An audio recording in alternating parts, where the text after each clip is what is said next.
Welcome back to the Carl Crusher channel, and I am actually here at the front gate of the infamous Skinwalker Ranch in Utah. That's right, this is the real place. This is the stop sign, the security sign. There is the dirt road leading up to the front security gate, and I just drove up here today. I've been invited up here by Caleb. Brandon Fugel knows that I'm up here. I might be doing some work with the Skinwalker Ranch Insiders crew. I'm also going to be exploring some petroglyphs and some really cool formations around the area, maybe even getting access onto Skinwalker Ranch to do some work. I don't know how much I'm going to be able to film there, but I'm also going with Caleb and maybe some other people to some medicine wheels or stone circles that might be in alignment or conjunction with Skinwalker Ranch that we actually found recently. And I'm going to take you guys along for the whole ride. It's going to be awesome. You ready? There is a connection between the paranormal, UFOs, and the myths of ancient history. The clues are scattered across the landscape from a forbidden past, maybe even in your own backyard. There is a connection between the true nature of our reality, consciousness, and the unexplained. I'm Carl the Crusher. Let's explore the unknown. Before we get going too far, make sure and check all the links in the description box down below, because I am part of the Skinwalker Ranch Insiders Club, the affiliate group, to where you can get inside access to all the live interviews, live streams, the cameras and everything that they have on a homestead too and around the property. Plus, if I'm going to be on the Insiders group, you guys are going to be able to catch it all there if I go and hang out with them to do stuff on this trip. So make sure and go join the Insiders crew for Skinwalker Ranch, and the links are all down in the description below, as well as my link tree. You're going to find everything else, as well as my Etsy store, my Patreon to become part of my inner circle, and all of that as well. This is the front gate. I can actually hear the servo in the security camera rolling. I don't know who's working security tonight. What's up? If it's Erik Bard or Brandon or Caleb. Hey, it's Carl Crusher. I don't know if you're listening to me. They have security cameras on here. I think they can talk, but also there is an alarm that goes off. You are trespassing. Yeah. Please leave the area. See that? This area is under video surveillance and you have been recorded. Yep. That's what it does to keep the property safe, because this has been officially researched by government-funded groups that have come here to try and explore for UFOs and the paranormal and all kinds of different radiation exposure and different stuff.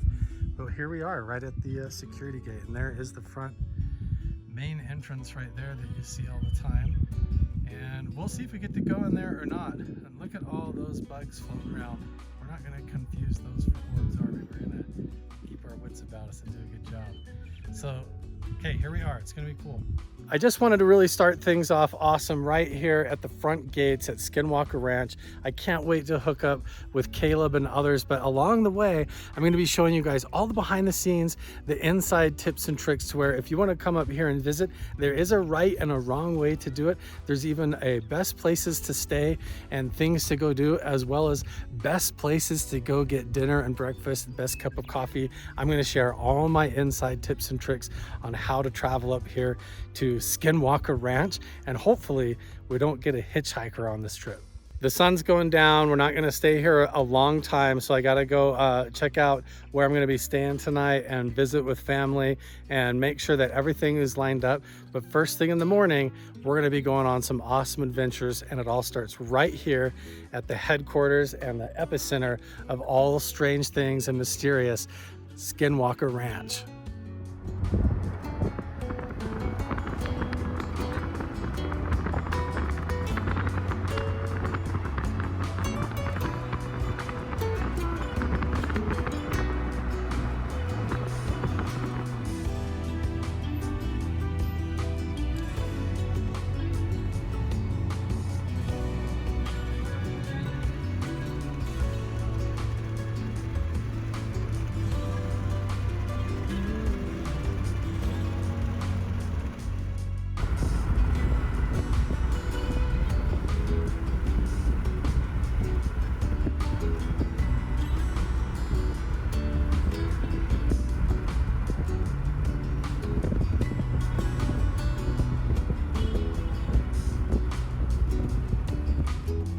So I made it here to my cousin's house, hanging out here with the cat out here on the patio. It's a beautiful evening, and I mentioned my Etsy store. I'm thinking about maybe wearing this necklace the entire experience, or I actually have this really cool bracelet that I bought off of a Navajo lady over by the Grand Canyon. Maybe I'll sell it on Etsy to help fund this research expedition. Maybe by the time you see this video, one or the other will be available for sale, hopefully on my Etsy store.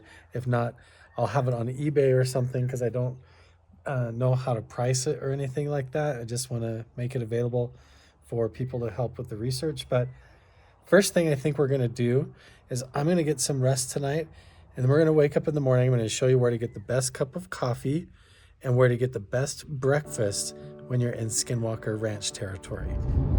Good morning, everybody. Pardon me, I'm going to keep my eyes on the road, but I wanted to update you because I just sort of jumped in the truck and I'm running because I checked the weather report this morning and I might get rained out today. So I'm running up the road here trying to get to this spot where there's supposed to be pictographs that I've only seen in photos before. There's been pictures that have been shown to me, but I've never been up to this spot.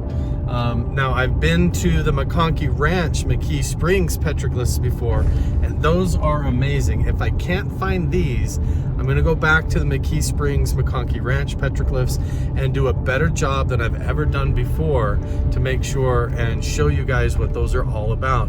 Every time I've been there before, I've been with big groups of people trying to kind of tour guide and explain things, and I haven't really done an amazing job actually filming it there by myself, other than the first time that I was there. And I honestly, the first time I went, didn't even find everything. So I might get skunked out today at this first spot trying to discover these new petroglyphs or pictographs that I don't know where they are, and I might get skunked out by the rain.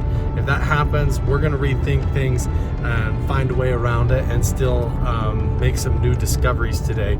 Otherwise, we're also gonna go into town, and I gotta show you guys the 7-Eleven restaurant. It's not the gas station, it's one of my favorite places to eat in Vernal. The other pictographs and petroglyphs that we could go to in another spot are actually way over there. Like it looks like about 5 miles that way up McKee Springs at McConkey Ranch. There's just slot canyon after slot canyon, and we're actually over on the east side up on top of all that, and I can tell already this is a lot more like the type of terrain that I'm familiar with exploring. So it'll be interesting to see if I can even find this today.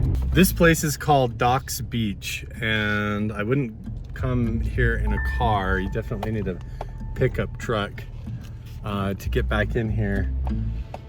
I'm in a truck and it's a little bit tight, but this is promising. It looks like I'm noticing a lot of graffiti and rock climbing walls, but I think if we just explore a little bit, we might be in luck.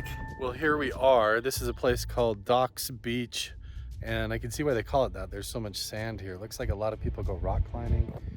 There's a ton of trash and nails. I'm really bothered by the fact that I pull up here and I'm immediately worried about getting a nail or a flat tire.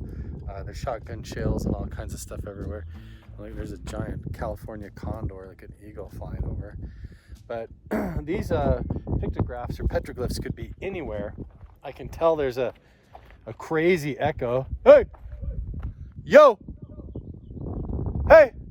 So they would have been attracted to this. The question is, did they go up here and carve or do the paintings, or did they go down here? This ledge down here looks a little bit promising, but my instincts are telling me it's up in the canyon this other way. And already you see these rain clouds coming in, this storm picking up, and the one thing that you are not supposed to do is go hiking up in slot canyons like this in the rain. It is very, very dangerous. So I'm just gonna go a little ways right there. If it starts to even sprinkle at all, I'm gonna get out of here. So I'm up here as part of the ongoing efforts to try and explore the evidence surrounding Skinwalker Ranch, beyond Skinwalker Ranch, the other locations that might be directly tied to or affecting Skinwalker Ranch and how the ancient indigenous culture, Native American culture, and artifacts surrounding might attribute to the phenomena going on there. The legend of the Skinwalker is that there's this shape-shifting Native American type entity that appears and sort of curses or wards off people with the wrong intentions, and can even cause harm or radiation or whatever. And if it's some sort of extraterrestrial contact, has this contact been going on for a long period of time, longer than we think? And is there evidence of that up in these canyons? I'll tell you right now, there's a dead animal right there with all the bones and the fur and everything. Looks like it died here or drowned in the creek. That's what I'm saying. When these get full of water and get rushing, this is going to be like a river, and this is the last place you want to be. Still got some of the fur and everything on it.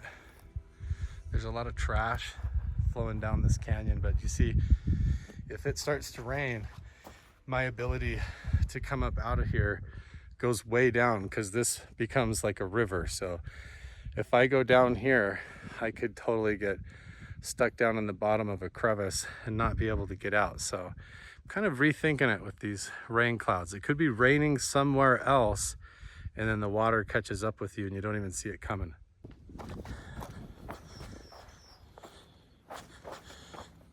This is crazy. It looks like people rock crawl in their Jeeps and UTVs.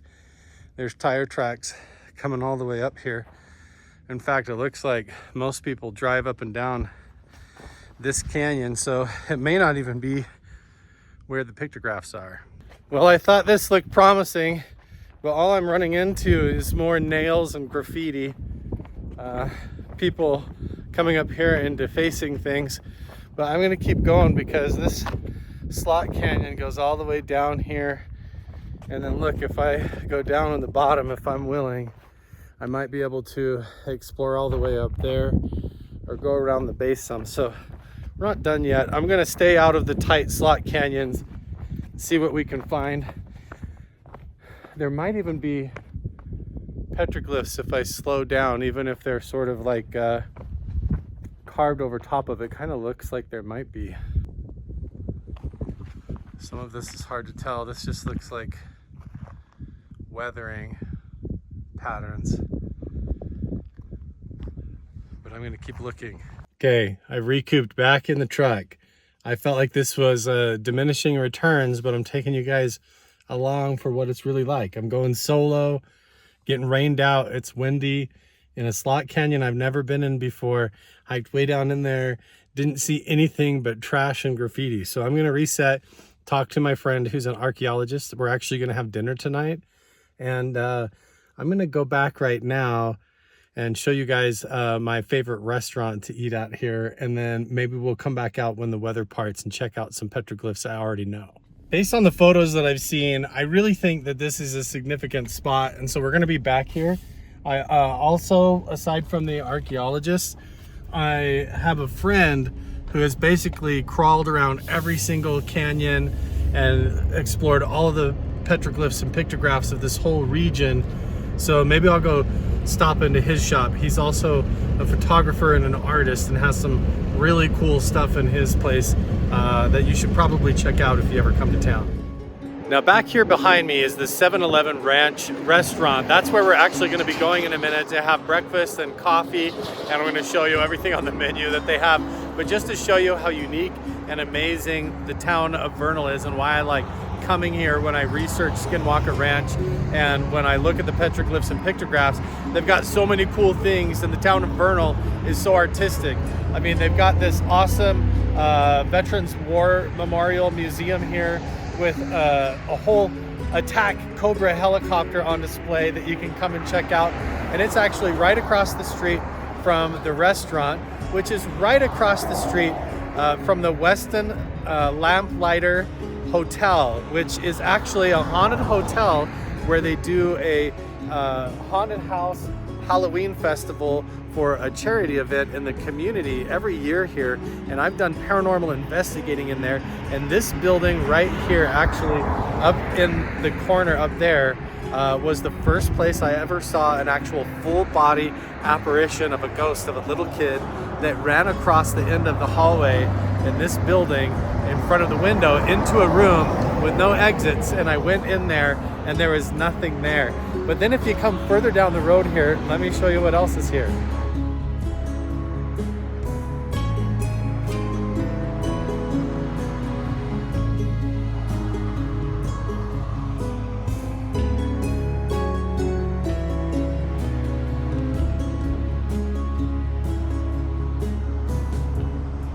Literally everything in Vernal, Utah is themed after dinosaurs and Native American stuff and the ancient indigenous petroglyphs. It's such a cool town.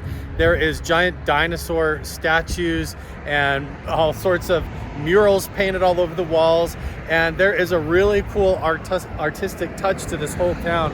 And right across the street here from this park and museum, there is an actual whole dinosaur bone museum that has actual artifacts there and stuff that you can go to. But right across the street here is my friend's shop, where he has a bunch of really cool artifacts, and he is one of the most knowledgeable people I've ever met about all of the ancient locations around the area. So if anybody knows, it's going to be Randy. This is my friend Randy's artistic shop. He's got a lot of really cool pieces in here, handmade art pieces, and he also does really cool photography that just blows my mind. I'm going to show you a little bit around the shop. He does not like to talk about Skinwalker Ranch. He does not. He has a bad history even with the name. He doesn't like to bring it up. So I'm not going to be filming anything with Randy, but I want to show you around. And if you come to Vernal, you definitely have to come here and check out Randy's shop and buy something. It's a one-of-a-kind handmade art pieces. You're not going to find it anywhere else. What are you doing? Hey, look who's home.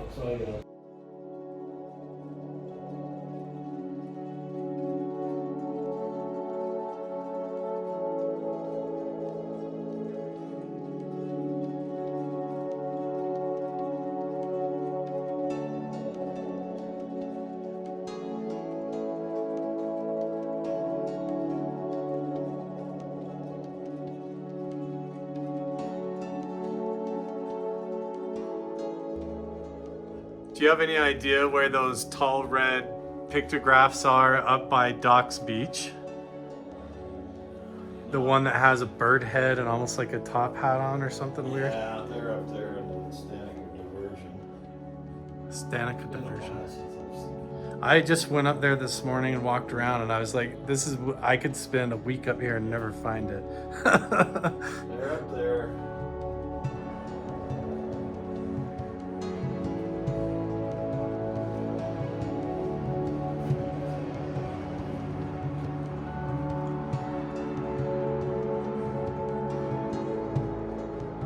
Randy actually stepped outside to talk to someone from the power company so he could to vlog in here a little bit. But he actually hand makes all of this artwork based on the local petroglyphs and pictographs around the area.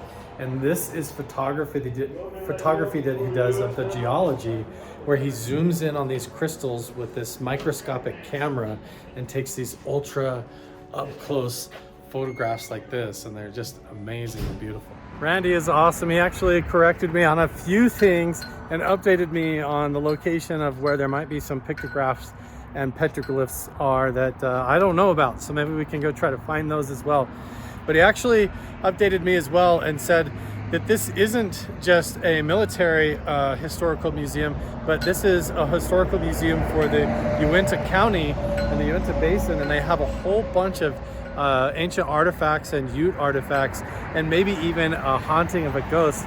And Randy's wife is actually the curator of the museum and the head of the museum here. So I'm gonna pop in and check it out. I don't know if they're gonna let me film anything or take pictures, but I am gonna get an education, which is something else that Randy did, is he filled me in on some of the information in a former video I did about Brigham Young and some of the slave trading that went on between Chief Wakara and the Ute Indians. He actually informed me about an individual named Rubidoux and how they had a Fort Rubidoux up here, and that this guy Rubidoux was actually the primary slave trader, and he was actually doing it to the Utes and the Navajo and everybody even before Brigham Young came into town. So I'm going to put historical links to update all that down in the description below. And right now I'm going to go in and check out the museum. So not only is this museum haunted, but don't forget, it's right across the street from where the first time I saw the full-bodied apparition of the child literally run across the hallway right by that window right there. And now I'm going to go in here where apparently there's haunted artifacts as well. So I've actually been given exclusive permission and access to come into the museum and actually film the artifacts here.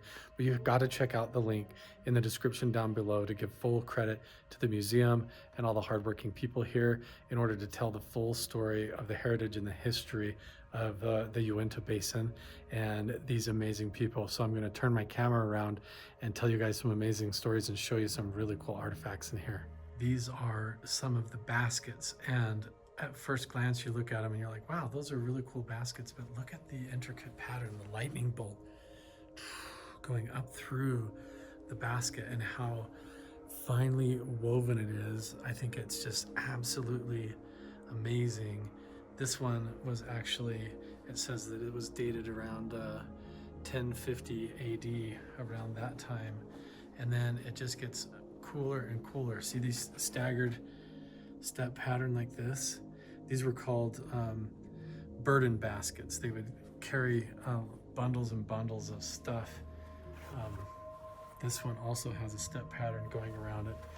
This was found in the Dry Fork Gorge.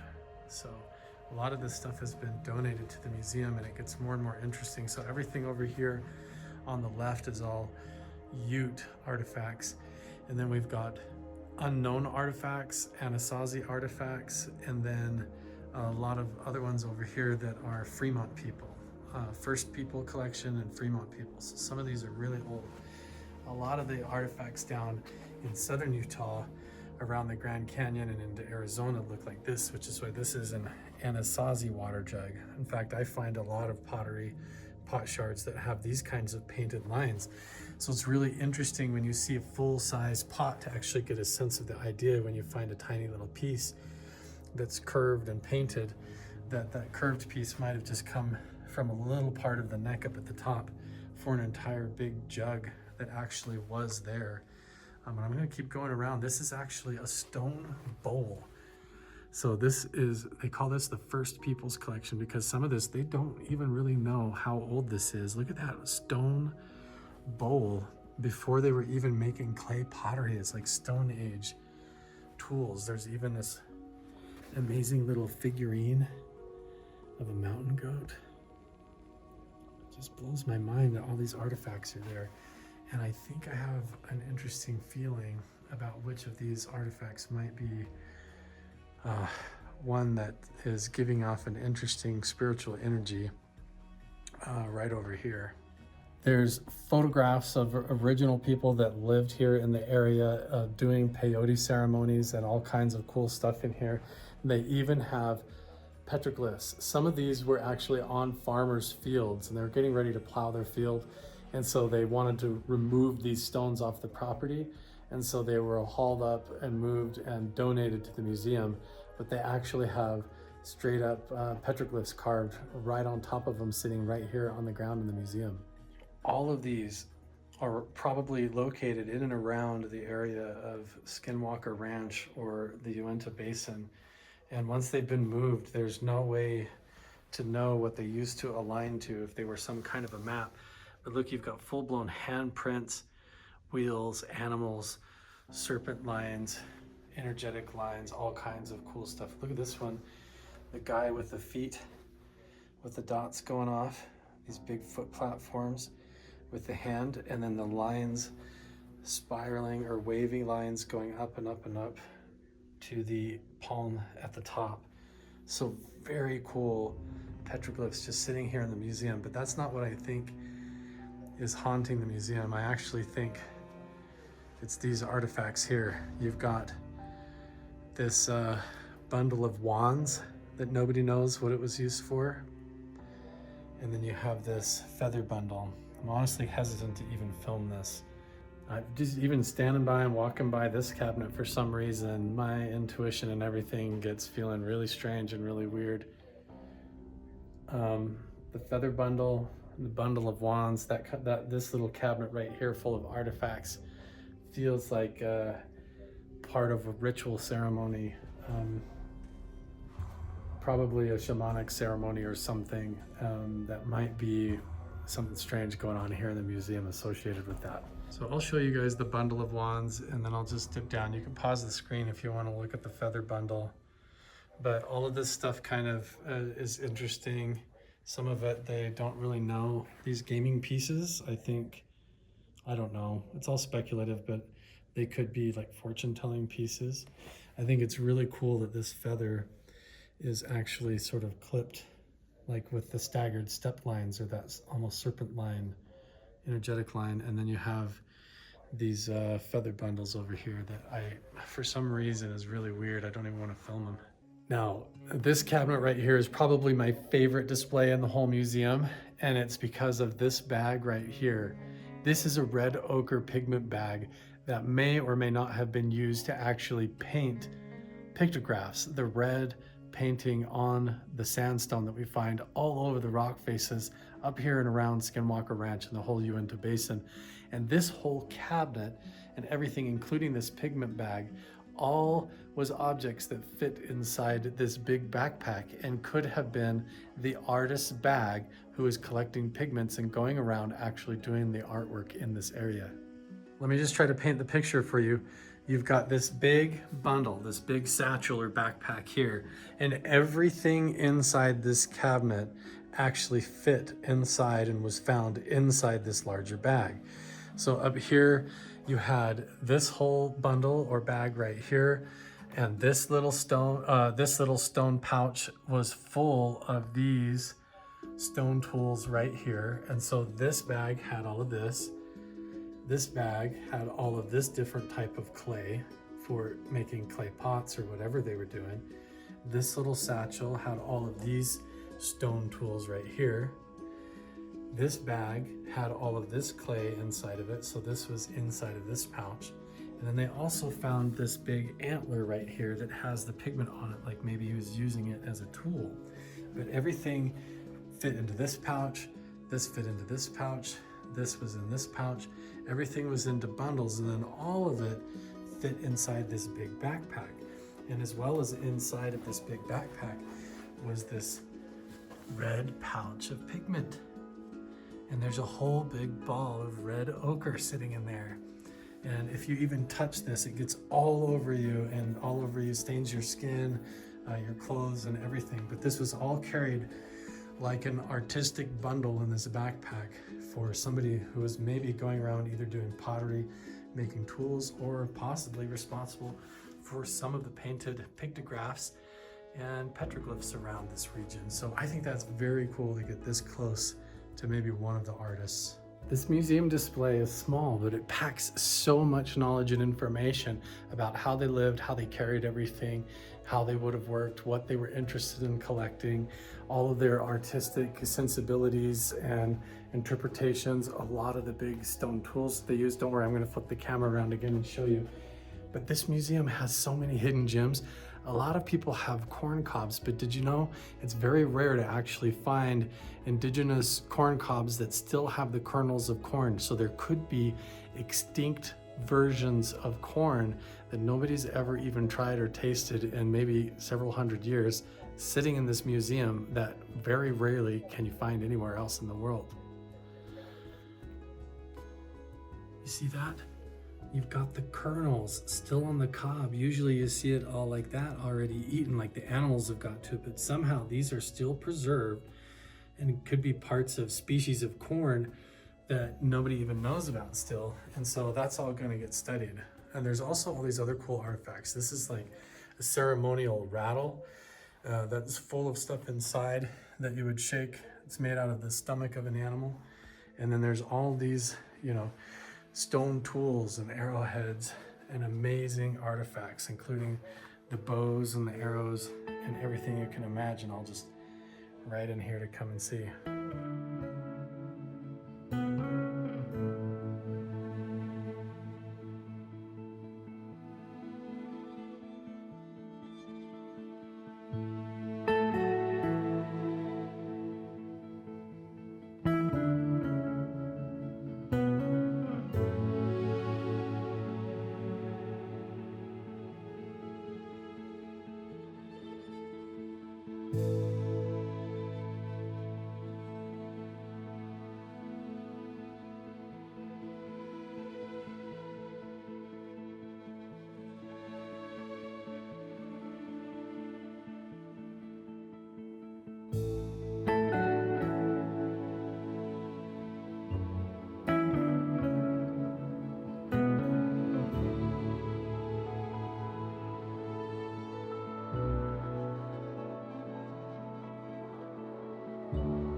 What an amazing and incredible and unique collection that they have right here in the heart of Vernal.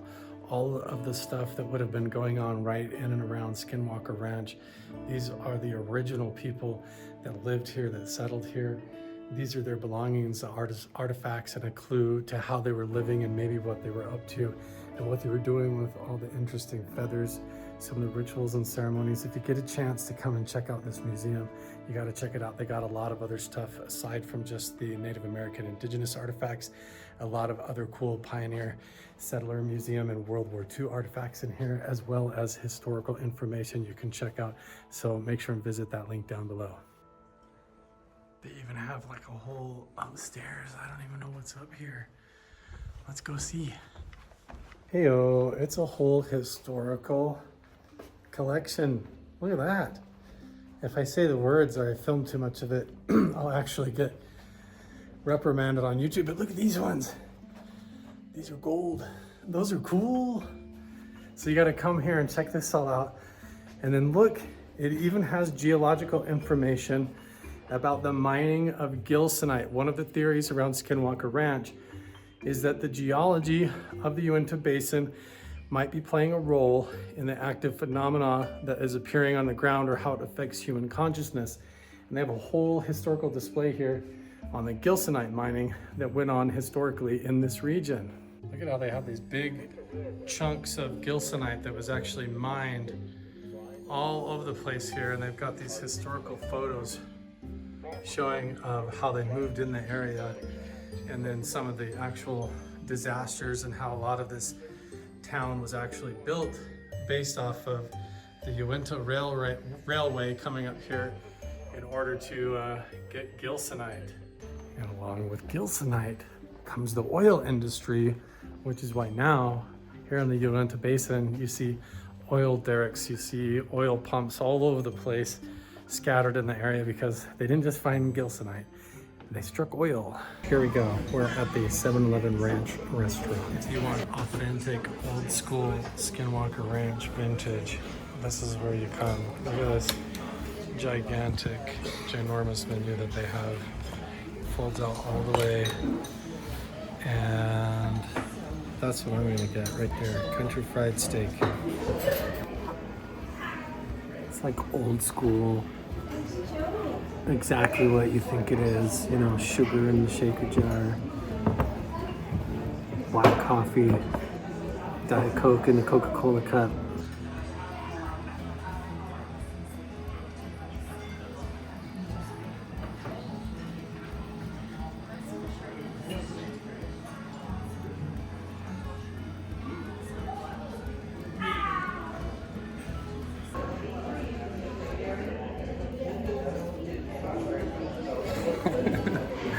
I just got the half-size chicken fried steak. Usually it's so big, the chicken fried steak takes up almost the entire plate.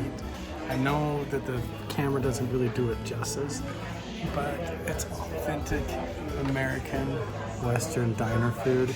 It's like when you go to Cracker Barrel or Denny's or other restaurants like that, what you would expect, but way better, because this is the real deal and it's been made like this forever here. I mean, it's instant potatoes, it's corn, buttered corn, chicken fried steak. On a regular day, on a national average, on a scale of 1 to 10, it's gonna come in like a 4. It's gonna come in real mid, right?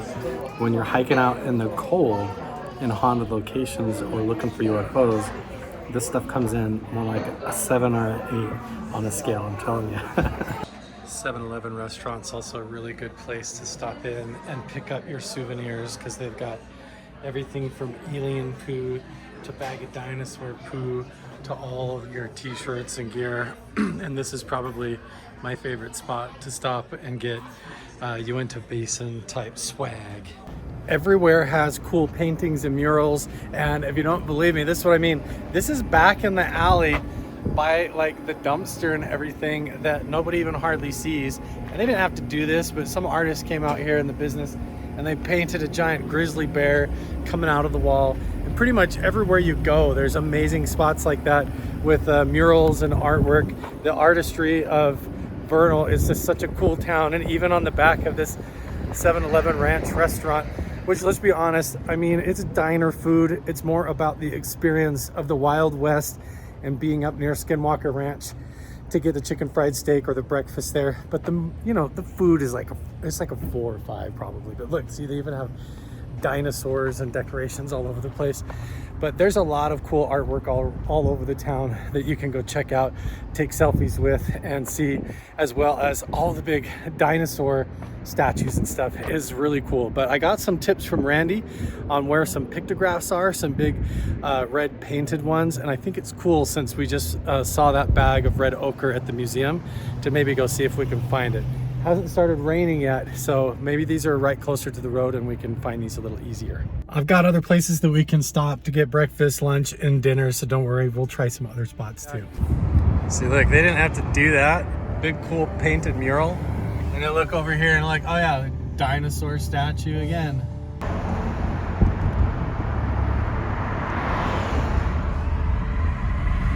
See what I mean? They didn't have to do this.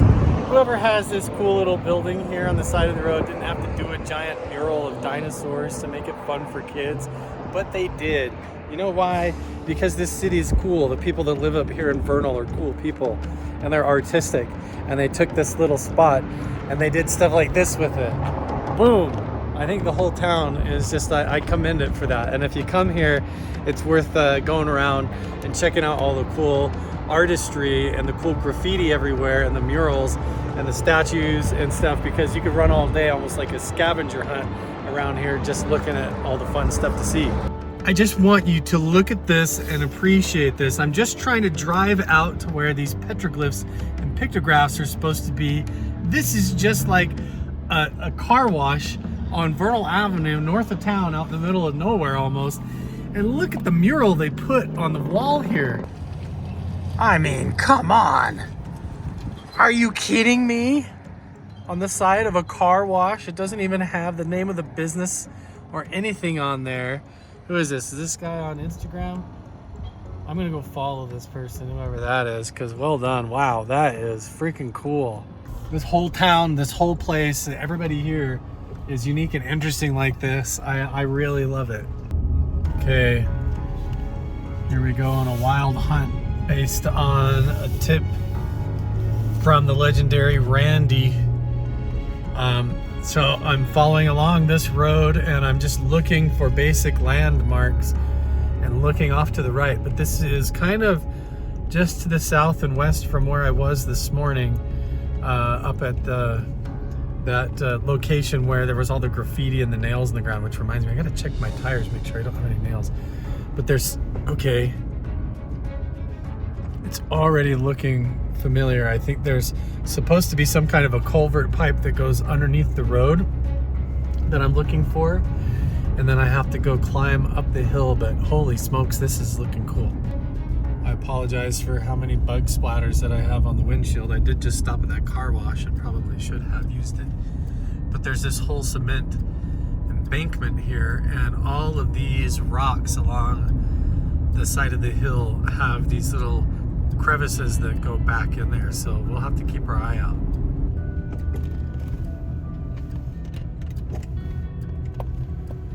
Randy said nobody knows about this spot. This is weird, look at this. What is that? Is this what he was talking about?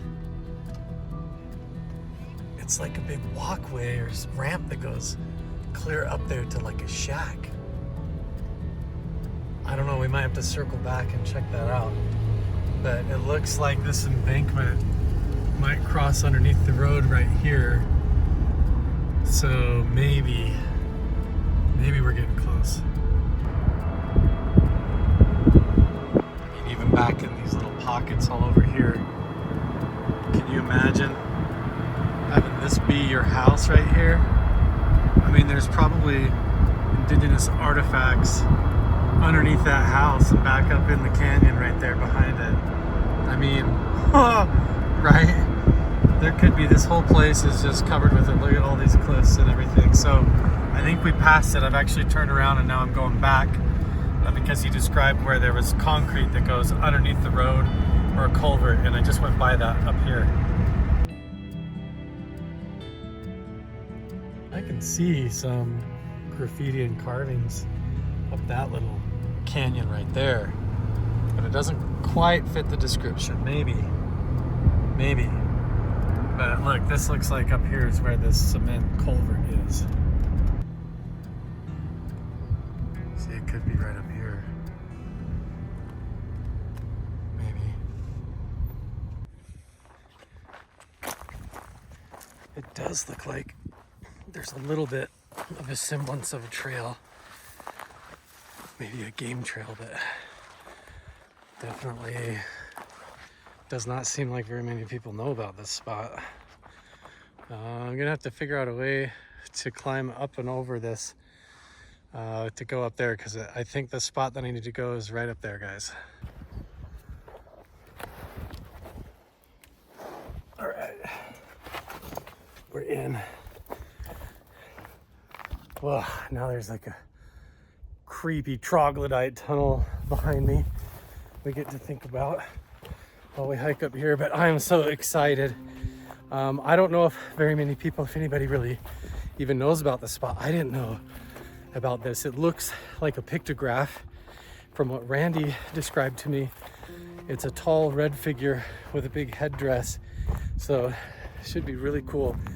I'm not even sure if I'm technically supposed to be over here, but whatever. We're gonna come and check it out, see what we can find, guys.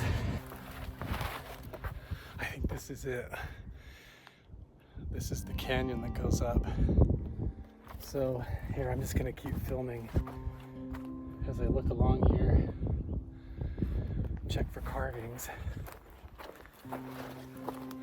This is all connected to the same pictographs and petroglyphs that they just found at Skinwalker Ranch and the surrounding area. That's a big part of what I'm doing here, is exploring the surrounding area and the bigger connected mysteries beyond just Skinwalker Ranch, and everything that's connected. And this is definitely the canyon, because I can see it right up there behind me. This looks like a little pocket cave. I'm looking on both sides, but let's just go up here and take a look at this. I'm trying to watch where I step in case there's pottery. Whoa, no way. Look at this, you guys. Holy smokes. That is crazy. I can see carvings, there's petroglyphs, and then there is that red ochre pictograph. It looks like a shaman figure or something with a huge spread headdress. This whole wall looks like a big panel. Let's see if I can find a way over here, guys.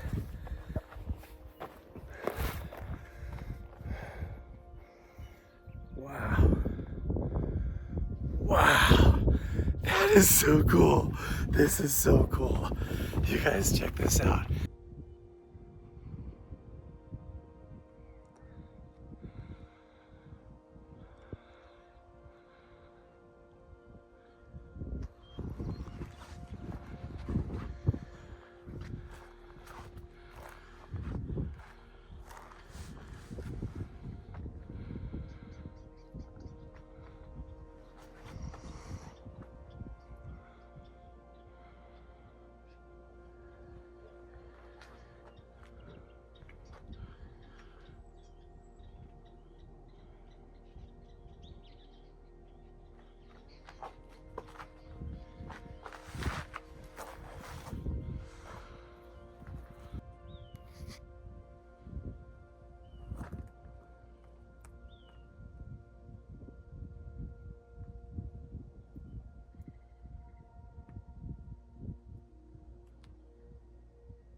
It's actually quite high up there, you guys. When I lift this up, I have to extend my selfie stick all the way. But look at this. You see the red man figure He's got almost looks like a headdress. He's got the big things going off the top of his head, almost like antenna or some big headdress thing. He's got his hands going down. Can you count the fingers?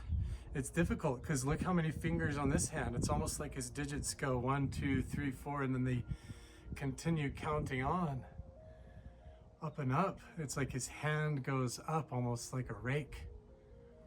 And then notice all the carved petroglyph bullseyes. 1, 2, 3, 4, 5, maybe more. And they're all in a bullseye pattern, right? Superimposed. Same with the carvings of those notches by the fingers. There's also carvings going up, and I've seen that exact same similar thing clear up down by southern Utah on the edge of Arizona. Same as this red man pictograph.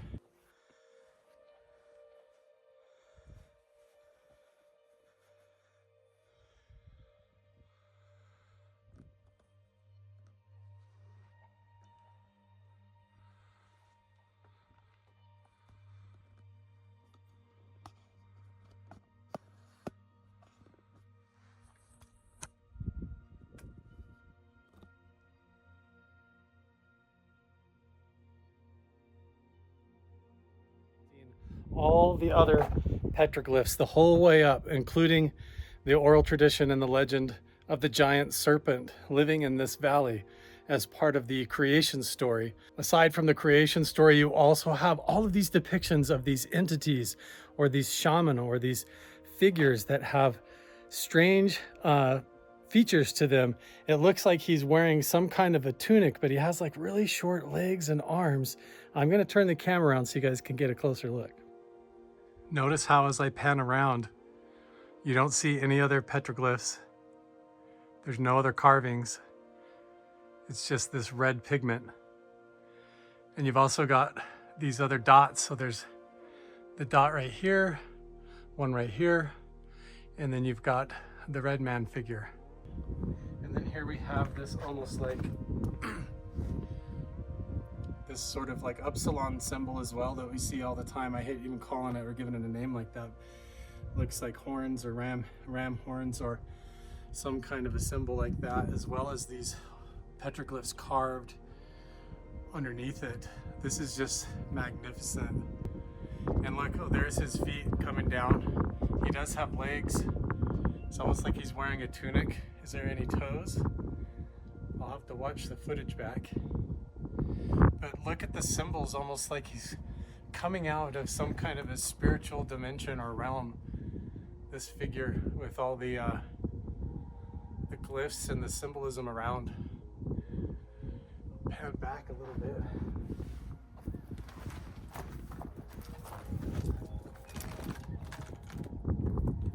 Just incredible. What an amazing thing. Thank you, Randy, for telling me how to come and find this thing. It makes me wonder, I kind of want to keep hiking up a little bit further, see what else we find. But before I go poking around or trespassing on these sacred grounds right here, go further up the canyon, I'm just going to sit here and meditate for a little while. I brought tobacco offerings and things in my backpack, so I'm just going to sit here and connect with the place. And I wonder if there's like a resident here. Let's just see the echo. Hey! The echo is not as much as you would expect in this area, but this almost just looks like a, I don't know. It definitely looks supernatural to me. It doesn't look like depictions of a normal way of life. It's almost like this canyon is a pathway or something all the way down. I'm gonna have to look this up on the GPS on Google Earth too, see exactly where it is and how it falls in line with everything else in the area.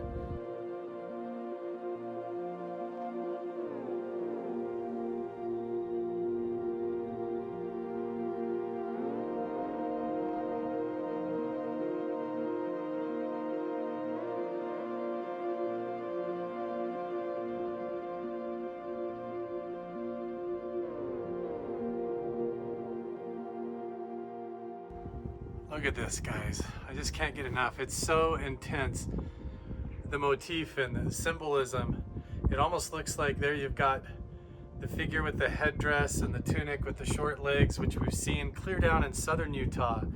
And then look at the arc of the fingers, the hand going up. That almost looks like another figure standing in white next to the red figure with all of the bullseye symbols. Over there we see another little figure over there. Here, I'll zoom in just a little bit. You've got another figure in white with symbols above, and then the petroglyphs underneath of the deer or the elk. There's so many layers, you see what I mean? From the carvings to the white pigment to the red, layered over top of each other. Just incredible. It almost looks like there's a symbol with like a circle with stuff coming off the bottom there, and then there's a figure there, like another person or entity, and then these bullseye patterns. So amazing. Such a mind-blowing discovery. This looks like layers from desert archaic all the way up through Fremont people. I mean, that's what they're red and the other ones look like, but the ones in the white pigment and the petroglyphs, very cool. They look very old to me. And what's amazing is, look, it's all been adapted into this water channel. Now there's like this culvert pipe with the cement ditch right here running the drainage off. So this whole area in this canyon right here must have been all about the water flowing down this canyon. So it makes me wonder if there's this guy here, if there's anything. I think I'm gonna hike a little bit further up there and look around, and then we're gonna call it good, because this is just an amazing find. That's why it pays to not just like read what you see online, but to make friends with people who are locals, gain their trust and their respect, and make sure and honor their heritage and customs and beliefs and everything, and make sure that you do a proper job and come up here if you do it. Don't touch them, don't take anything. Leave like a spiritual offering of something like tobacco or cornmeal that's biodegradable. Don't leave trash, and pick up litter on your way out. But I just think it's amazing. One of a kind opportunity to be able to come up here and know where this is and find it today.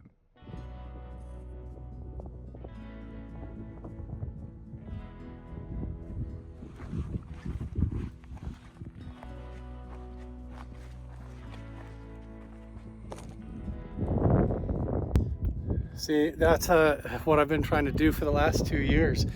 Like, I don't think anybody on the Skinwalker Ranch team has had the time or the energy outside of the ranch to come and do this kind of stuff, to see if these sites line up or have anything to do with the pictographs and petroglyphs and stuff that we find there on the mesa at Skinwalker Ranch and in other locations. And if it ties in to this Indigenous mapping system that could go back thousands of years and connect some of these locations to other places of significance and supernatural phenomena all over the world. I also gotta keep an eye out for big kitty cats, mountain lions. There's been an animal scat all over the place. Let's see if we can get up through here.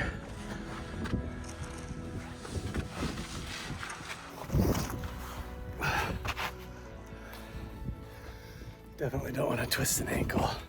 But you got to figure, if there was the pictograph right down there, they were crawling all over. There's probably other stuff up and around. They may not have done any other carvings or drawings other than that one spot. But there could be pocket caves with artifacts. Or, oh yeah, see, this other side comes over and drops down. I'm going to look around a little bit. We'll see if we find anything. I'm a little bit out of breath. I haven't been hiking in a while because of an injured back and shoulder and ankle and truck problems. But I might be going crazy, but I'm looking straight up this canyon and it looks like a big panel of petroglyphs. Like, I wonder if nobody's ever seen these before. Like, holy smokes. I'm like, I don't know, my instincts, I've done this a little bit too much. Zoom in, look at that. Doesn't that look like a whole wall of figures and objects and stuff up there? straight shot up the canyon from where the red man is, right down there. It's like, boom. Way up here on the ranch now, clear up here from the road, and it's looking more and more like petroglyphs right there. Sorry for the wind. I do have a windsock on, but also look at this of what I found, because I've been coming up here and standing on the peaks and looking down to see if I can find medicine wheels and other stuff. But I found something.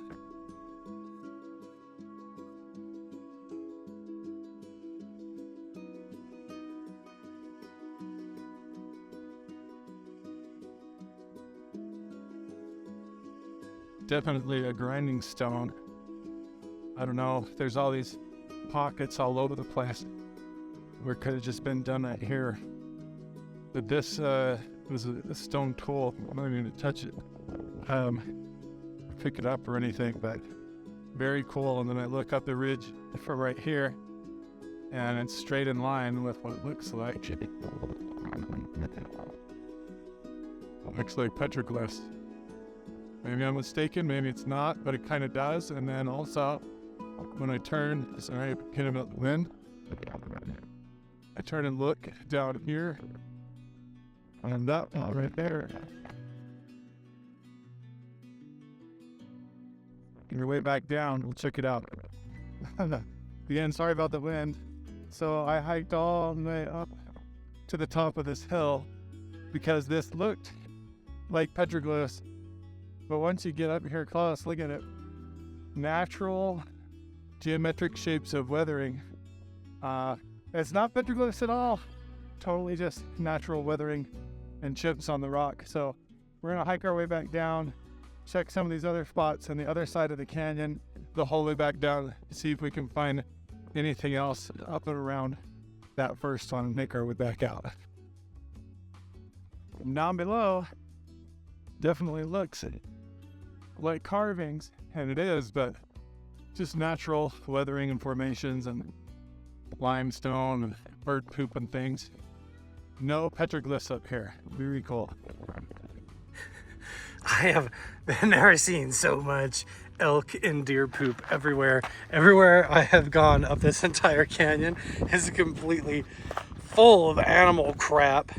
But I think all down in these cracks everywhere, like they just come up and down here. But guess what? I think bingo, we definitely have petroglyphs. This is the real deal. We found another set that I don't know. I wasn't even told that these were here. So this is an awesome find.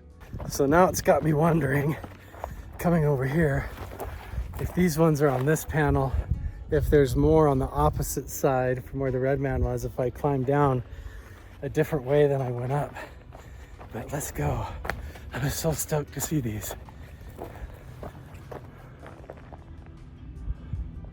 So freaking cool. Check these out. They must have camped out here. There's so many animals, fresh water coming down off the mountain. This is just amazing. Sure enough. Wow, these are so cool. Look at the headdresses. There's antelope or goats over here, or deer. And then you've got figures. Look, it's like an adult and a child. You've got this figure as a male with a headdress. Same here. These are three guys with different headdresses, and look at his headdress. Oh look, I didn't even notice this guy over here too. He's just like a standard villager but he's got earrings. So that is a symbol of status. And then look, here's a whole other figure right here. Leg coming up, arm coming over. Big horns, and then this is busted off. So I wonder if underneath on this whole thing that's fallen off is a whole bunch more. And I find this a lot, is there's panels like this that depict something. Somebody came along and they break it to try and hide it. So what do you do? Like, what's underneath here? You know, I mean, I do have a snake camera. We could try to fish underneath to see, but I mean, this is so cool. What could be on there that they broke off to try to hide? Whoever came up here and found this and tried to hide it. But you guys, we found more petroglyphs than I even accounted for. And I'm just gonna keep looking around and see if we can see any more. What an incredible day. Hiked all the way to the top up there. Nothing up there, come all the way back down. But sure enough, more petroglyphs. It does definitely look like there's one right here, busted and dumped off on the ground, right? So cool. Okay, I'm gonna hike around a little bit more and see if we can find any more on the way back down.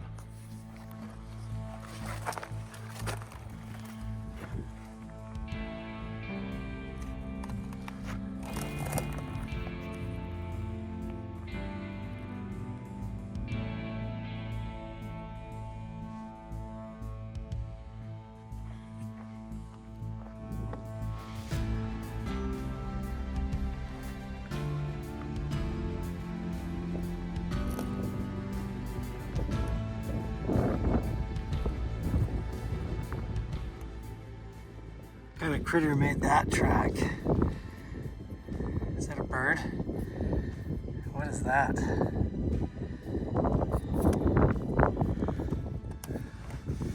They're not very big, but kind of weird.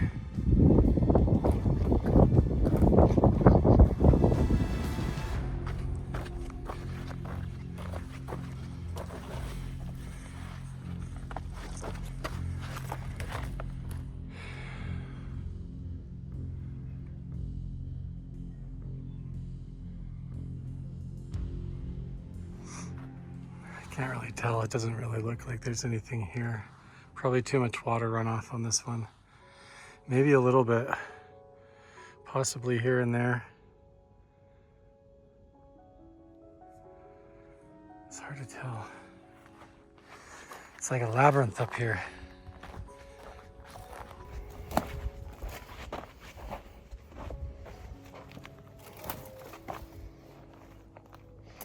So many little pocket caves, nooks and crannies, and walls that could have stuff on it. I'm actually dropping down a different way than I came up, trying to give myself more odds of finding something on my way back down. I'm not satisfied. I feel like I picked a weird way down and I didn't find anything. I want to go on the opposite side the way back down as I came up, so I can double up my chances of finding something. But it was worth it. At least I am taking shots at it and exploring. Since I'm here, I might as well, but I made a choice right here to come around this ridge, this point in the rock, and go that way, when I probably should have gone this way and stayed on this side. Live and learn. Okay, we're back here to the pictograph and the petroglyphs, but we came down this whole opposite side over here, trying to explore, see what we could find. And we're not finding anything. It looks like these have just been used for animal shelters for quite a while. But haven't found anything else. But it was really cool to find the petroglyphs.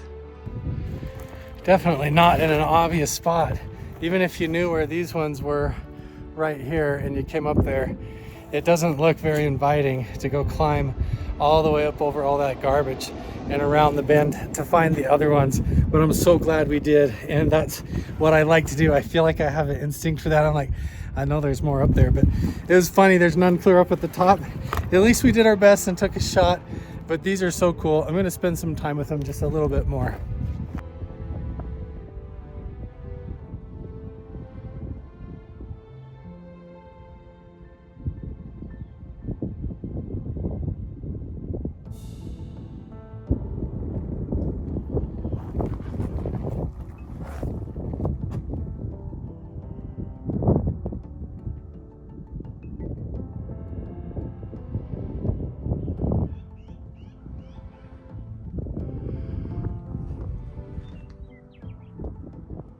Feels pretty good, guys. Day one on our expedition to research the surrounding areas around the mysteries of and the secret of Skinwalker Ranch.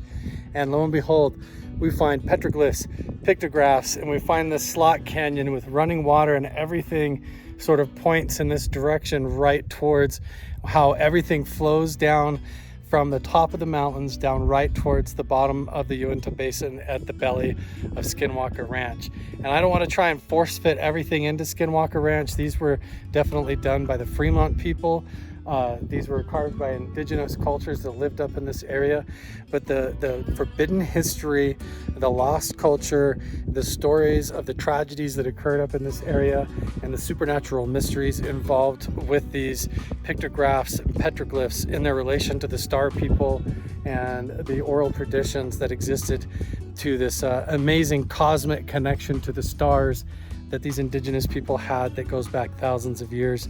It's amazing to come up and connect with it, to leave an offering, to experience what's here, to capture it and try to get it on video, to share it with other people, and also to go up and explore and find things that maybe nobody else has seen in a long time, if maybe not ever, around here. What a cool and awesome day. Time to go back to the truck, head into town, and find out what's for dinner. Right across the street from the actual dinosaur museum is the Vernal Brewing Company.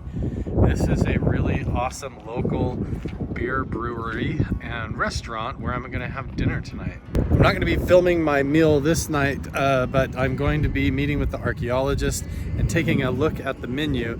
And then I'm probably gonna be coming back tomorrow with my cousin where we'll all sample different stuff around the menu. And I will film that, so if you want to see what it's like to eat here at the Zion Brewing Company, make sure and subscribe and turn on notifications to check back for that, where I'm doing local food reviews and restaurant stuff and where to go and all the things to do in and around all these cool haunted paranormal hotspots all over the place.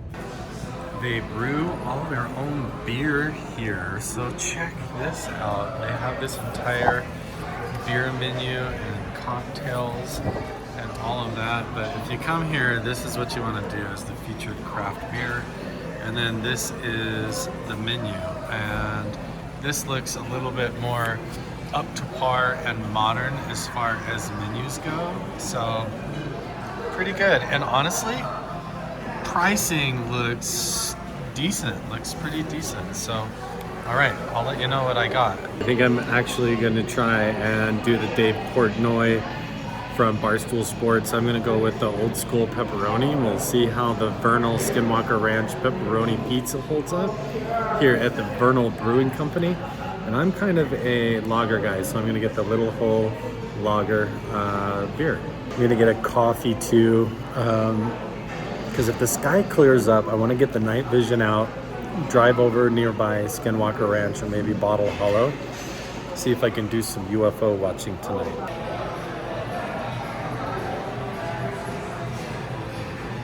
Good morning. It's the next morning. So I had dinner with the archaeologist. It was so awesome.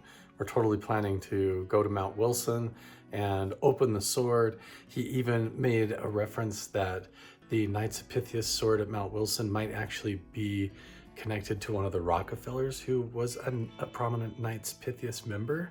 So all the connections with the Rockefeller family and what it might have to do with Mount Wilson Ranch, and then the connection between Bigelow and Skinwalker Ranch is all super fascinating.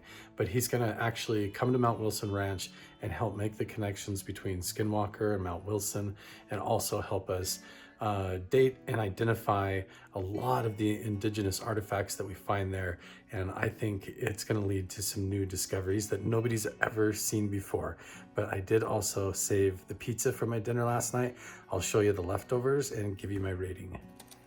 The Vernal Brewing Company pizza. I like that they use the large size pepperoni, the thin crust. Their crust was really good. It has the crispy cornmeal, and it looks a little bit chewy. If I cooked it on the stove and heated it up right, it would probably be really amazing. But this is probably the best pizza in Vernal right now, for sure. Vernal Brewing Company might actually be the best restaurant in the entire town. In fact, when I looked at the menu and the selection of custom crafted brews and beer, The pizza was awesome. I would give the pizza probably seven to 8 as far as like best pizzas I've ever had. But I've had pizza at the original first pizza oven in New York City, so it's kind of like hard to top all of that.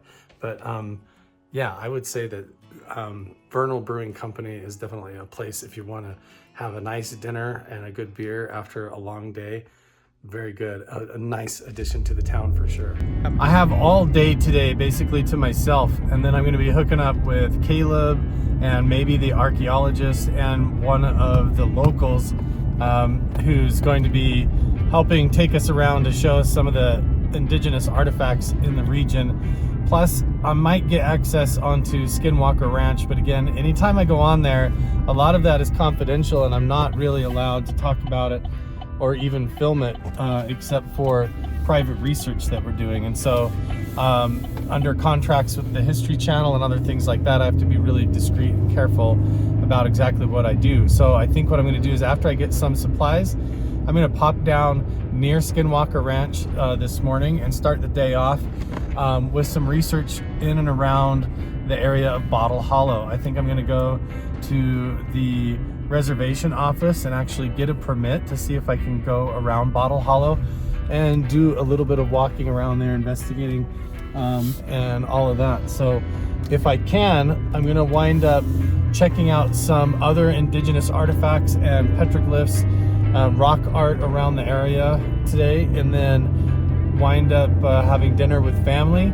And then depending on how things are going and the weather looks, I think I'm gonna do some UFO night watching, sky watching tonight. Maybe do my own version of what you would consider CE5, reverse remote viewing protocol, to try and make contact with any extraterrestrials, UFOs, or see if we can see any lights in the sky. Tomorrow, I'm going to be hooking up with Caleb, maybe the archaeologist, and a couple of other people, possibly having access onto Skinwalker Ranch and other locations in and around the area that may have indigenous prayer circles, these stone circle medicine wheels that were used in these sacred rituals and ceremonies by the indigenous people and Native Americans, and some of them could be hundreds if not thousands of years old. And so today I'm actually over here on the edge of Bottle Hollow. That is Bottle Hollow right there. If you've been watching season 4 of Skinwalker Ranch, in episode 2, they actually have a member of the Ute tribe come and talk about a time when he was sitting here by Bottle Hollow and projecting some music out of his speakers, and it was in the middle of the daytime, and he actually caught evidence of a UFO or UAP up in the sky right above the lake here. Plus there's tons of oral traditions and stories of weird things underneath the water and sightings of UFOs going in and out of the lake. And it's also, we're just like really close, a couple of miles up there past Bottle Hollow is where Skinwalker Ranch is. But I wanted to start everything right here today at this incredible Ute Memorial. This is right on the edge, in line with Bottle Hollow, right in line with Skinwalker Ranch and the entire Ute Nation here on the reservation.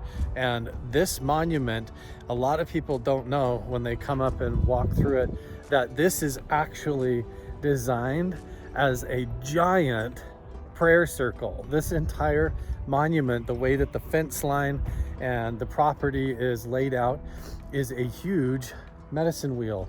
It even has all of the spokes of the wheel. It goes in a giant circle.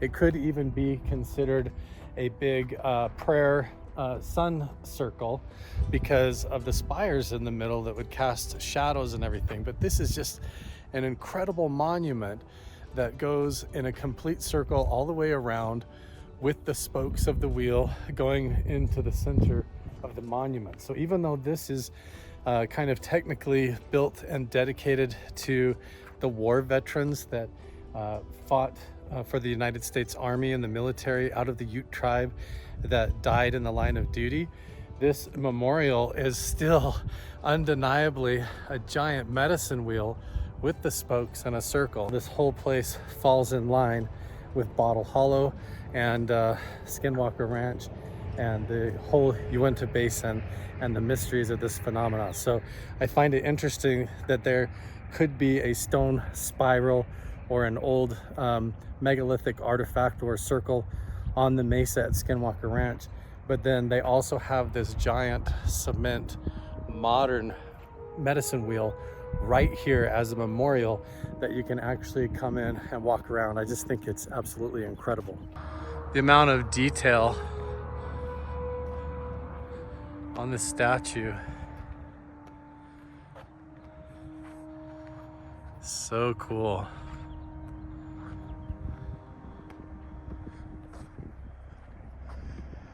That is pretty amazing, that shot right there. I think it's so unreal that you can come here and you're right close to Skinwalker Ranch, right by Bottle Hollow. You could sit here and eat lunch in your car or have a picnic right next to this big medicine wheel. And the entire time, oh, that's really cool. It's got all the military tags, pins. We're just gonna do a walk around tour like you're here with me. And this has all the names of individuals from the Korean War.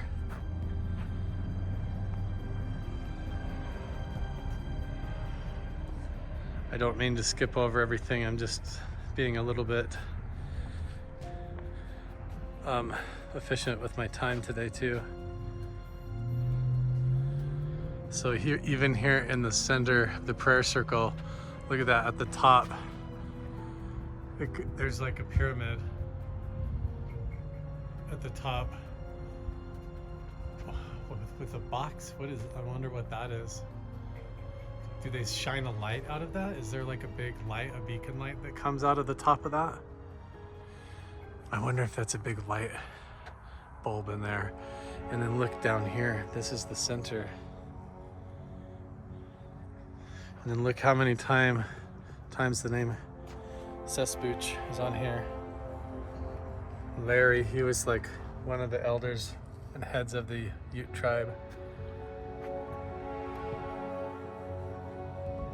Okay, I'm directly underneath the pyramid. In the very center of the medicine wheel, turning clockwise. And I'm gonna stand here and look over Bottle Hollow and look to the north, because these wheels were actually spiritually in the ceremony in conjunction. Now I'm gonna exit out this way and we're gonna walk a full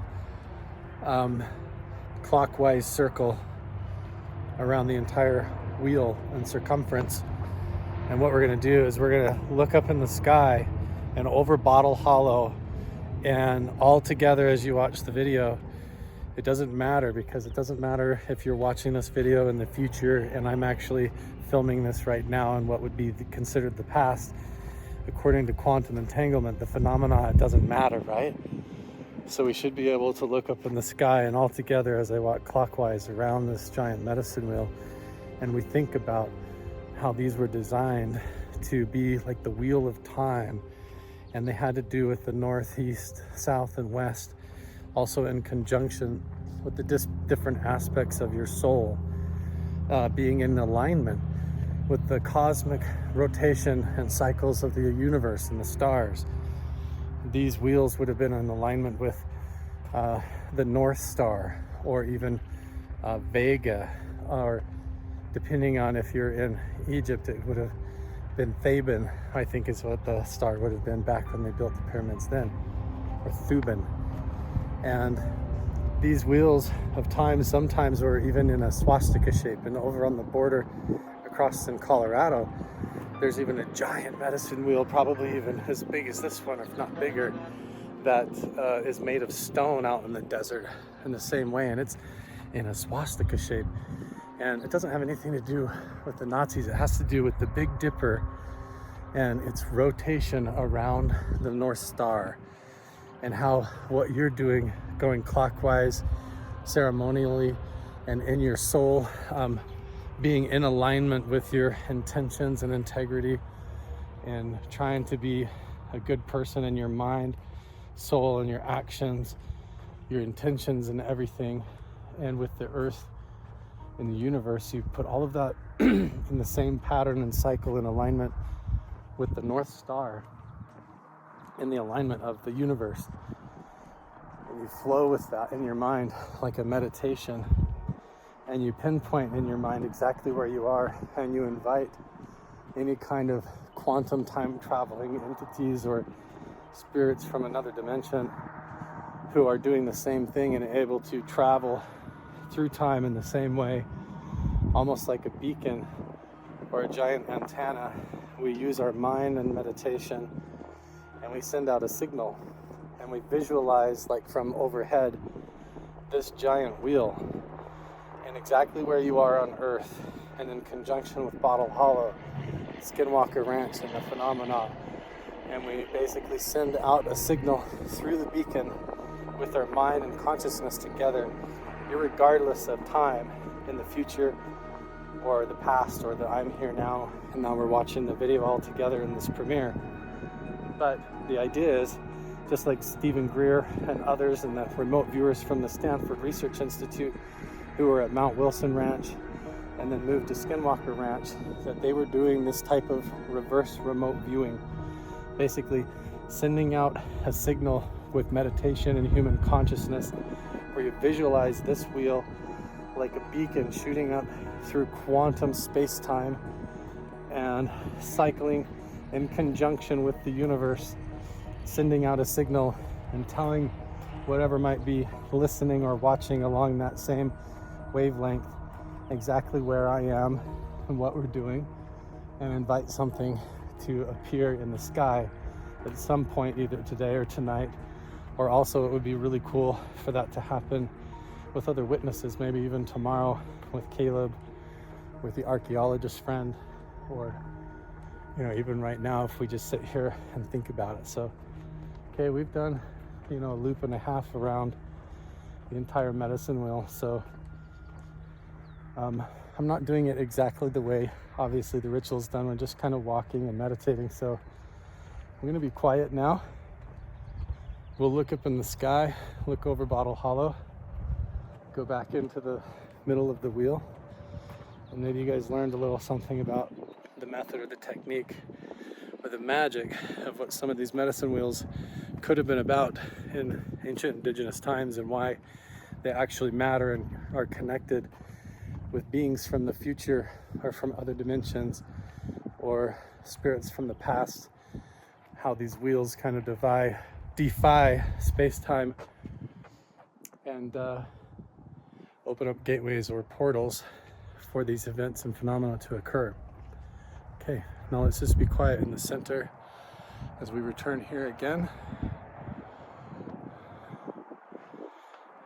Watch the sky and we see what happens. Thanks for sharing that experience with me, and maybe you guys learned a little something about how I do things. So I'm gonna keep watching the skies and looking and doing this continual type of like meditation contact protocol. I have my own version. I have some audio that I can play through the speakers of the truck, but maybe I'll do that more tonight when I have the night vision out, so I can use my phone to play the audio track that I like to use. And I think at some point I'm going to put this entire system and methodology that I've kind of developed that uses Stanford Research Institute's remote viewing protocol mixed with some Monroe Institute gateway sort of experience and protocol, along with Buddhist meditation and a little bit of like Stephen Greer's CE5 type sprinkled on top, but it's all done in my own way. But anyway, so I'm going to keep watching the sky and everything, but something you guys should all know is that if you're going to come to these spots, this is like a cool place that you can stop and hang out, have lunch or a picnic, explore this giant medicine wheel and do some sky watching or night sky watching. But if you do go in and around Bottle Hollow or anywhere around Skinwalker Ranch, day or night, you have to go into the reservation office right up the road nearby at Bottle Hollow and make sure and just go in and get the right permits or passes and pay the fees in order to have access to go on to Bottle Hollow. Because if you just start driving around out there or exploring or parking out at night looking for UFOs, you're gonna get a ticket or even get arrested. So buckle up, guys. That's what we're gonna do tonight. I'm gonna sit here when it's quiet and there's nobody around. I'm gonna play audio frequencies and sound and do my entire protocol of meditation sitting here in the truck overlooking Bottle Hollow and Skinwalker Ranch in the horizon.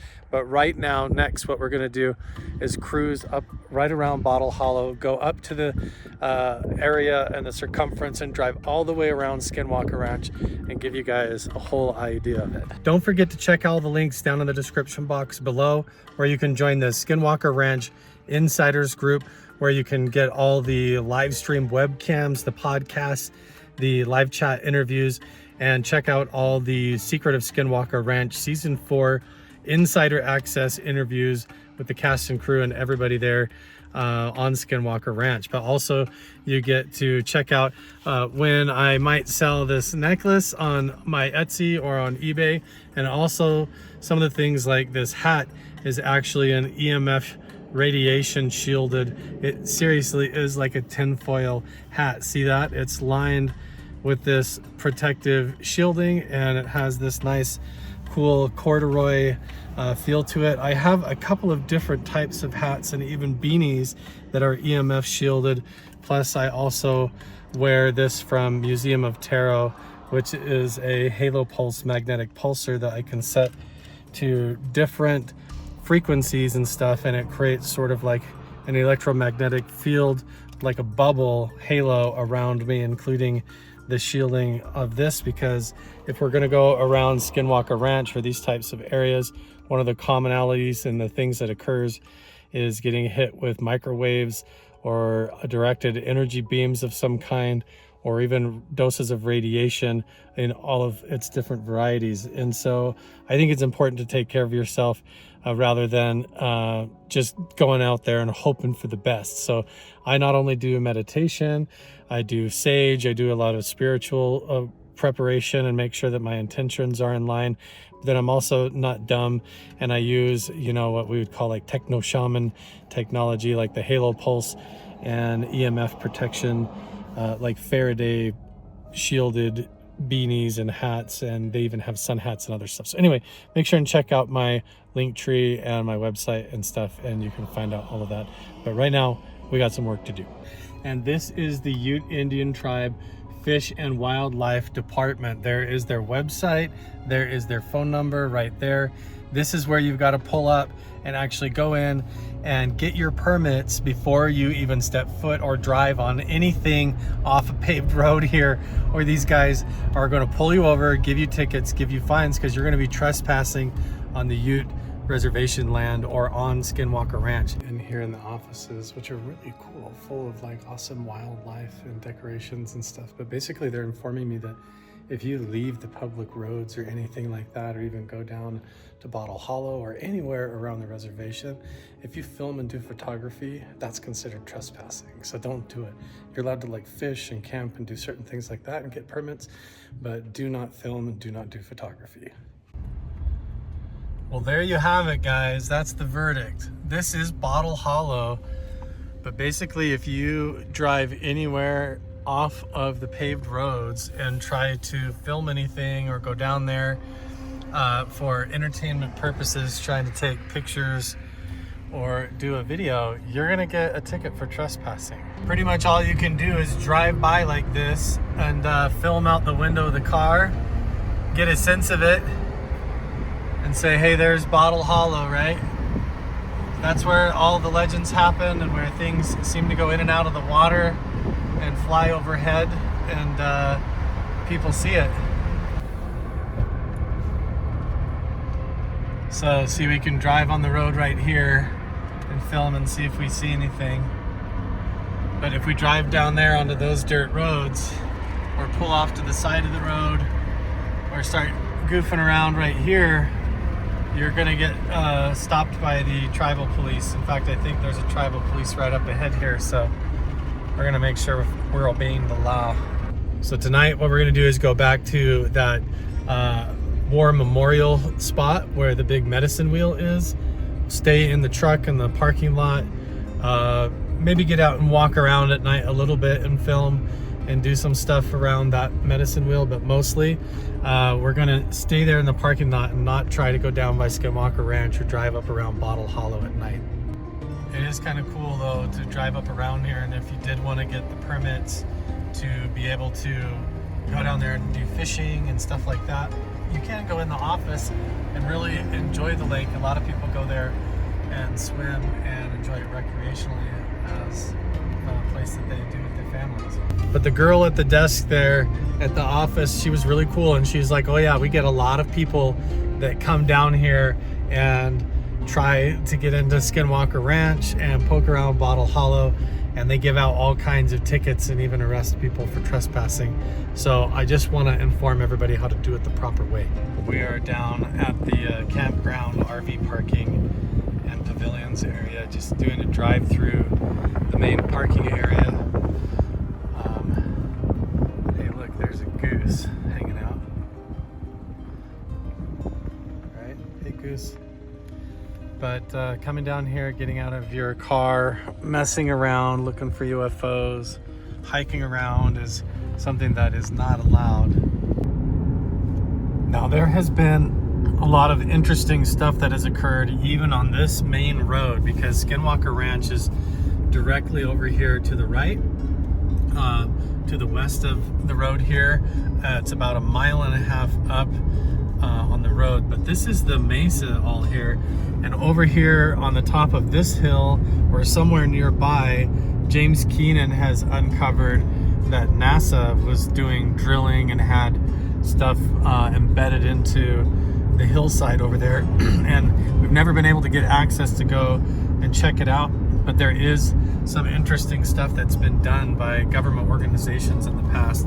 I also want you to pay attention, and I'll put links to a video where James Keenan and Chris Bartell and I came through here, and we investigated these high power lines that go right over the top of the Skinwalker Mesa, right behind the ranch.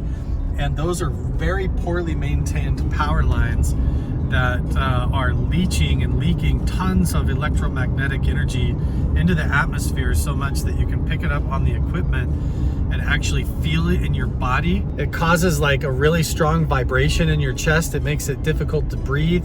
You can almost taste like a copper metallic taste on your tongue in the back of your throat, and it gives you this weird funny feeling in your head even just walking up close to those power lines.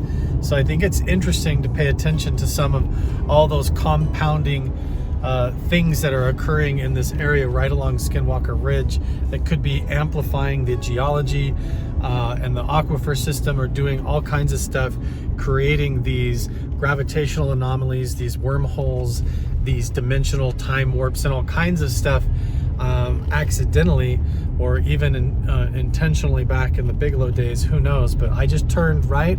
We're driving up the road again, going back to the main entrance at Skinwalker Ranch. We'll get out and film again there for just a little bit, and then I'm going to take you on a whole loop around the property of the ranch and just kind of show you what it's all about in the circumference area and the size of the place, because it's kind of hard to actually fathom and take it all in and how huge this property really is. This is Skinwalker Ranch Ridge. This is all technically off the property here. There are residential people and families that even live on this road, but this is the actual ridge line in the mesa. It's part of the East Valley area, where all along this ridge line, if we look, I'm going to slow down. Whenever I drive up here, I'm always fascinated by the prevalence of how much it seems like there's like stone altars and monuments and possibly things up and around on the ridge stacked up, and possibly even entrances and things that if I ever had the ability to access some of that property, it might be interesting to see what we could find over there. But this is the actual road where there has been a lot of incidents occur, and above the property right here, this is all Skinwalker Ranch. Everything that we're seeing out the window here is all Skinwalker Ridge and the property that has been investigated for this paranormal activity and UFOs for several decades now. we're gonna pull right up to the main gate again today as a part of our journey into the unexplained in these mysterious locations. But the paved road ends right here, and there is some residential properties here. Former caretakers that used to live in this area and watch over this area for Bigelow lived in some of these houses up here on the edge of the property. And so a lot of the stories that you hear about the incidents occurred up here at these properties on the left-hand side. And there's a lot of the ranch fields over here. This is the Skinwalker Ridge and the mesa. And I think all the Navajo stone circles and everything are up on top of the ridge up here. So I'll actually get out at the main gate here and we'll film some more, but I'm just gonna keep driving and show you guys out the window what it looks like to drive all the way up here so you get a sense of it. And I'm gonna zoom in some so you can see these rock formations and features on the mesa. And then here we are again back at the main gate. So I'm gonna pull over here and park, and we can't cross these cement barriers until I'm actually with Caleb and have permission to do that. I'm gonna pan around the mesa and kind of show you guys the hillside.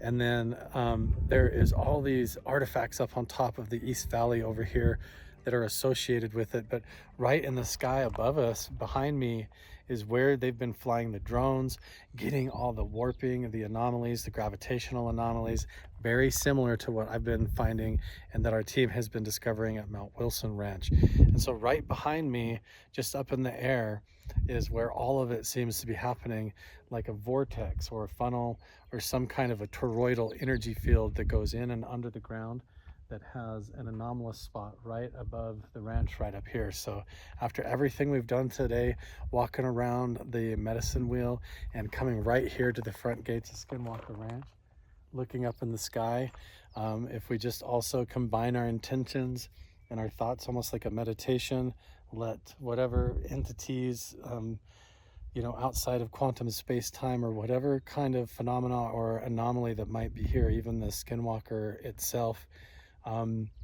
to invite it to be able to appear and show up on camera and see if we see anything at all throughout the duration of this, even when we come back and park in the parking lot tonight. So I'm just going to pan around and we'll look up in the sky and see if we see anything.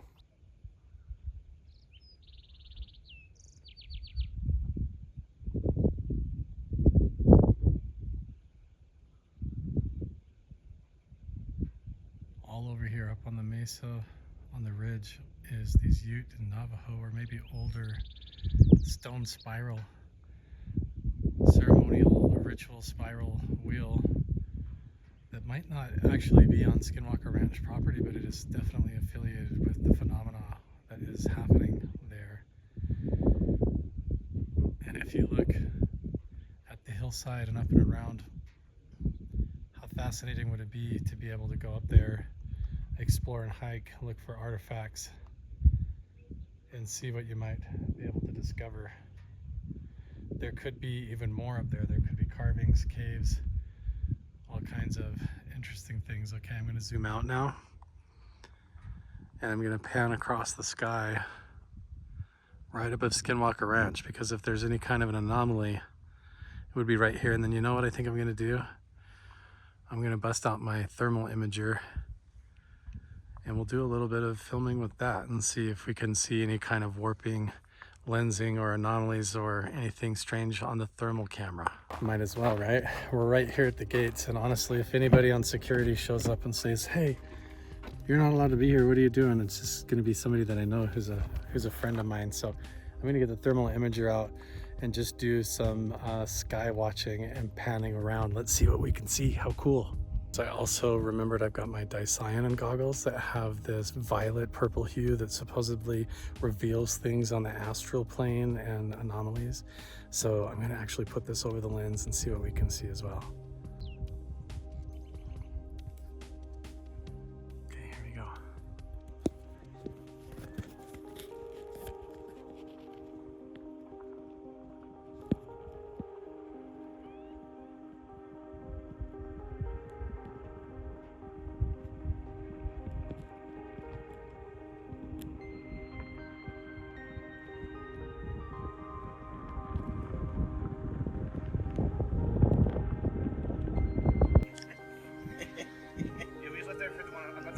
right now.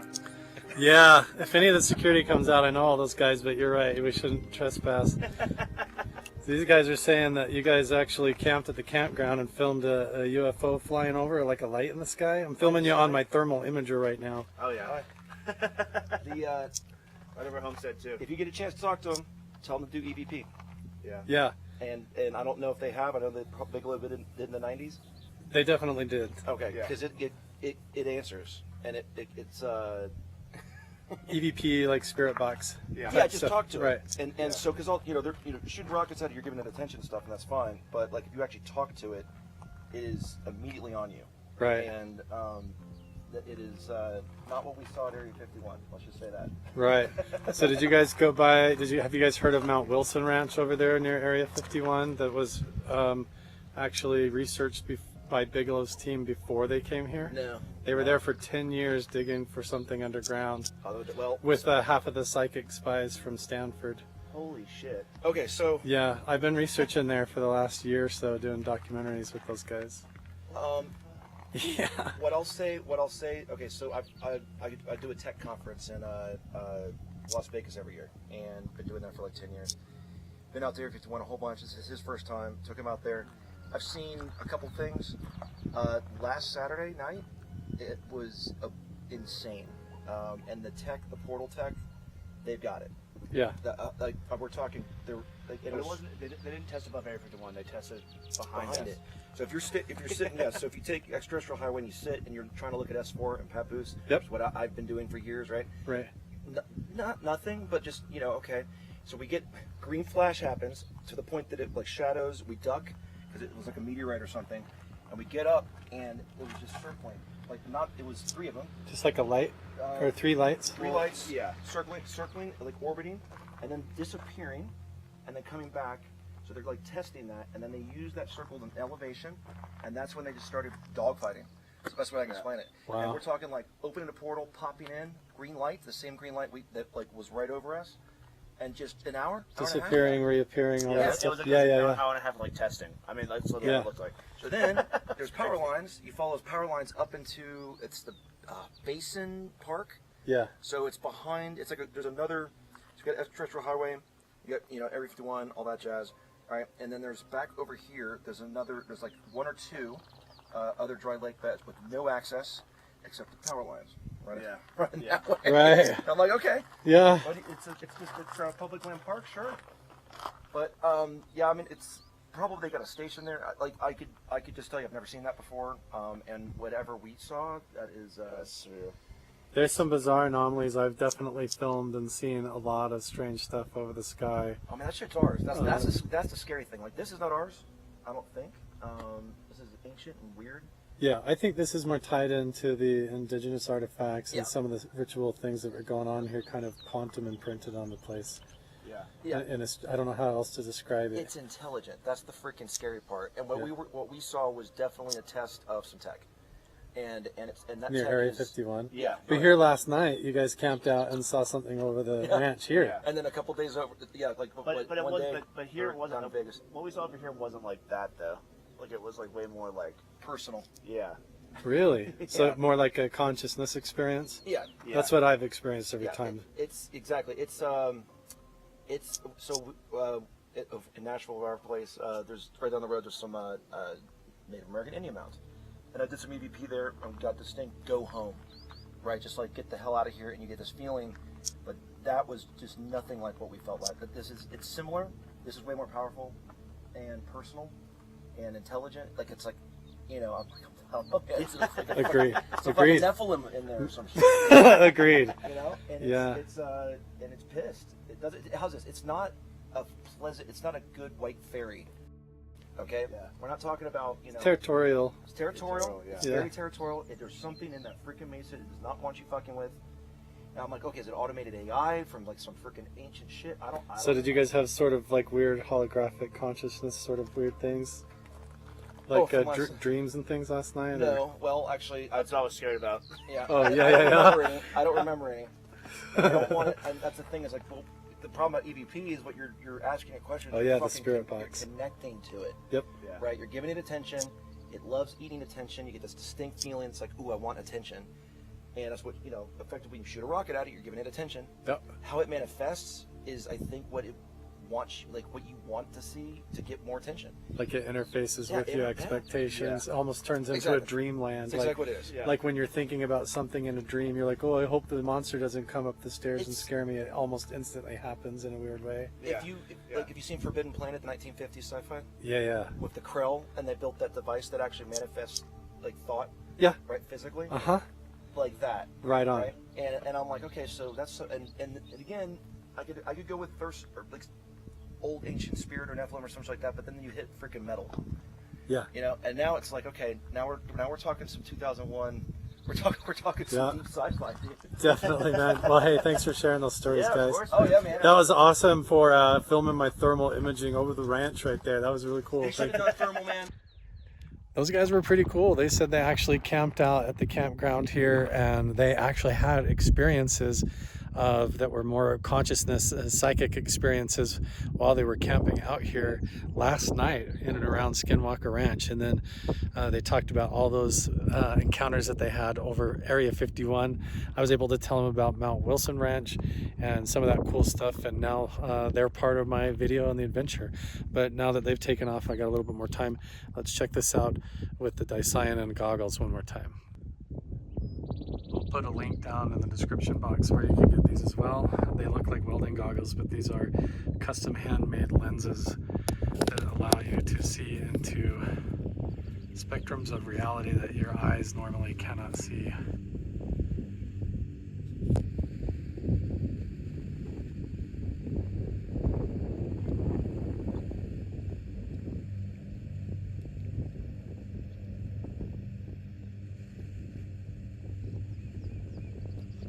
This is the part of the valley over here, the East Valley, where the Navajo Stonehenge or medicine wheel is. And this is where all the drone activity is happening, and when the helicopter gets the weird effects up in the sky is really right above where I'm filming. We're pointed right at it, so if we were going to see anything, it would be here. Let me know if you guys spot anything. It's kind of hard with the glare on my phone. So I'm just slowly panning around with these goggles on. See, this is what it looks like without. Then we're going to come back at night with the night vision.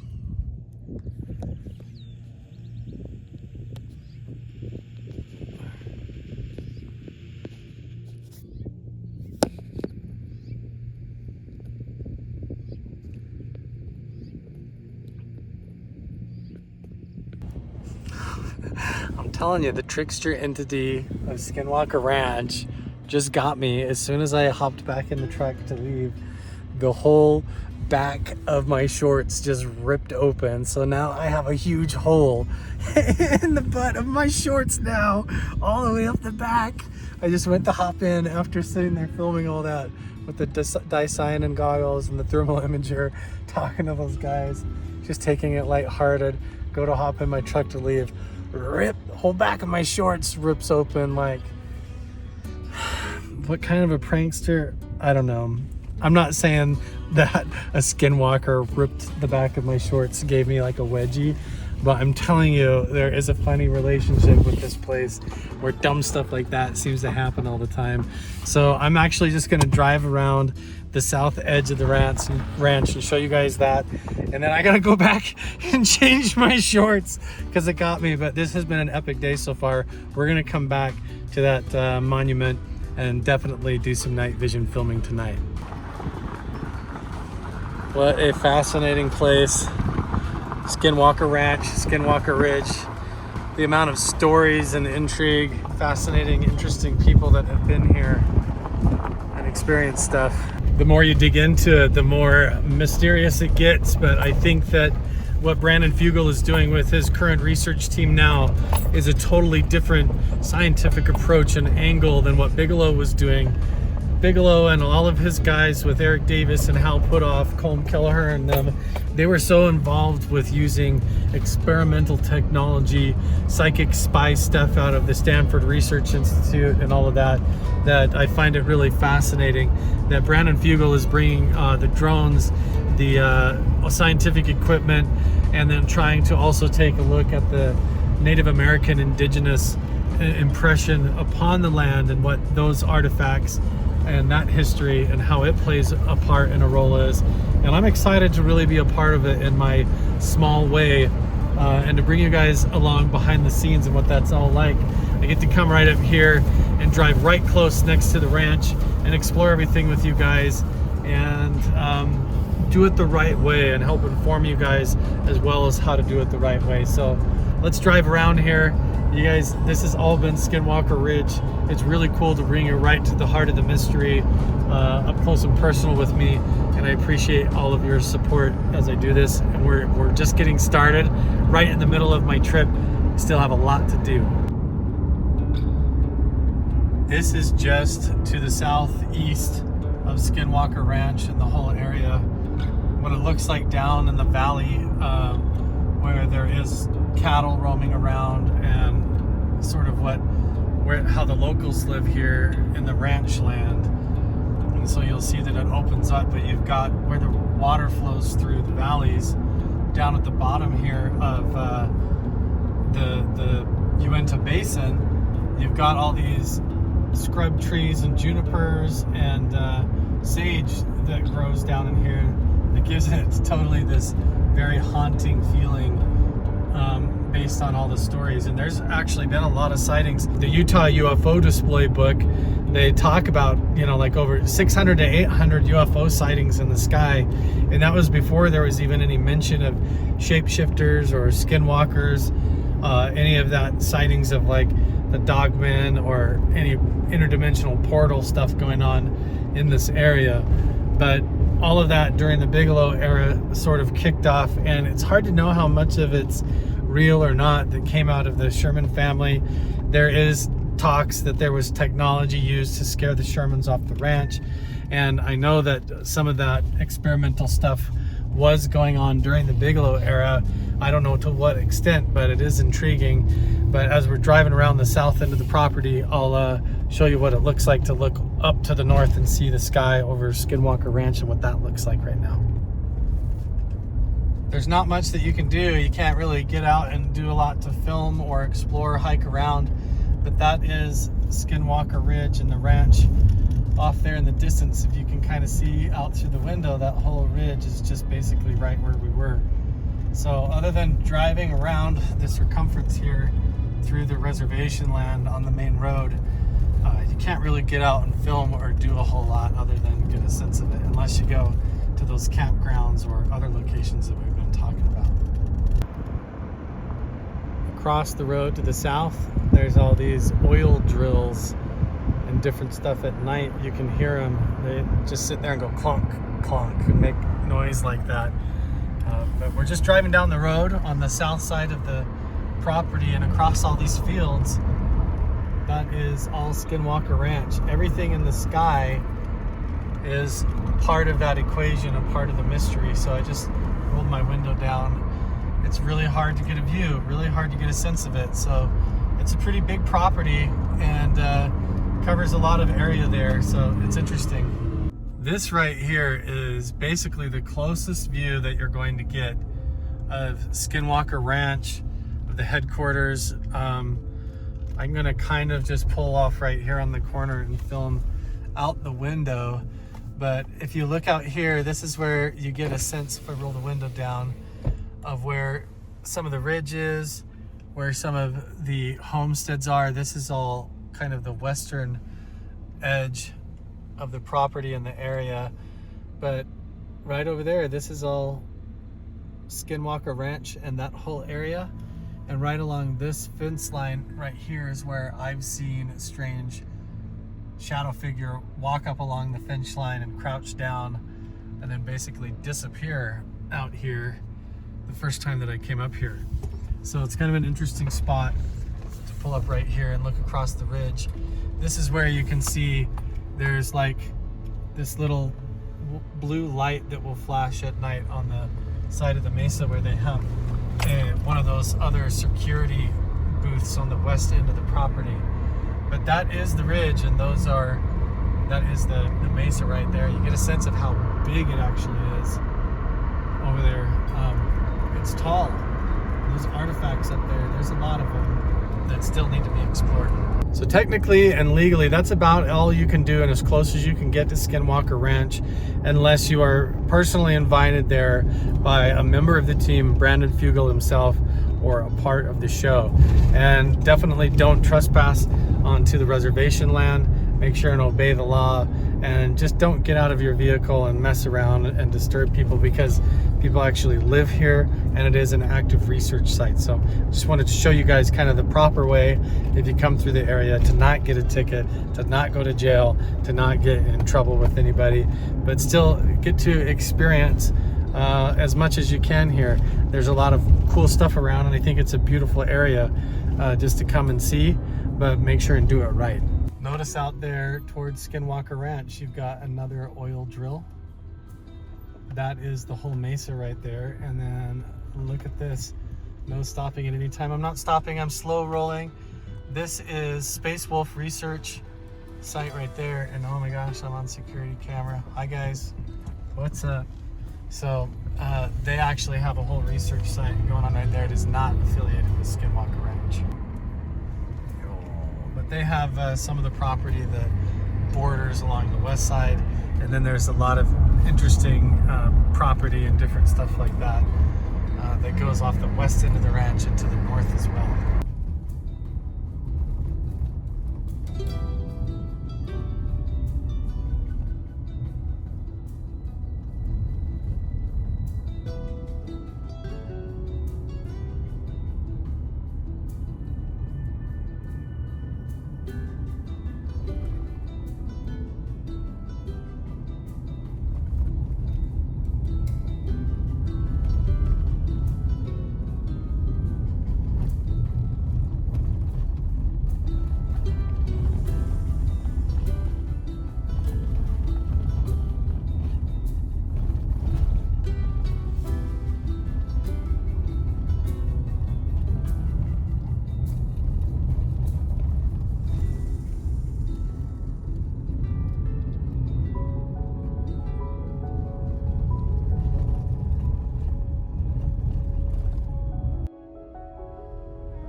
We are now basically on the west end of Skinwalker Ranch.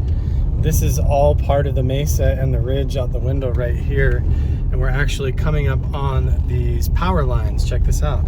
Here you have, we're driving right over the top of Skinwalker Ridge right now, the mesa itself. And underneath these high tension power lines.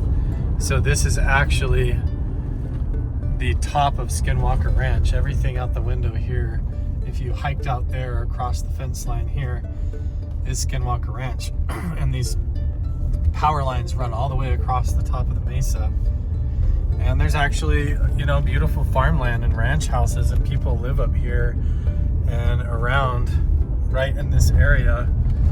And all of the strange phenomena that they're experiencing happens in the sky right up there. It's kind of amazing to think about how much has happened.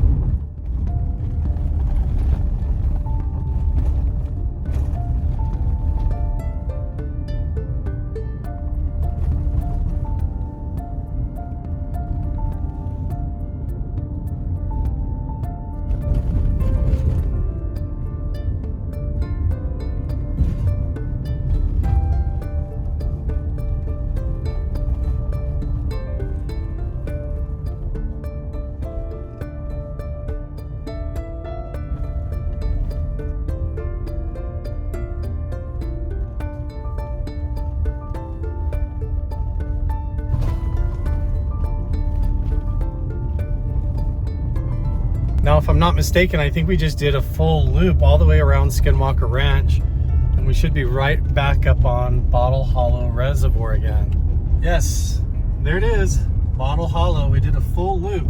And get a load of this mural.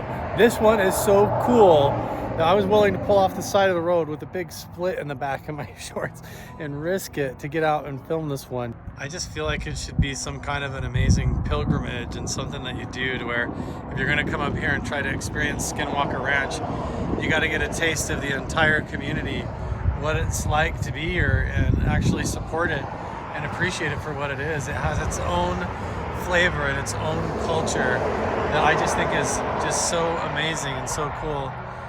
They didn't have to do this, but the entire community, the entire county, and everybody around here is just really cool like this. And so I like to stop and appreciate it. Guys, I'm just driving along trying to go back to change my shorts that tore, and there's petroglyphs right there. So I've got to try to find a spot that I can maybe pull off the side of the road, maybe right here. Hopefully this is okay. Let's go take a look.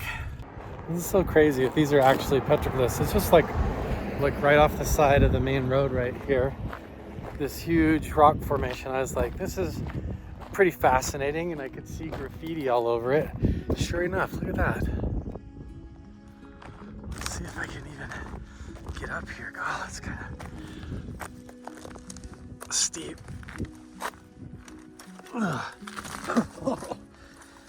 It is a little bit tricky crawling up here.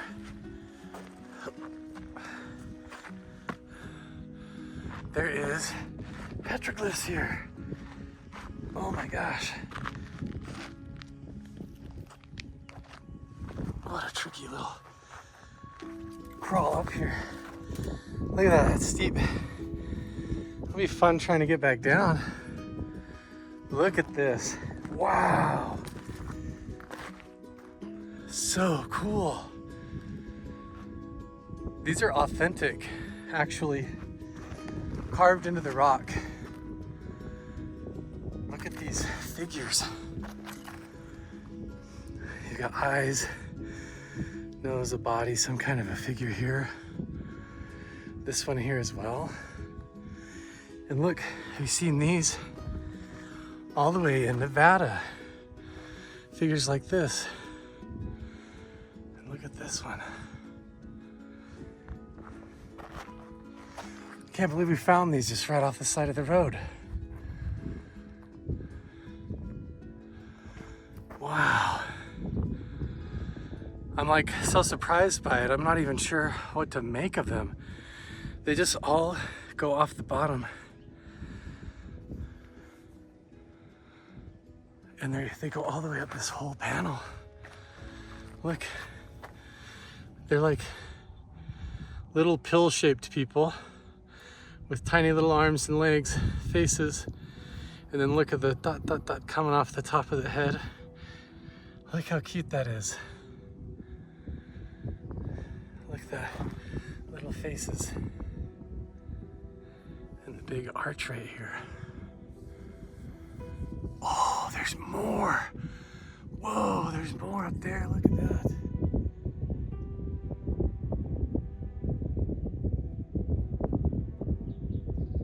Look, same kind of figure. I can't believe we've just been finding these, you guys. I had no idea that these were here. More of these little, like, bean-shaped or pill-shaped guys. So cool. And look, they have the horns on the top of the big arch. Or are these like moccasins? Are they supposed to be footprints with toes? Is that what that is? Is it supposed to be a footprint with toes? 1, 2. It's hard to tell. I don't want to jump to conclusions. It's almost like an H symbol here. Look at all this, guys. So cool.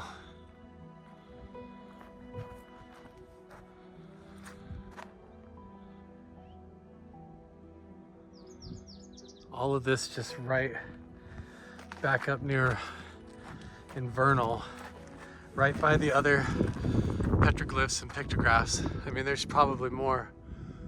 All the way up there, there's graffiti all over. Looks like people come up here around and go rock climbing as well. I've got to be really careful trying to get up and down here. It's actually very steep and sandy, but look, oh wow, this is almost like a whole long arch, which I've seen in another canyon before, almost like a boat. It has like symbols up above it here. What an incredible day. We haven't even hooked up with Caleb, haven't even actually gone in Skinwalker Ranch. All you got to do is get out, keep your eyes open, follow your intuition, and here you go. Can't believe we're finding all this stuff. We just came from Skinwalker Ranch, Bottle Hollow and everything right over there. Just driving around the corner and boom, ancient indigenous rock art. A strange, cute little bean-shaped people. How cool. With these little arched horn things on top. Oh, there's one going this way with dots. Oh, look at the cool dots. What a cool find, guys. Amazing. This is what it's all about. I've never seen these before. I just noticed the formation. I've got a sense of it. I've got a nose for this thing, and I just looked up here. Boom, sure enough. Cool little bean-shaped alien dudes drawn by, I don't know, probably desert archaic people, maybe early Pueblo. That's hard to tell. Maybe Fremont people, but these are interesting petroglyphs.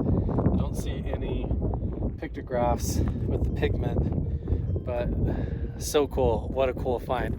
And we're just getting started. I can't believe this is so cool. I just want to pan down one more time, try and take it all in, because I don't honestly know how many people even know all of this is right here on the side of the road. But these are so cool. I have definitely seen these figures and shapes down in southern Utah and all over in Nevada, right near Mount Wilson Ranch. I did a whole set of videos, and there are petroglyphs that look just like these little guys with the pill-shaped bodies almost, and the dots above the head, these arms. I've seen this hundreds of miles away on rock art, clear in Nevada. And so this is fascinating that this is all going on right here near Skinwalker Ranch. And look, right up here, way up high, you've got some graffiti and grease art and stuff up there. But then look, way up high there. There could be anything around here. It's almost like a little smiley face there. Very cool. Unexpected, awesome find. Nice to meet y'all. Thanks for saying hi, everybody. No way. I just come around the side here, and there's even more right up here. Look at this. I'm just crawling back down here, trying to figure out an easier way to get back down. Boom. Look at this. I've seen this guy all over the place too. Isn't that such a familiar shape? And then look right above him, you've got this little figure and the 3 dots. What? What in the world? Is there more up here? It looks like there's figures there. It looks like some of that might be red ochre. There could be lots of faded stuff on here. Look at that, guys. A whole figure with the headdress. Another little figure up and to the side. I've seen this clear down in southern Utah. Little figure up on the shoulder of the big figure that looks like this.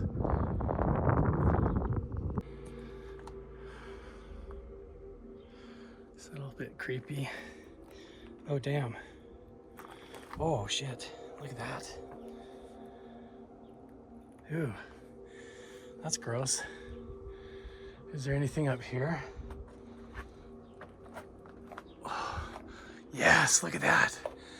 Look at the red ochre pigment. Whoa. They crawled all the way up in here and did markings. All the way up in there. That's not graffiti, guys. The red stuff there, those are indigenous. Look at these lines. 1, 2, 3. And then a big one going up the middle. See that? 1, 2, 3. Big, almost like a funnel vortex looking thing. 4, 5. And then dots up in the sky. And then look at the black circles. 1, 2, 3, 4. Right there. But this is almost like 1, 2, 3, 4, 5. And then it's almost like a big cone shaped or funnel shaped thing going up with these red pigmented dots.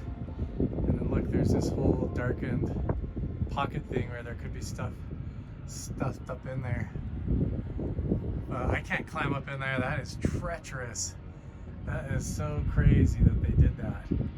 But what an amazing find.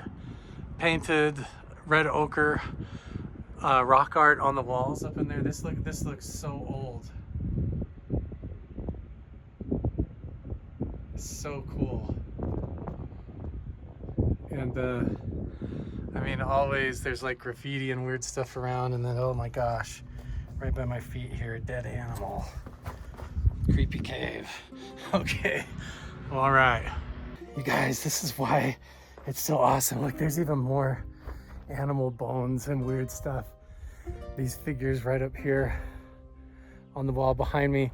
That's why it's so amazing to get out and see for yourself. Like, how many people do you think in the last like 2 decades working on the Skinwalker Ranch crew or up and around here, or even the locals that live in the area, even know that all of these petroglyphs are right here on the wall, just on the side of the road? And right down here, when I keep going, that's where we saw the pictograph that we hiked up and found the other day. But all of these indigenous sites are right here in the Uinta Basin and all over the place and connected, and they're in the same artistic style as the ones that Brandon Fugel just recently found at Skinwalker Ranch. It's so awesome just to get out, boots on the ground, look for yourself with the right intentions and integrity. I wasn't expecting this, and just stumble across it, and you guys get to experience it all with me. Very cool. What a really cool, unexpected thing. I mean, this thing sticks out. You figure there's people living here for thousands and thousands of years, all the way that goes back to prehistory. There's probably loads of stuff all the way down this entire road, all the way up to Steinecker Lake, all the way up McConkey Ranch, all these canyons totally inhabited by indigenous people that were doing mysterious, interesting stuff, all the way down to Skinwalker Ranch. I just pulled off the side of the road here really quick because of these amazing cliff walls as we come back here to McConkey Ranch. I decided I wanted to run back here and check out some of the petroglyphs, but look, even clear off in the distance when you look at these giant sand caves and pocket caves that you've got up on the cliff face where there could literally be anything hidden back up in this whole region. I want you to keep that in mind as I drive up here and we go to look at these petroglyphs, just how epic and monumental this whole area is. I mean, even when I roll the window down and go to 0.5 and try to show you how giant these cliff faces are, and the legends of giants and little people and mysteries and even wandering dinosaurs and things living back up in here is all part of the oral tradition of this region. There's supposedly even still buried caches of bodies and gold and all kinds of incredible stuff all up in this canyon, as well as carvings of petroglyphs, pictographs, and you name it. Just try to get a sense of this out the window driving. You can't even see to the top how crazy it is. Now, I'm willing to stick my neck out here on this one because this one is really fascinating, but there is actually a petroglyph here at the McConkey Ranch site that everybody looks at right now. In the actual official books, it's designated as an antelope. It does kind of look like an antelope, but I want to point some strange features out to you guys that make it not look like an antelope to me, But there's a way of looking at this petroglyph that honestly looks a lot to me like a dinosaur with a saddle on its back. If you don't believe me, take a look. We're gonna go there right now and I'm gonna show you. This whole area feels like Flintstonesville. Like there was definitely dinosaurs that roamed all around this whole region, and ancient indigenous inhabitants that lived here and dwelt in this whole area. And along all of these cliff faces is ancient petroglyphs and artifacts galore.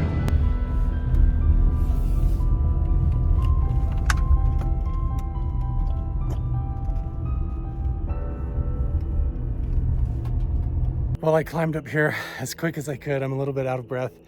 I don't have a lot of time to come and look at these today, but I really wanted to show you because they're so fascinating. The one that I'm talking about is right here on the panel, right here, where this is actually the head, the neck coming down, the front arms, the belly, and then look at the hind legs coming down. And this almost looks like a tail coming off the back right here, and then you have the whole arch of the back and what looks like could be a saddle, even with a stirrup. And then here's the head right here. I'll flip the camera around because this entire panel of rock art and petroglyphs is just amazing. Now, I could be totally wrong about this. It could just be levels and levels of different carvings that make it look that way, but look for yourself. Somewhere along the way in the last 2 days, I've completely lost my extendable selfie stick. So now I just have this short handled one. But look, if I come up here, I'll stand on this rock and show you there's all these amazing cool figures, spirals, and amazing glyphs all over this entire thing. Here we've got almost what looks like a shield with a face. But here now I'm gonna pan over this. Now look at this. Right in the center, you tell me. They classify this as an antelope, but since when do antelope have fingers or claws on the front instead of hooves? And look at the mouth. Look at the head on that. Is that an antelope? Or is this a dinosaur? Doesn't the head look like, that looks like an eye, the nose, the lips and the mouth, the bottom of the neck, and the jaw coming down. This is the neck with stripes on it. Look at this entire glyph here. The whole thing, I'll zoom out a little bit. See, what is that? Is that a saddle on the back, or is that another face? You got eyes in the mouth. It could be another face with earrings. It also looks like a saddle on the back. Look here, let me zoom out even more. See the whole thing. Hind legs, goes all the way up, belly, front arms, neck, head. Here's the back, saddle on the shoulders, comes all the way down. And then is there a tail? It's hard to tell with this stuff coming off of there. Or is this completely separate? Are these legs and feet right here belonging to something different? And since when do antelope have toes? If that's what this is, see? Right? You tell me. Hind legs going up, back, belly, front legs, neck and head. How is that? I mean, that looks a lot like a dinosaur with a saddle on its back. But antelope? Does that look like an antelope to you? Look at the mouth. It could. I mean, an antelope does have the black stripes on its neck. But here we have the entire panel.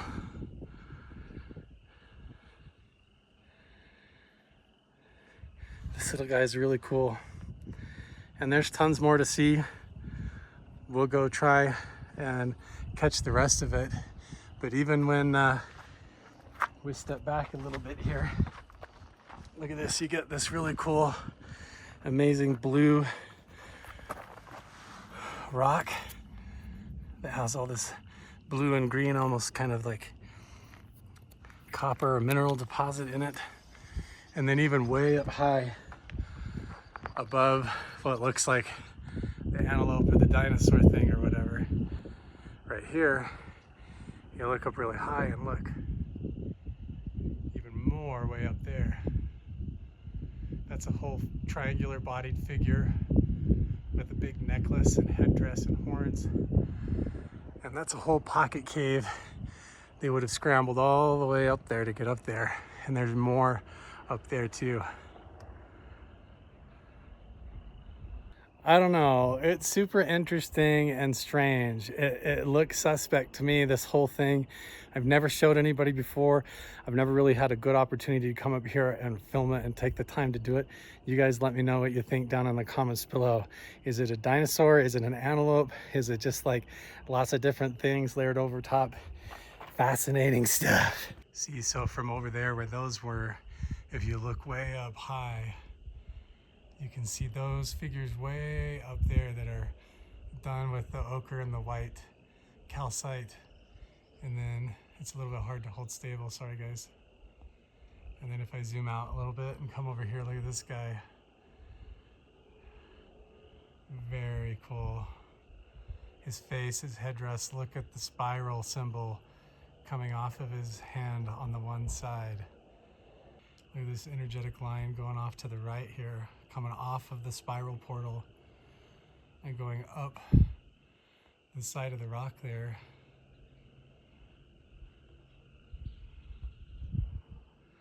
Fascinating.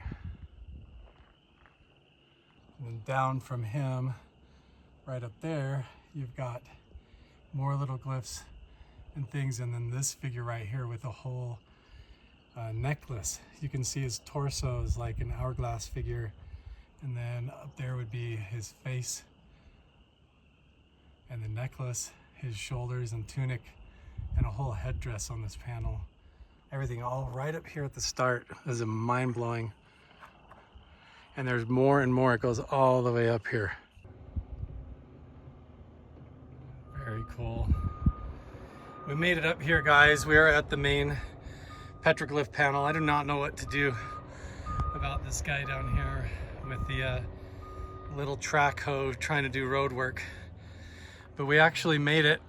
This is one of the most impressive and my favorite panels in this whole place. I just think it tells an amazing story, almost of people or a family.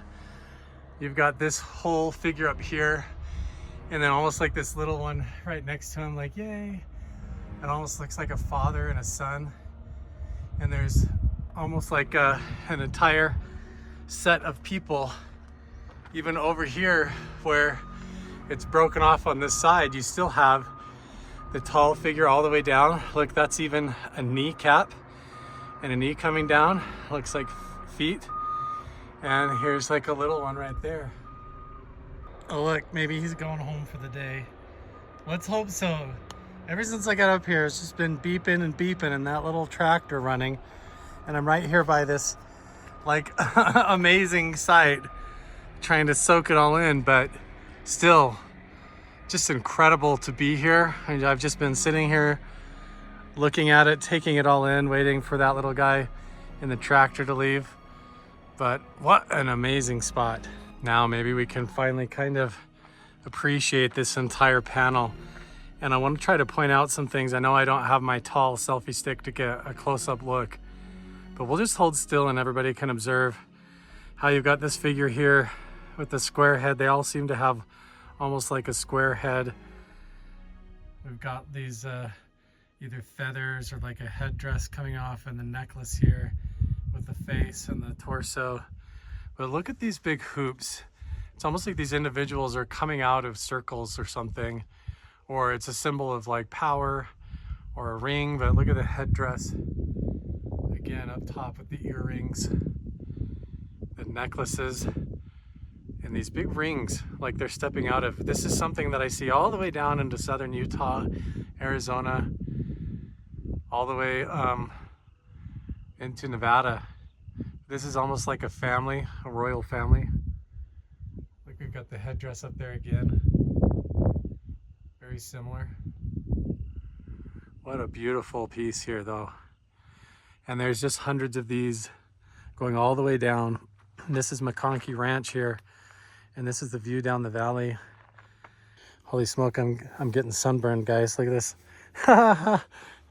There's a powerful feeling when you come here of just like lost history, totally forbidden knowledge and unknown mysteries.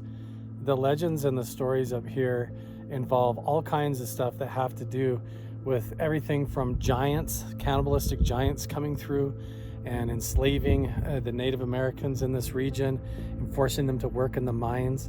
There's stories of people coming out of portals, interdimensional entities, and star people coming down from the sky. Paranormal stories galore, as well as even accounts of little people.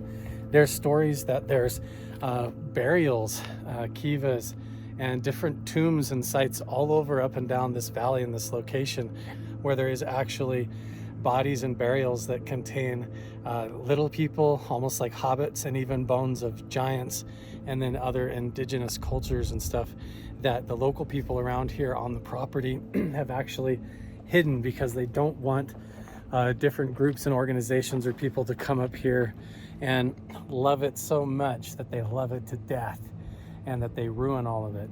It's kind of amazing that some of this is even open and available, but there is signs all over: do not touch, do not deface. People are destroying the rock art, and it's really quite a shame.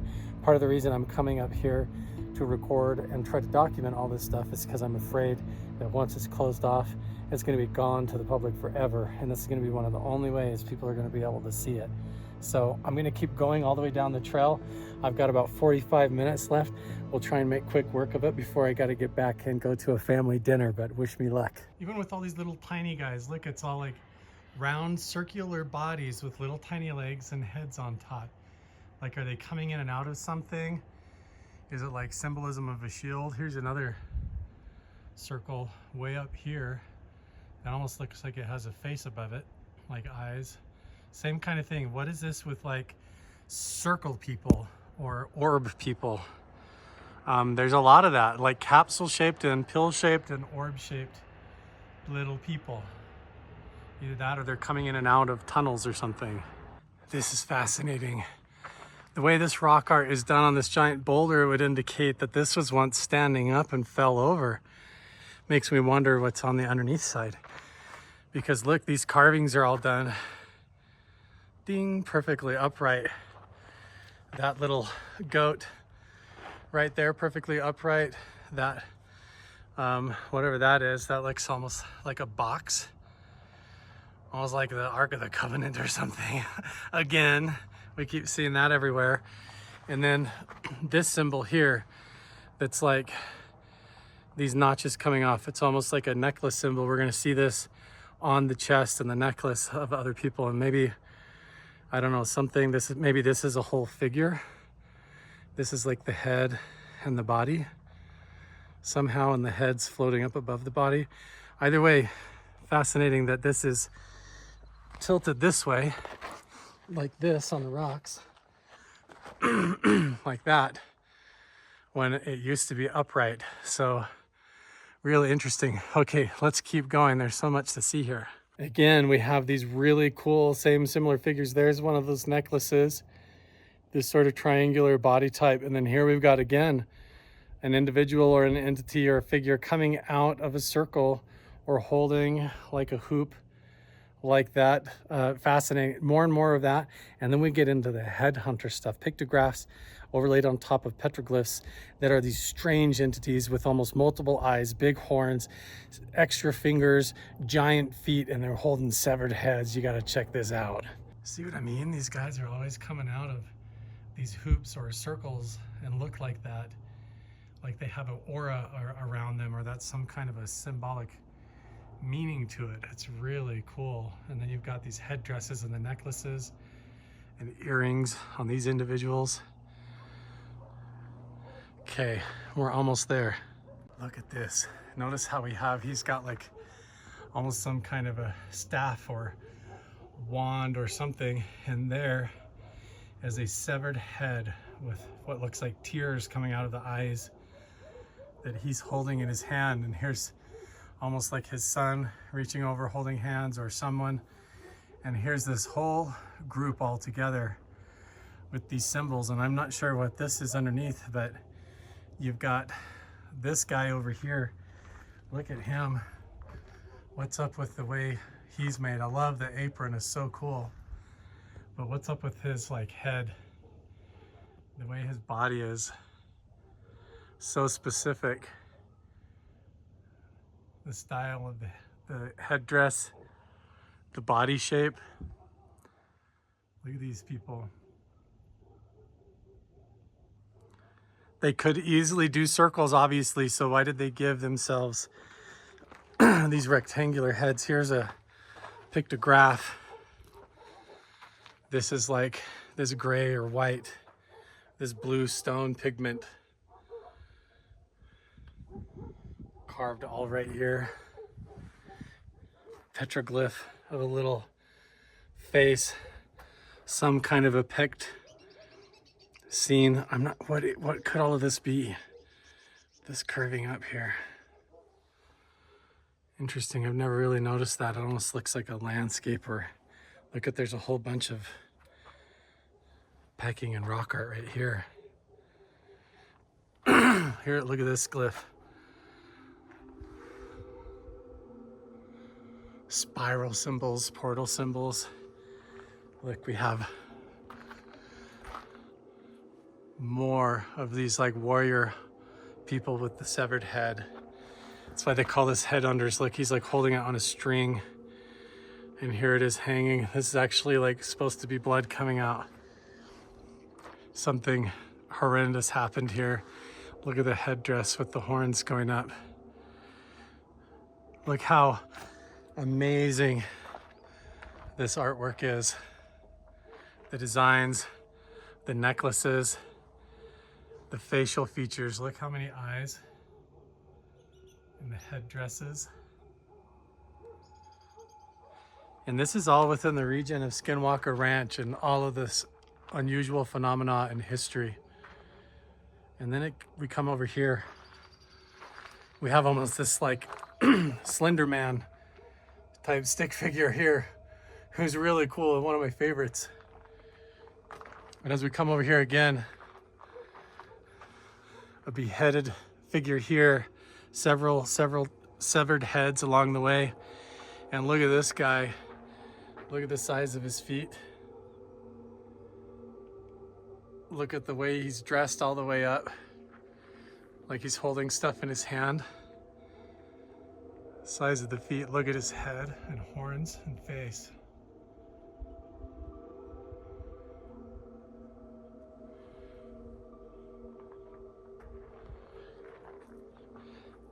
Even still, stranger. These are even bigger than this guy over here. Look at the headdress on him. Look at the size of his feet. How many toes? 1, 2, 3, 4, 5. How many over here? 1, 2, 3, 4, 5. So he has the right amount of toes. But look how giant the feet are. Look at the severed head and the top up here. Look at his face. Holding some kind of a weapon. Almost looks like a monkey wrench. Some kind of a wand.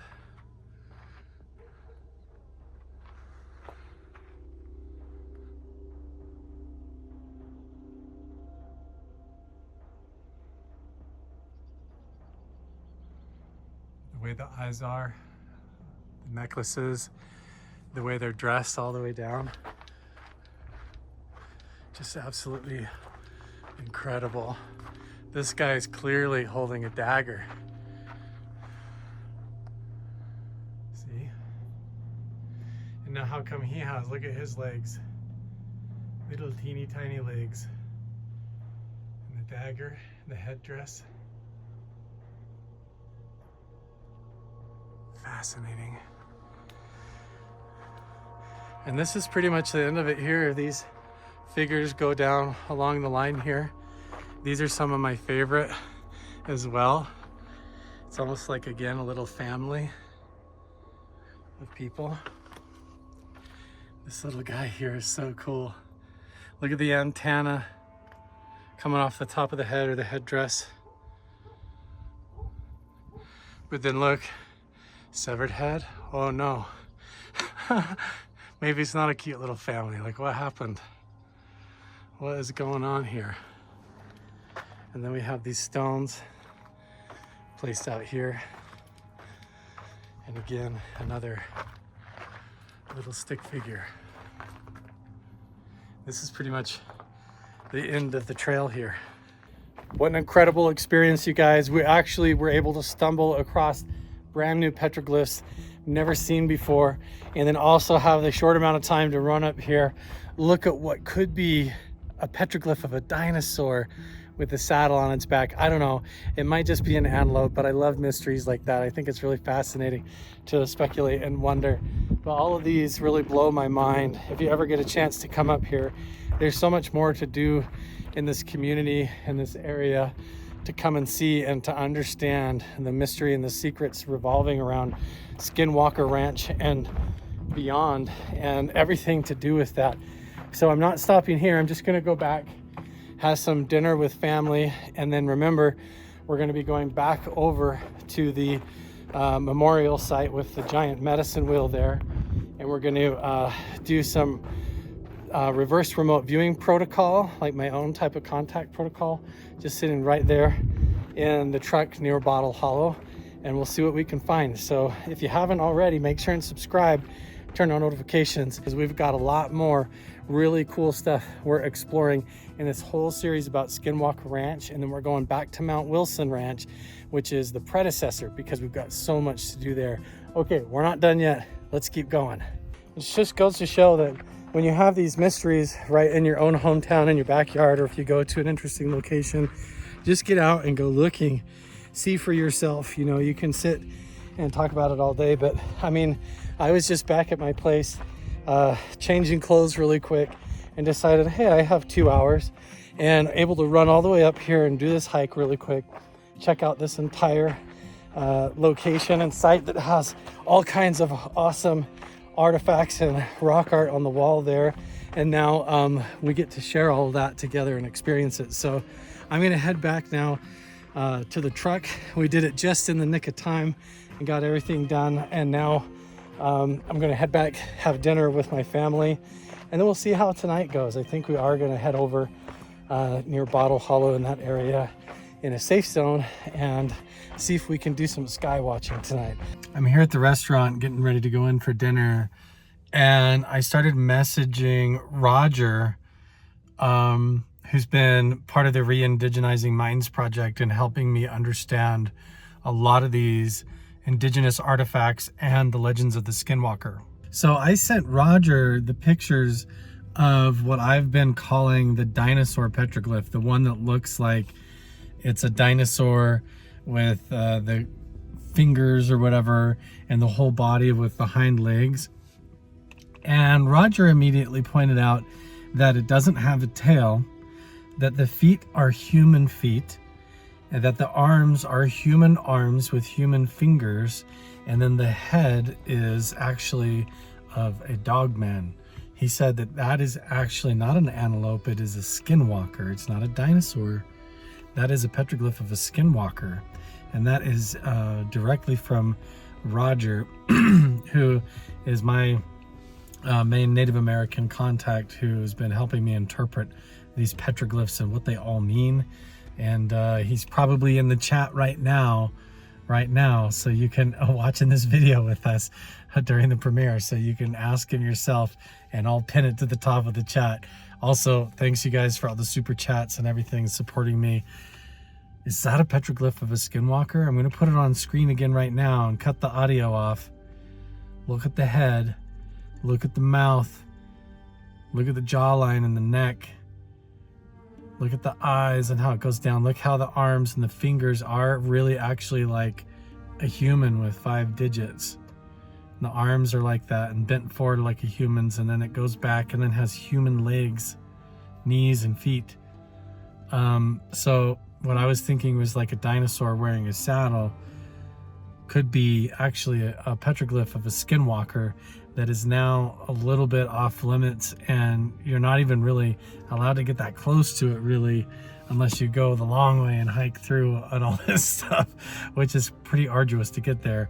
But honestly, it's fascinating to consider that this is up in the Uinta Basin connected with Skinwalker Ranch. So I don't know when people start talking about how there's nothing to the show, there's nothing to Skinwalker Ranch, there's nothing to the work that Brandon Fugel's doing.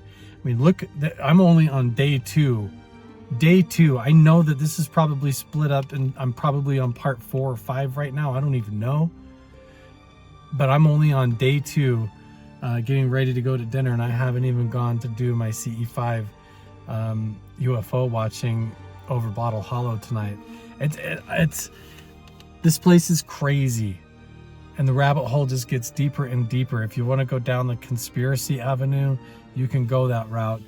But if you take a look at the ancient indigenous artifacts and the connection there, and with the petroglyphs, that's part of why I feel like I want to go and keep filming them and documenting them, because people keep going up there and they become more and more off limits, and then we're just going to completely lose that history forever. It's all just going to become a myth when some of this stuff could actually be real. All right, it's time to do our dinner review, and I'm out at a local dive, I guess we would call it. It's the Dinosaur Brew Hall, and this place is awesome. Look at the decor in here. They got a pool table.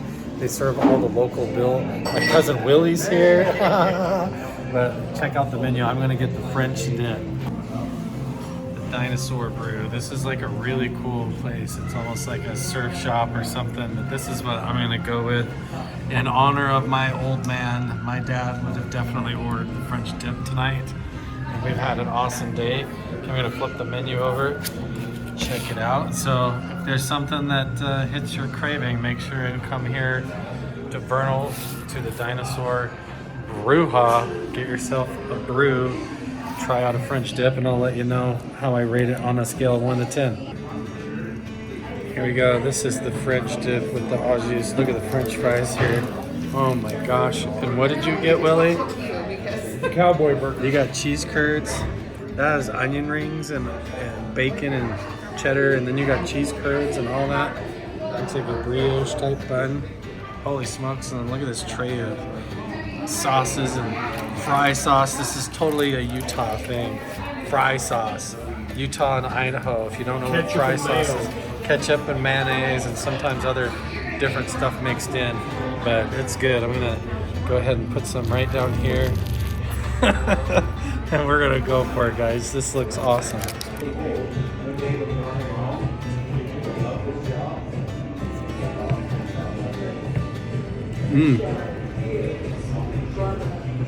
at that. Some brings me in beer. That's good. The au jus is really good. There you have it. French dip and fries. If you want to go to the Dinosaur Brew Hall, I highly recommend it. I actually thought it was really good. I think as the way of meals go, it was right up there. I got to give it probably a 7. I think it had the same beer. The food quality was the same as the Vernal brewery. I would say it was the same, but the prices were better, and I honestly kind of prefer the menu option. So I would say right around the same range. I think this is more up my alley, and I'll probably bring my friends back here. This is a cool spot. Okay, we are officially back at the Ute War Memorial site. That is the monument behind me. I actually think that I might have left my selfie stick here earlier today when I was filming in the morning, walking around. I think I might have set down my extendable selfie stick. So now I get to walk around this big medicine wheel in the dark, right above Bottle Hollow, which is right down there behind me, and just like a mile away from Skinwalker Ranch. So everything in the sky above me and right here where this big medicine wheel is within the flight zone of where everywhere on season 4 of Skinwalker Ranch they keep experiencing these UFOs flying in the sky. And here, I'm gonna hold my phone better so it's not shaking around so much. I don't even have my selfie stick, so I'm just holding my camera with my hand and it's shaking around all over as I walk. But here we are at the main gates. I'm gonna turn the camera around now. Let's see if we can find it. Wow, this is really cool. So yeah, Bottle Hollow is right over there where those lights are. And everything in the sky up here is above Skinwalker Ranch. So all of the anomalies that you're seeing on season 4 in the sky, the UFOs, UAPs, if there's anything flying around over Skinwalker Ranch, we're gonna see it. And so I've actually brought my night vision and thermal imaging and all that, and we're gonna sit right there on the truck, right here next to this big medicine wheel, and we're gonna see if we notice any UAPs. Man, the moon, I don't think the camera's gonna do it any justice, but the moon just looks amazing tonight. Floating up here in the spooky clouds. It looks like it would be really cool to see a UFO. It's kind of amazing that my iPhone's even getting the stars right now. Maybe we'll see something. Okay, so what we're gonna do right now is just walk through here, back around this big prayer circle where all these awesome statues are and this monument is, and see if I can find my selfie stick real quick. Man, it's so cool coming here at night, but so far no luck. I think if I would have left it, it'd be over here. I think when I might have set it down and just taken pictures, but I can't find that thing anywhere.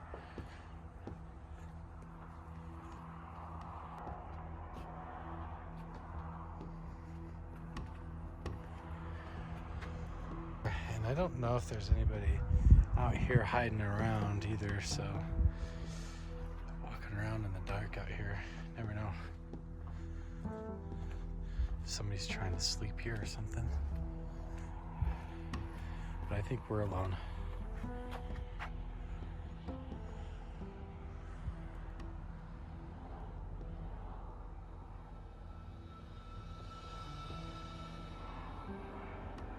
So beautiful here.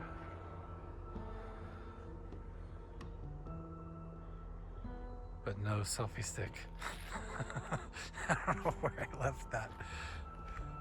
It's always some kind of a treasure hunt. Oh wait, is this it? What is that? No. It's just a strip of grass on the sidewalk. I know I came out here and stood right here and took some pictures, but I have no idea where that went. It's time to switch over to the night vision. This is the Psionics Aurora Black that I'm going to be using on night vision. It's a digital night vision recorder.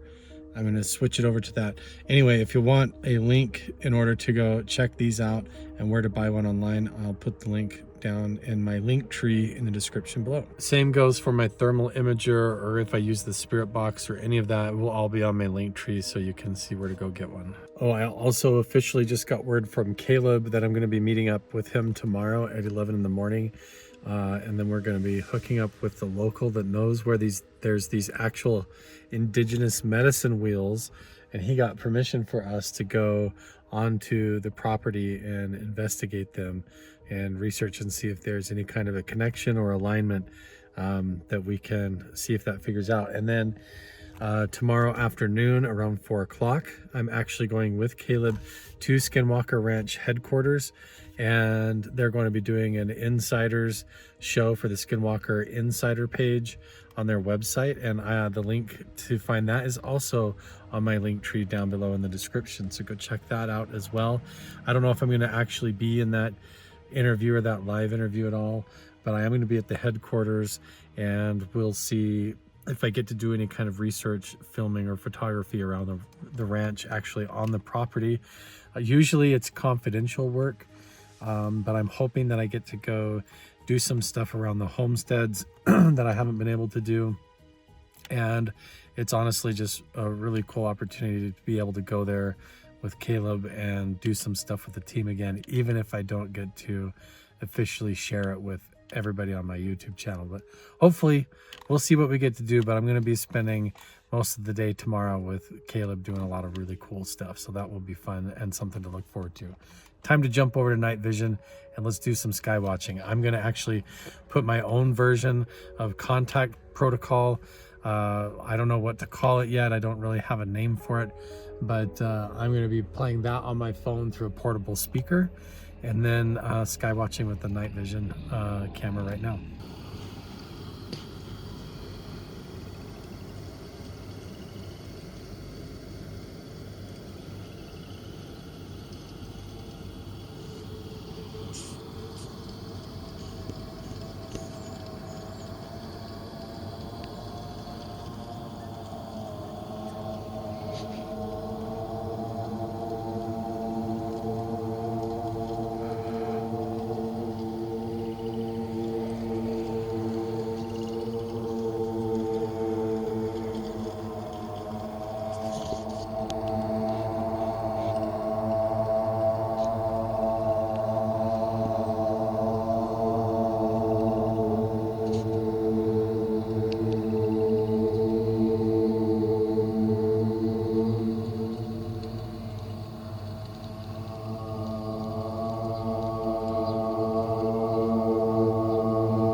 No, this is back. Just filming with my iPhone. Honestly, looks almost just as good as the night vision because of the full moon out right now. It's just like so crazy bright out. But as you can tell, it looks like somebody had a giant pillow fight in the sky and lost. There is even just a tiny window to even see a UFO or UAP. It's just like right there. I'm gonna wait a little bit longer and see if the sky actually clears up at all. But right now there's nothing to see here really. Good news is, like I said, I've been texting back and forth with Caleb basically half the time that I've been sitting here sky watching, and it looks like, yeah, tomorrow I'm going to be going to look at some awesome indigenous medicine wheels that are up in the desert a little bit in a really cool spot I've never been to before or seen, and we'll see where we go from there. But I know for a fact that tomorrow I'm already going to be going to Skinwalker Ranch and probably getting to do some cool stuff there, and hopefully I'll be able to take everybody with me. All right, I'm gonna keep watching the sky for a minute, otherwise we might just call it a night.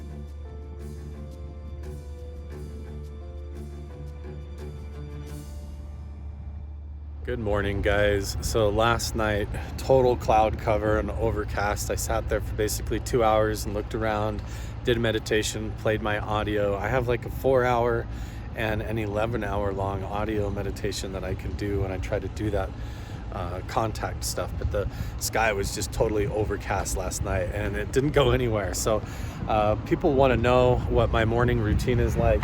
I'm gonna kind of get in my truck and get out of the wind while I tell you guys, but basically I get up in the morning and I have my coffee, and then I do a meditation like today, because I'm actually going to be going to Skinwalker Ranch headquarters with Caleb today. And so I'm at the Ute Tribal Plaza, going to be meeting up with Caleb Bench, the security officer at Skinwalker Ranch. We're meeting up here. I'm going to run in and grab a few supplies, water bottles, things like that. And then meeting up with a local named Lane, who actually discovered some ancient indigenous medicine wheels that might be in alignment with the Navajo spiral and wheel actually on Skinwalker Ranch, that is associated with the strange phenomena that seems to be appearing in the sky right above all of this stuff and on the mesa near that triangle, all in this strange alignment that could be part of this ancient indigenous connection to these Stonehenge, stone artifacts, stone wheels, medicine wheels, even the one that we saw over at the Ute War Memorial monument that we've been spending some time at and that we were just at last night. And so what I did this morning to get ready for today, because I know that I'm going to Skinwalker Ranch with Caleb today at 4 o'clock. And I don't know what we're going to be doing, what kind of investigating, walking around, if I get to do any kind of research or even go into the homesteads. And so I've been preparing myself basically for the longest time. I've been learning meditation. I've been learning how to do like cleansing, how to prepare my consciousness and my emotions, how to handle fear, how to do all kinds of things, do a lot of shadow work. And I've combined a lot of Buddhist meditation systems with even technology from the Museum of Tarot, my friend Brent Stone. So I'll put on like a electromagnetic headset on my head and I turn it on and it goes and creates a toroidal energy field around my brain. It helps me balance my left and right hemispheres of my brain waves. Helps open up my pineal gland and my hippocampus, basically optimizes me for psychic experiences, for telepathy, remote viewing, basically exploring things on the astral plane and all of that kind of stuff. It's technology that was developed like up through the Stanford Research Institute and other people who actually developed the technology, and then Brent Stone has basically built it himself and open sourced it and perfected it and then sent me one of them. I also wear this halo pulse that creates sort of an electromagnetic bubble around my body that I wear to protect myself as well from radiation and energy fields, and I can actually flip these switches and it sends out these different sort of bubbles of energy around me and everything. So anyway, so I can flip these switches to create different frequencies of harmony around me as well. But then also, here's Lane right here over in his truck, so that's awesome. But this is all part of a plan and everything that I've been doing even this morning to get ready in meditations to go to Skinwalker Ranch. But first, we're meeting up with Lane here. We're gonna go check out these ancient medicine wheels and go with Caleb Bench and see if it's all in alignment with everything that I've been researching for the last couple of years, and with Roger and Colleen from the Re-Indigenizing Minds Project. This is going to be a really awesome day. But I'm actually here with Caleb. What's up, guys? From Skinwalker Ranch, security guard there, and we're gonna actually go check this whole place out. But he's got some cool stuff in his truck already that one of his Shoshone friends made for him. It's really cool. This is a traditional war club that he made for me, and it's made with all authentic materials, the same way they were making them, 500 years ago. You went up into an area high up in the mountains and got all the resin off of a certain tree. Really? Yep. He went through and did all the leather work, all of that stuff. So in their language, forgive me, Dawn, if you ever see this, I can't remember the word, but it's essentially translated as a kill stick. Kill stick, yeah. But that's, and what's really cool is, so the Shoshone are traditionally up in East Idaho, where I'm from. Yeah. And in the Wyoming Where area, we're from. Where we're from, yeah. We both grew up in the same neighborhood, pretty much. Pretty much. And so it's pretty personal because he went up. He's got family up in on the Shoshone-Bannock Reservation up in the Blackfoot Pocatello area, and he went out and found the head of this. So this is a native rock from the area up in from where I'm from. So he put a lot of time and thought into it, and it's very cool. It's so cool. Very personal. It's like one of my favorite things. And what was one of the really interesting cool parts of the conversation when he was giving this to me was in regards to like the potential, say, you know, lack of a better word, like the paranormal or the bad stuff that we might be dealing with on Skinwalker. You know, some of the, you know, black magic, even though I don't like that term. Right. In regards to how they view it, because it's not, you know. But he said the entities would recognize this more as a source of protection. Right. Than, say, like my pistol. Right. So you could more confidently walk around with this and feel a little bit more accepted by the energy of the ranch there, the spirit. And it's a source of like the energetic protection. So that goes with me whenever I go on the ranch. Oh yeah. And it's been, and also like it's something that like even if I leave it in my truck at my house, it's something that is there and can like help, you know, do like a wording, if you will. It's like a really cool shaman scepter, but also an amazing kill stick that you could totally. And it's like, I love. Holy smokes, it's heavy. Yeah, it's, and then so it's, you know, the wood in there and the leather and all that stuff. And, so wow. He's very hefty.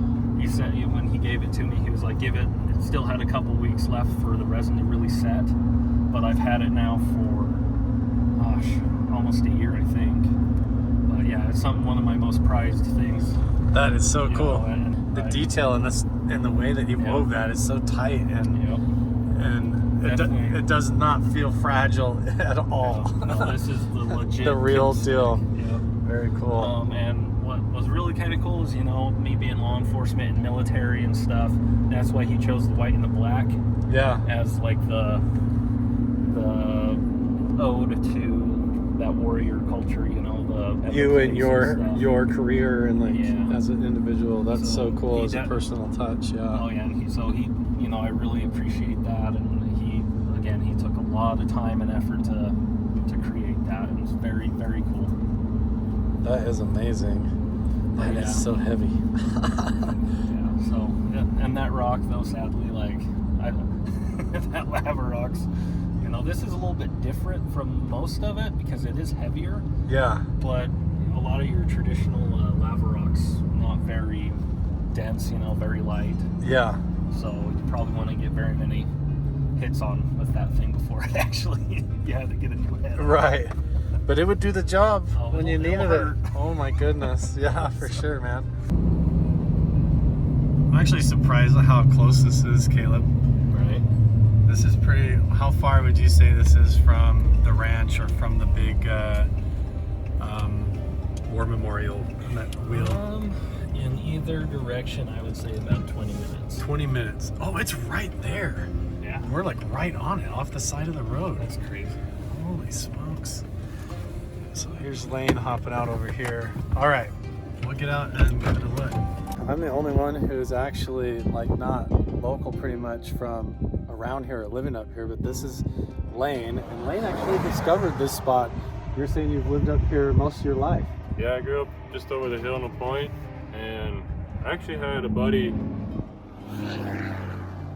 You're good. I don't know. I actually had a buddy of mine show me this spot, and I've known about it for a while now. I sent it to Carl and shared it with him, and now we're here. Yeah, we're trying to figure out if this is in any kind of an alignment with the medicine wheel that we're going to look at right here, wagon wheel, and we might have even spotted one on Google Earth on the hill up there. I don't even know if we have the ability to get over there because of the fences and stuff, but we might as well go over here and investigate this and BLM. Get up there. Oh yeah, it's all BLM. We could go check that out possibly. Well, cool. There might be one up there too when I zoomed in on Google Earth. It looked like the same thing that we're going to see here, but we're going to try and see if it's in any kind of alignment with the like Navajo Stonehenge that you guys are having all this strange phenomena at Skinwalker Ranch. And it's part of all this expanded collaborative research that we're doing with locals in the community and with everything that I've been doing all over the state into Nevada and Arizona, and with the phenomenon with Caleb's experiencing at Skinwalker Ranch and on the show. So let's go check out the wagon wheel. Yeah, that's amazing. This is like right on the hillside. All these beautiful flowers blooming. So Lane, you have been here and seen this before?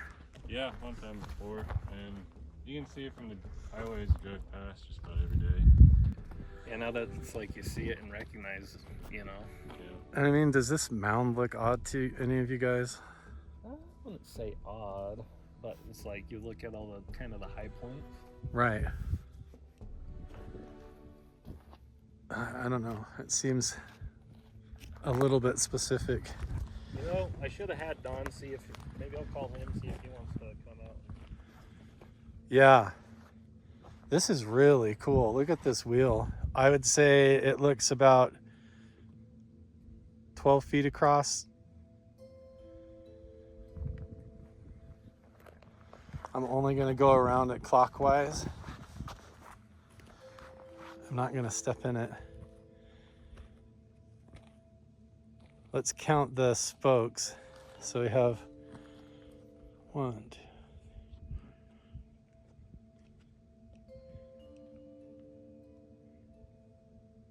14. Never noticed those 2 black rocks in the center. Yeah.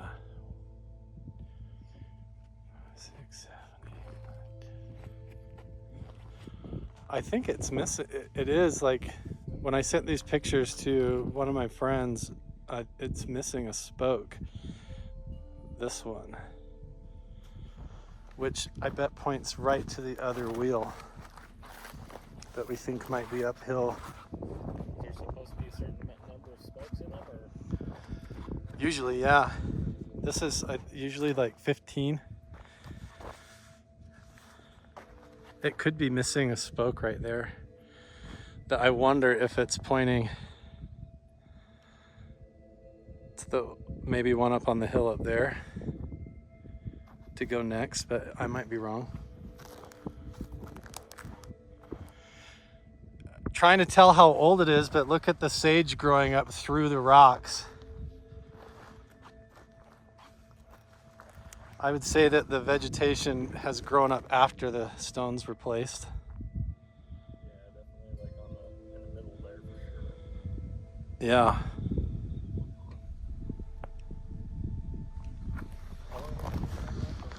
Known about this, right? None about this song. Probably, I want to say 8 or 9 years. 8 or 9 years. Have you, in that time, noticed any changes to it, or has it always been pretty? No, it's always been the same. Okay. As far as I know. You know, this is a place a lot of people come and hang out or anything, and they're. No, definitely not. Like you say, most people don't even know about it until, because it's obvious but not. Yeah, those 2 stones seem newer, like maybe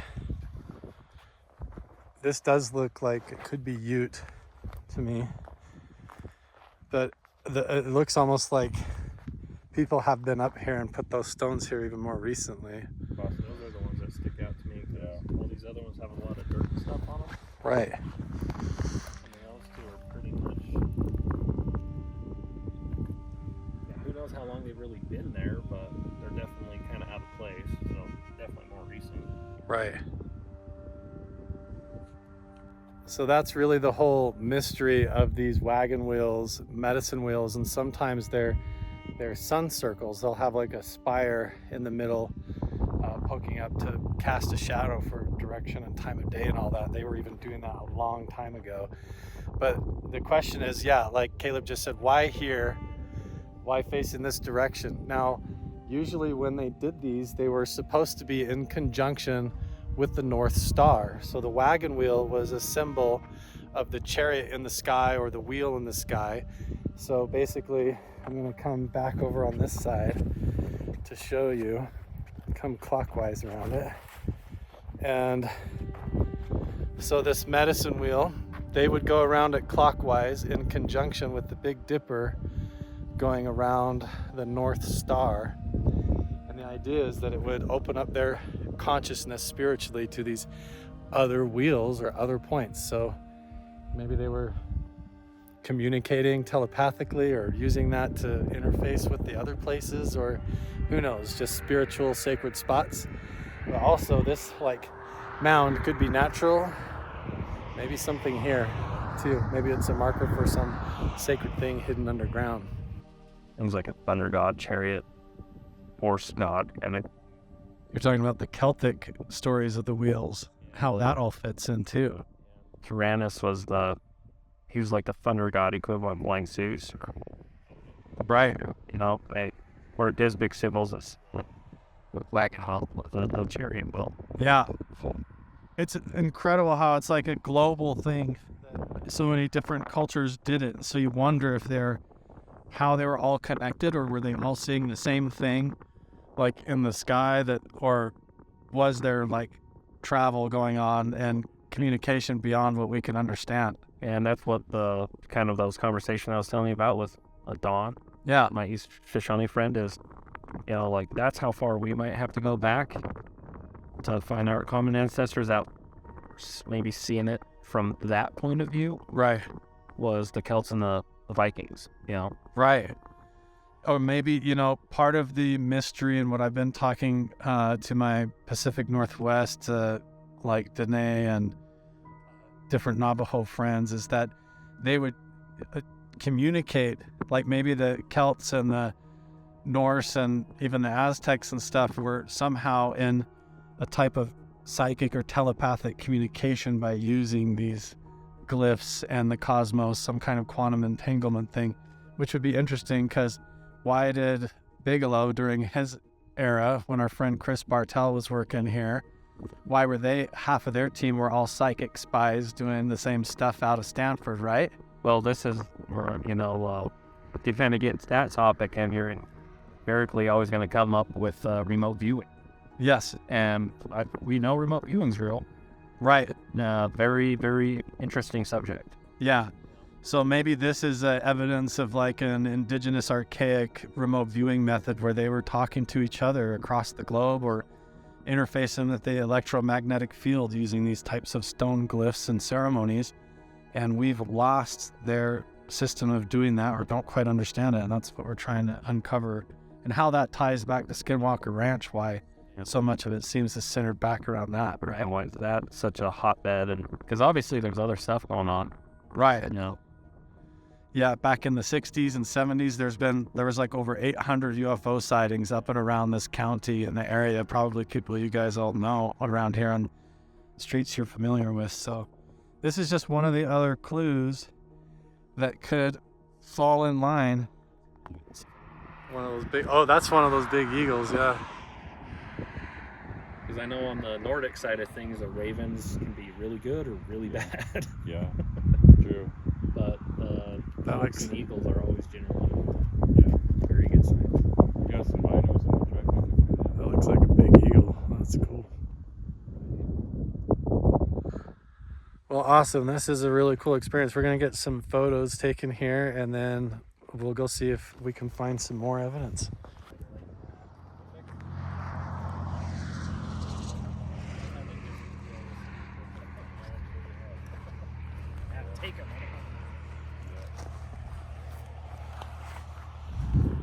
Yeah, I'm hoping it's getting to the point with like Skinwalker and some of this other stuff that I like in law enforcement, but it's still one of those things where I'm okay now. Yeah. I've done it for 5 years. I'm okay.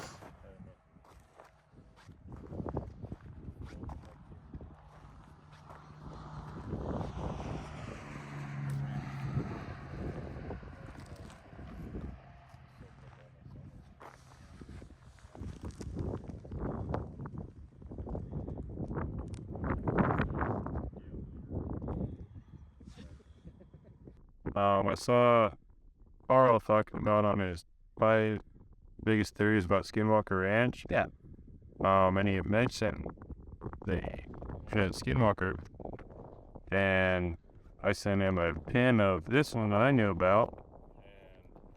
Through conversation, it kind of got the idea started, like, what if these line up? And so I put a pin on Google Earth between that one and this one, and I went northeast with it, and it goes right through the middle of the McConkey Ranch. Right through McConkey, where all the petroglyphs are up there. Really? And also it hits a cliff, and only one cliff up in the UN Mountain. Because there is pictographs of wagon wheels like this on the walls up there in McConkey even. Yeah. There's one that they even call the McConkey Ranch Stonehenge.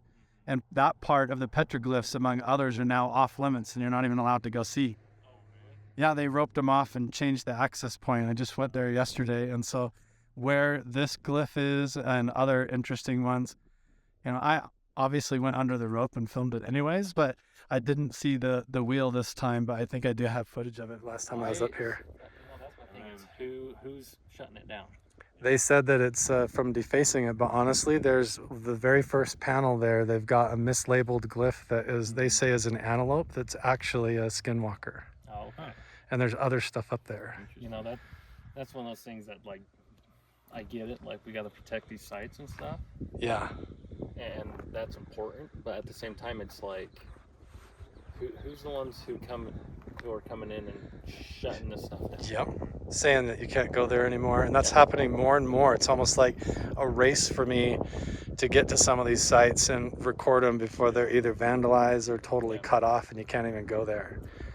This is I won't mention his name on this, but we've been shown some very Interesting artifacts. Yeah.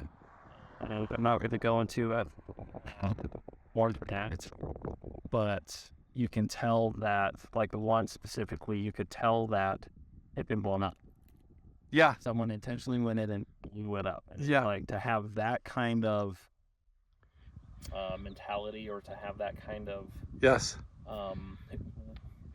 that there were pictures or something taken of it prior. Yeah. There was a record made of it, and then it was destroyed. A lot of giant boulders with glyphs on them have actually been removed and are in private collections now. And I can tell you, every single site that I've been to, even the ones I went to yesterday here, I can show you where half of them have been busted off or intentionally broken off of the cliff face or wall and put face down so to hide whatever was there, or it was stolen. Like, right where it would have got interesting is completely gone or defaced. But it looks like it was done a long, long time ago. Like, it doesn't, but it is interesting. It makes me think, this is obviously just like a theory and beginning of an proof of this, but makes me think about the recorded city in the Grand Canyon in the early 1900s, before the Grand Canyon was shut down as a... When E.G. Kincaid went down there for the Smithsonian for Teddy Roosevelt, I just did a whole video about that, and they found at Marble Canyon. I just was there like last week. I went and drove there to see. And it's like, we know that someone found something down there. Yeah, and 2 expeditions went down there. We know that. There's the newspaper clippings, there's history of it, and now all of a sudden, oh no, that never.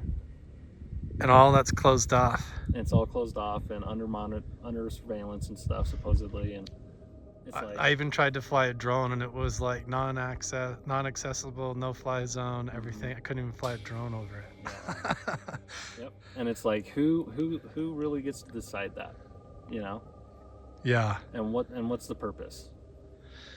I think it's fascinating, and I think part of the cover-up is the fact that there is something real to these types of locations and the secrets that they hide. Yep. That unlocks human consciousness and potential and who we actually are and how reality works. And they actually don't want that getting out. They would rather us taking their pills and watching their TV shows and doing dumb stuff instead. They don't want us evolving. And I think that's what's interesting of, like, say, the show. Everybody's always asking us, like, are you working with the government and stuff? Hell no. Right. You know, it's a private organization, and the moment it stops, yeah, then y'all need to start asking more questions. And I am not suicidal in any way. I'm healthy, you know. Right. Me So, either, by the way. I want to live. I want to live till I'm 100 years old. Right. Right. So, if I'm dead, Disappear one day. or if I disappear or something, I hope you all start burning the right buildings down. Right. Not private property. You know, start really figuring it out. Start burning down the right buildings. Really, because the perception is to the public that this is like everybody's looking for UFOs, but there's deeper mysteries that involve even who we are as humans and our place in the universe that we're, you know, uncovering the edge of with all of this. And there's a lot of people that really don't want anybody to know about that stuff, Well, right? And that's what I would point to, like with the show, Yeah. is we're out in public, and that's that safety net.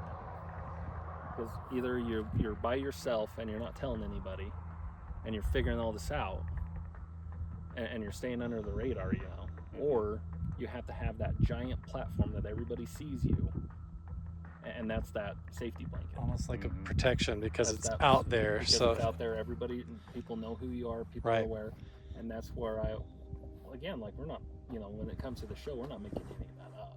right. That you guys are seeing that real, you know, minus the editing, minus the music, but everything you're seeing is real, Right. you know, and that's exactly why we're doing it that way.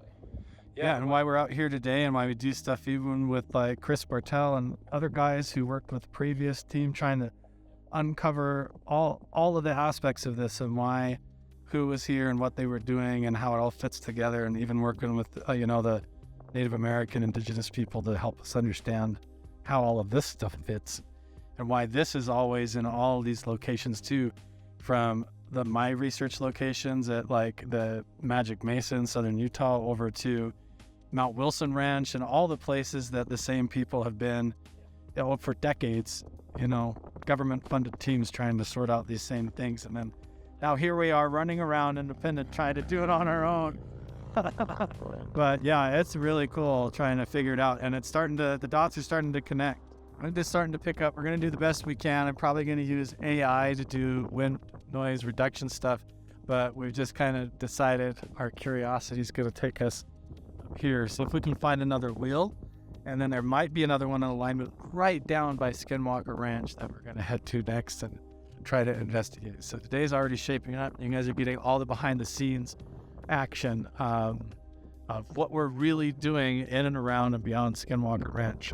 Oh, that's what we've seen on Google Earth, right? Okay, so we're going to hike over here. First time, have you been up here to try and find it yet?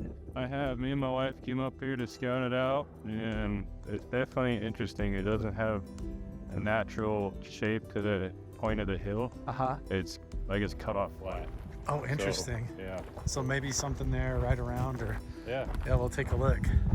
The area, you know, is very cool. Yeah, your line of sight up on these high points is amazing here, because there's like really not a lot of trees and everything, so you can see forever. It makes you feel like you're in the Western Totally. shots, right? Like, you just see those landscapes and you're like, yeah. It totally feels like that, yeah. John Wayne. It's the real deal too. I'm looking for artifacts all over up here too, so kind of have a nose for pottery and flaking.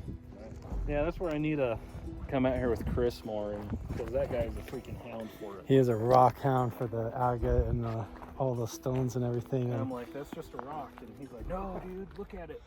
like a dream would be for us to go with Chris B up on like the East Valley up there and look through all those artifacts. Oh, and every time he's come out to the ranch and we go walking, he finds something every time. we'll see what Caleb lets me do on the ranch when we go there tonight, how far I can wander away from headquarters, but we'll find out. Right there. Right there in the middle. Look, there's almost like a line. It looked like there's almost like a game trail line coming off of the wheel, pointing right at us, right? You see that? Almost like a walking path.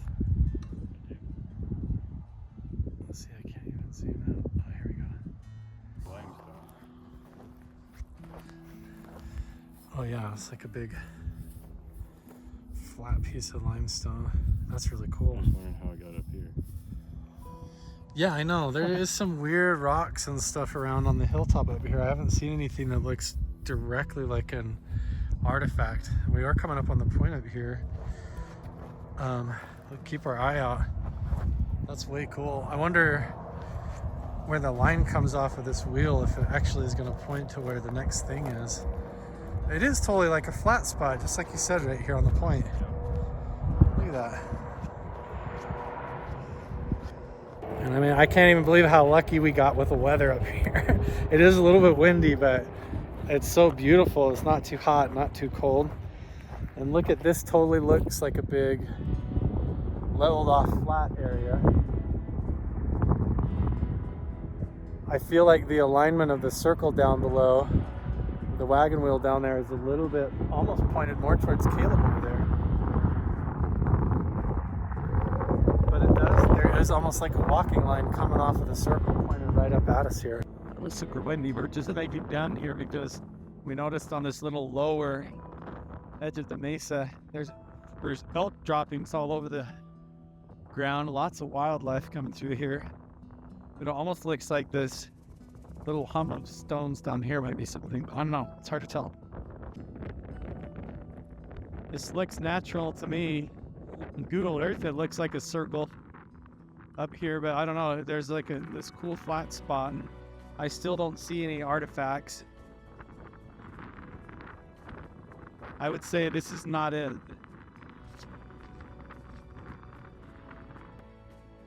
Yeah, Caleb just found this spot right here.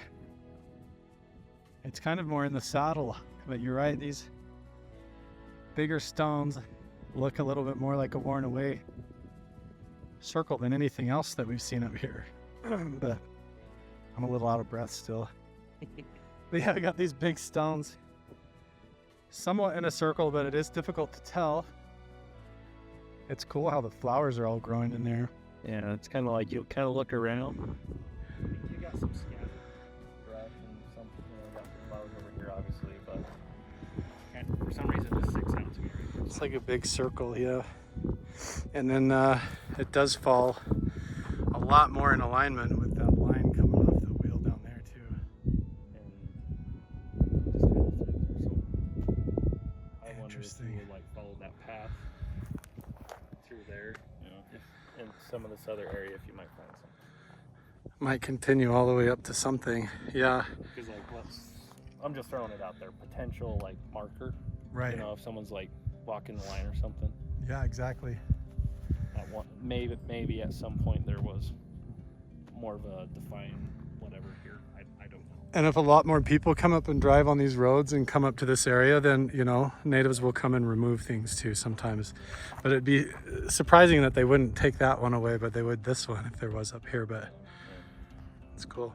I think we should go try and check out and see if the other one down there closer to the ranch is just a pile of rocks or something real, right? I think that'd be exciting. Should we head there next? So I actually also kind of called Don. Uh-huh. And he's going to meet us at the Ute Plaza. Sweet. Really? So we'll get his perspective. And he's Very okay cool. with- so I thought you might enjoy that. Tell everybody who Don is. So Don Mitchell he's my Shoshone friend I was telling you about earlier. He's the one I've been having a lot of these conversations with and learning from. He made the staff, the stick. He made the kill stick. Yeah. Cool, cool. So he's gonna show up and come with us. So Yeah. awesome. You know, and I showed Carl some of this. It's more personal, but Don's also the one that gave me this.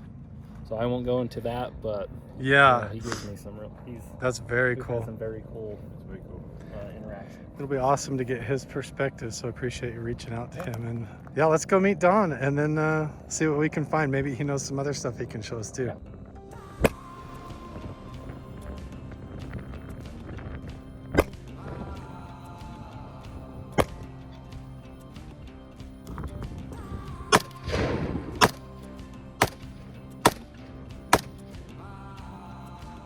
That's very nice. The more I shoot that thing, the more I love it. Oh yeah, that is so cool. Just the speed operation and everything just feels so good. That's very good.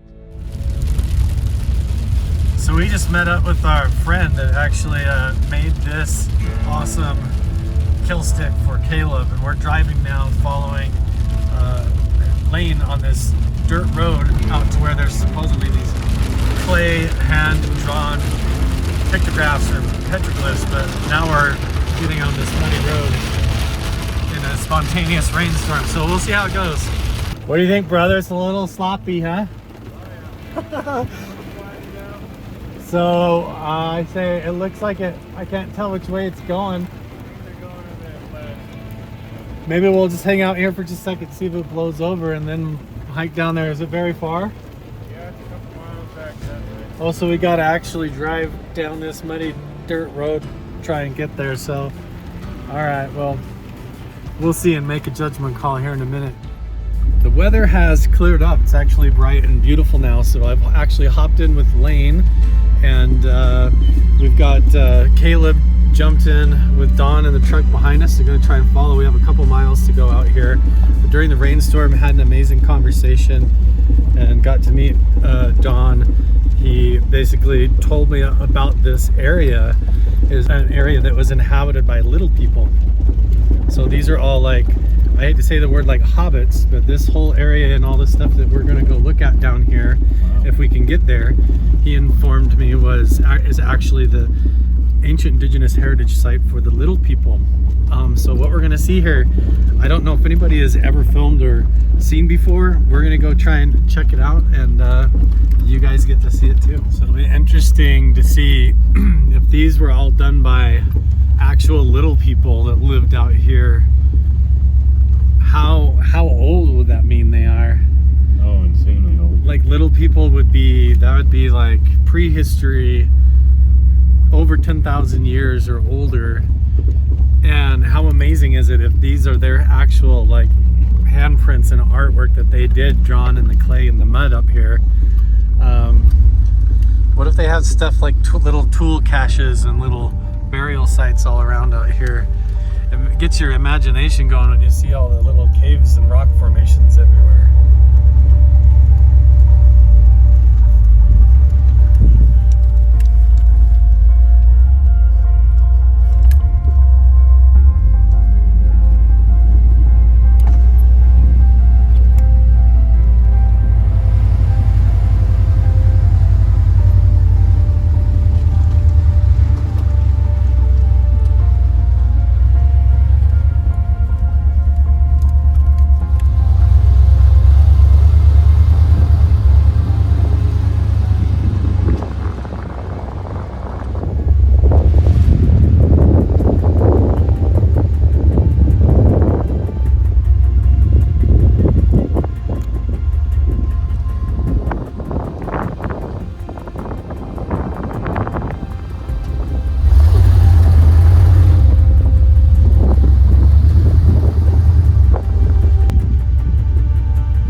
So cool. Yeah, like I would never be able to know that this was here, never be able to find it without your help, Lane. And then Caleb shows up, which is awesome, has all that experience, and then Don shows up, and he has all of his background as a Shoshone, and he even knows what this place is and what was going on here.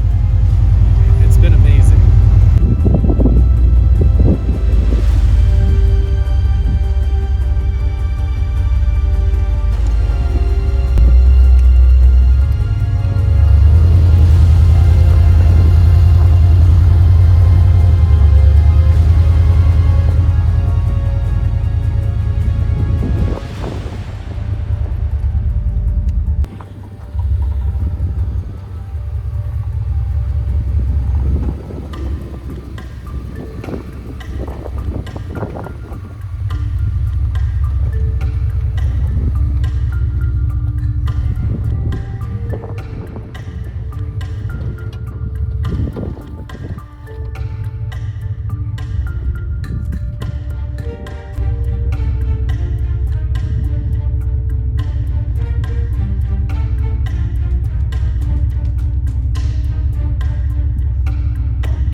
alive. This is so crazy even getting out here, but we've actually arrived. It looks like everything is just right up here under the ledge. What an amazing, beautiful landscape. I'm just gonna pan around. I mean, I'm all the way driving up here. I've just been looking at it. If this was the Little People, what a cool place. What a cool, cool place.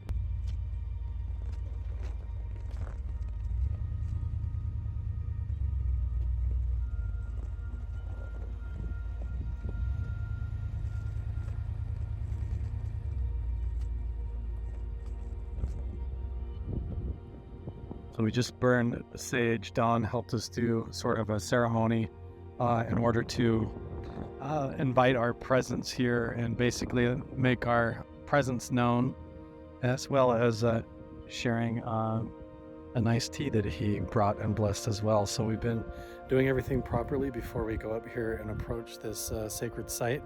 And we're going to treat it all with respect and tread lightly. And if we find any litter or anything like that, we're going to collect it and leave it better than we found it too.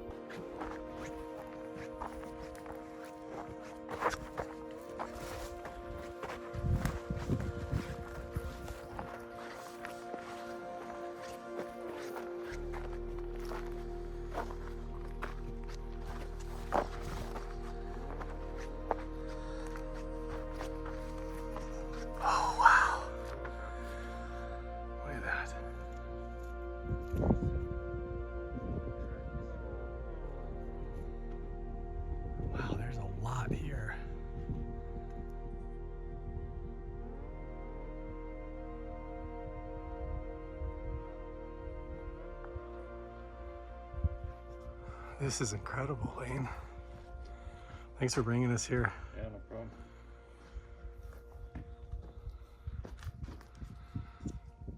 Absolutely beautiful. Look at all the handprints. Okay, I'll show you one of that one. I think is they might refer to as the guardian. The round one or the tall one? The round one. The snake. Let me get a little bit closer. Let's just be quiet. Look at this for a minute.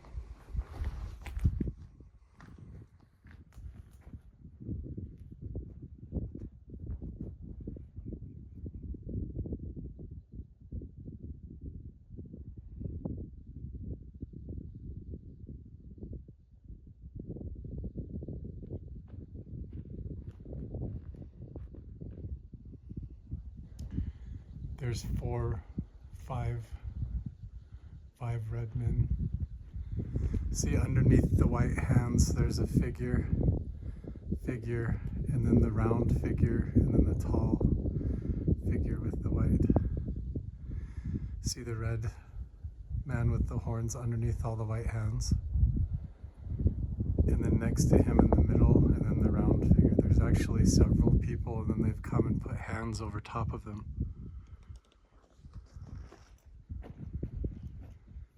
See the small figure here with the larger.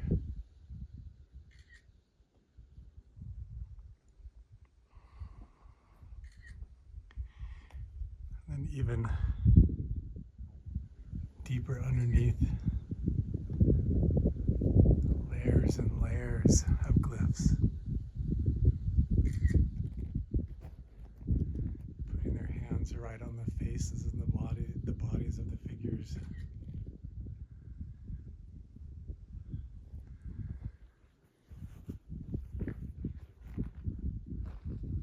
Absolutely beautiful, incredible.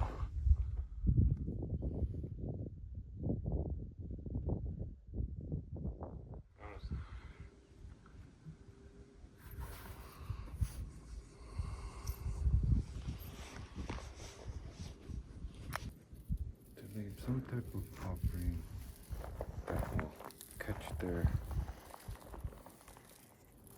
eye.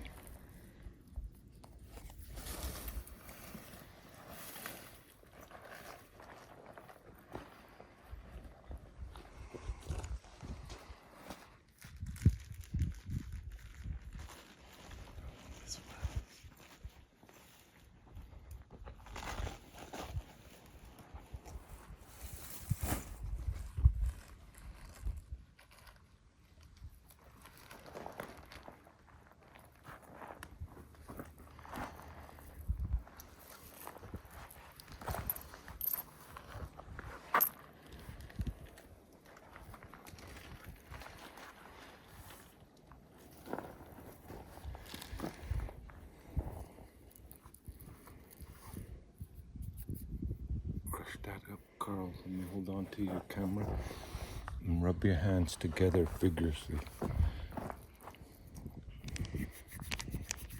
Keep rubbing, keep rubbing, keep rubbing, keep rubbing until we're doing it right. It'll disappear.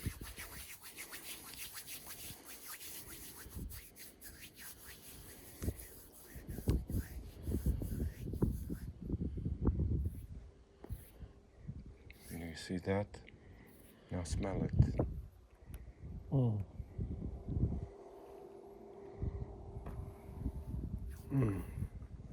Thank you.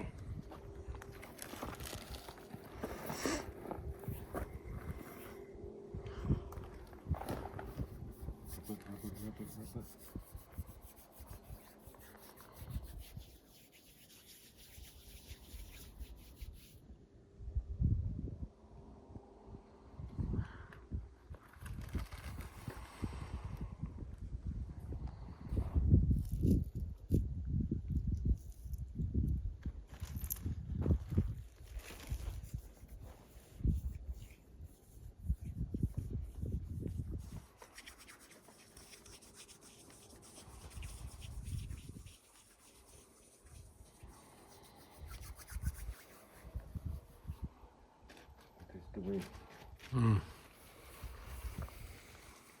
looking for a piece of string or something.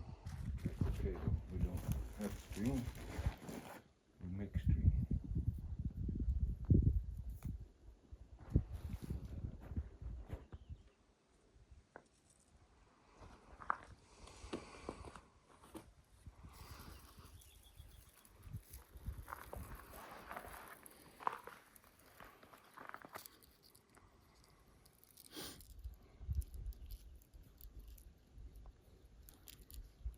And this is our offering for the Ninevehs, the spirits, and those that we don't want to cause offense, that we know that we come in with all respect and for.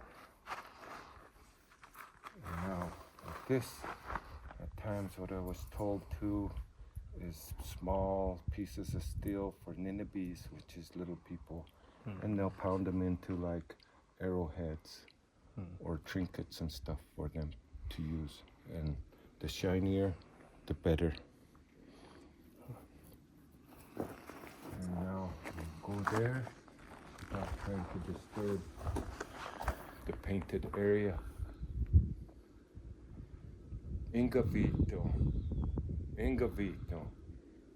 white ground in Ingavito. Get on video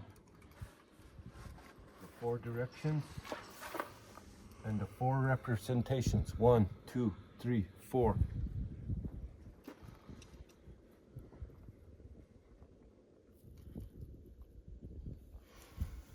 Okay, Lane, let's go back over here.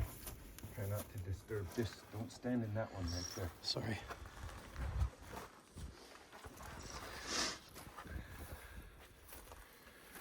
Where did I see it? Right here. Where you were standing in it. Reach as high as you can, Lane. See if you can touch that. Highest hand. Definitely not. Okay. So let's think about this. Yeah. The ground has deteriorated some, but not much.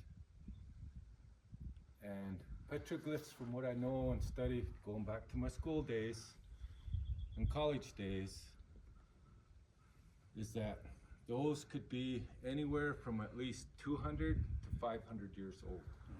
Remember, this looked like this, but that didn't look like that 200 years ago. So, the tallest ones, how did they get them?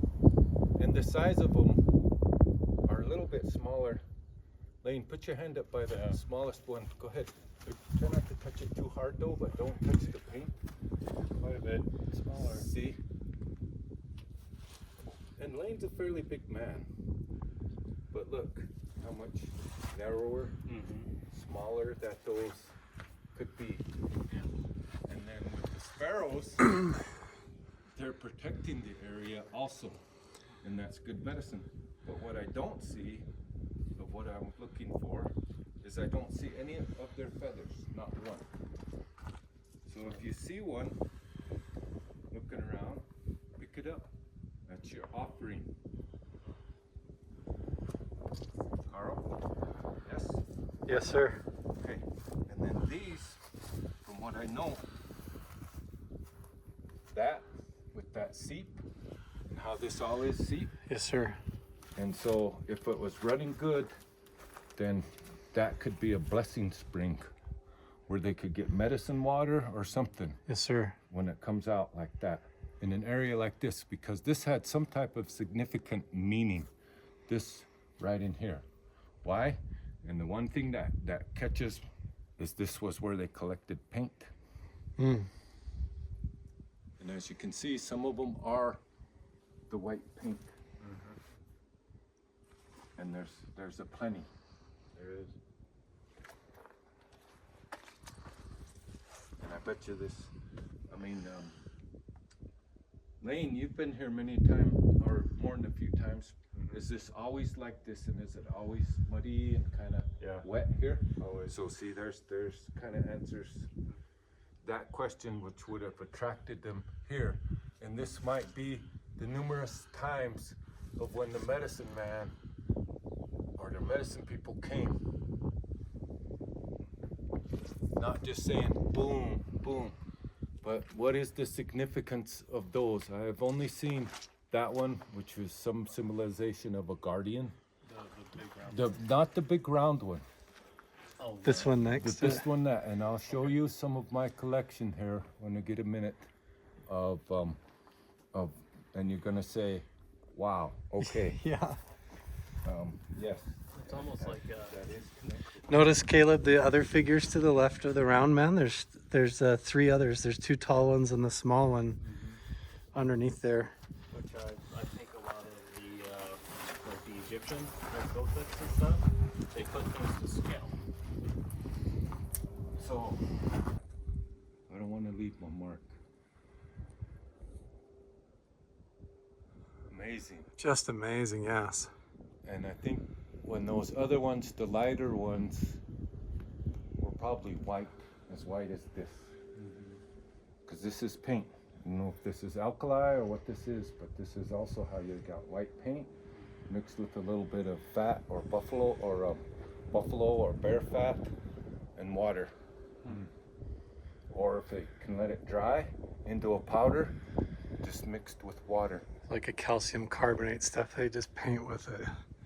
And that's, you're right, Carl, that's probably more of what this is, not really alkali, but more of a calcium seeping out through the deposit. limestone and the The sandstone. vermilion and stuff is more of that one. But see how this one, it's kind of almost looks like a snake-like figure that's almost attached to part of what Lane is talking about. But there's something else in there. I don't know if that's part of a rattler or what. And then the head of almost being like a horse head or a dragon head. Right. Symbol. I've never seen that one before in all the other states that I've seen petroglyphs. This one here.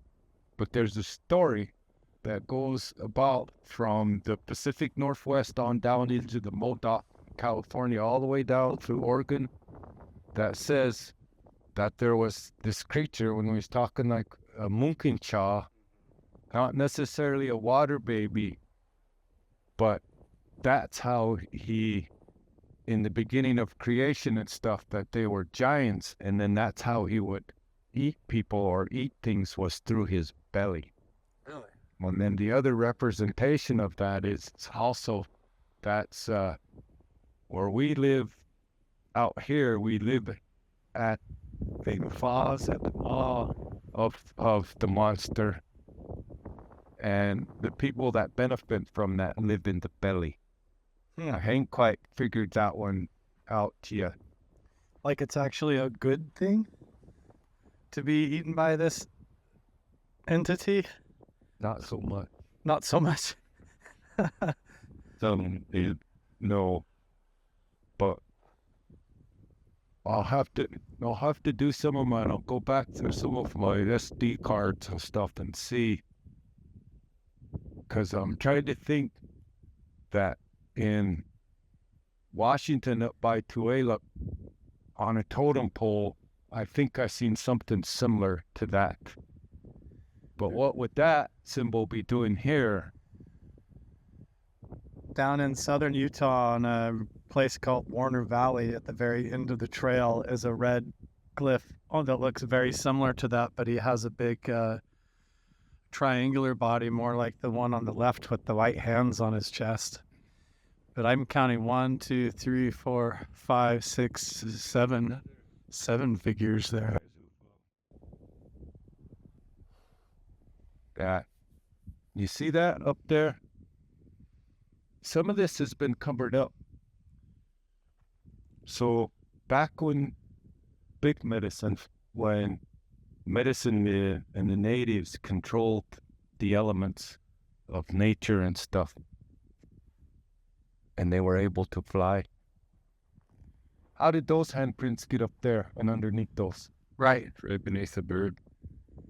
And those ones up there.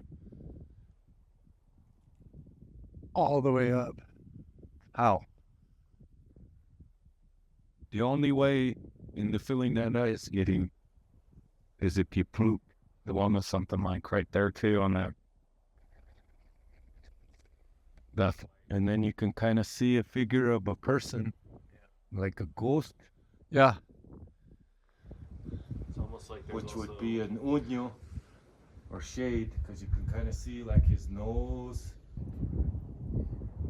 I don't even know how to put words to this, you guys. This is just absolutely an incredible experience.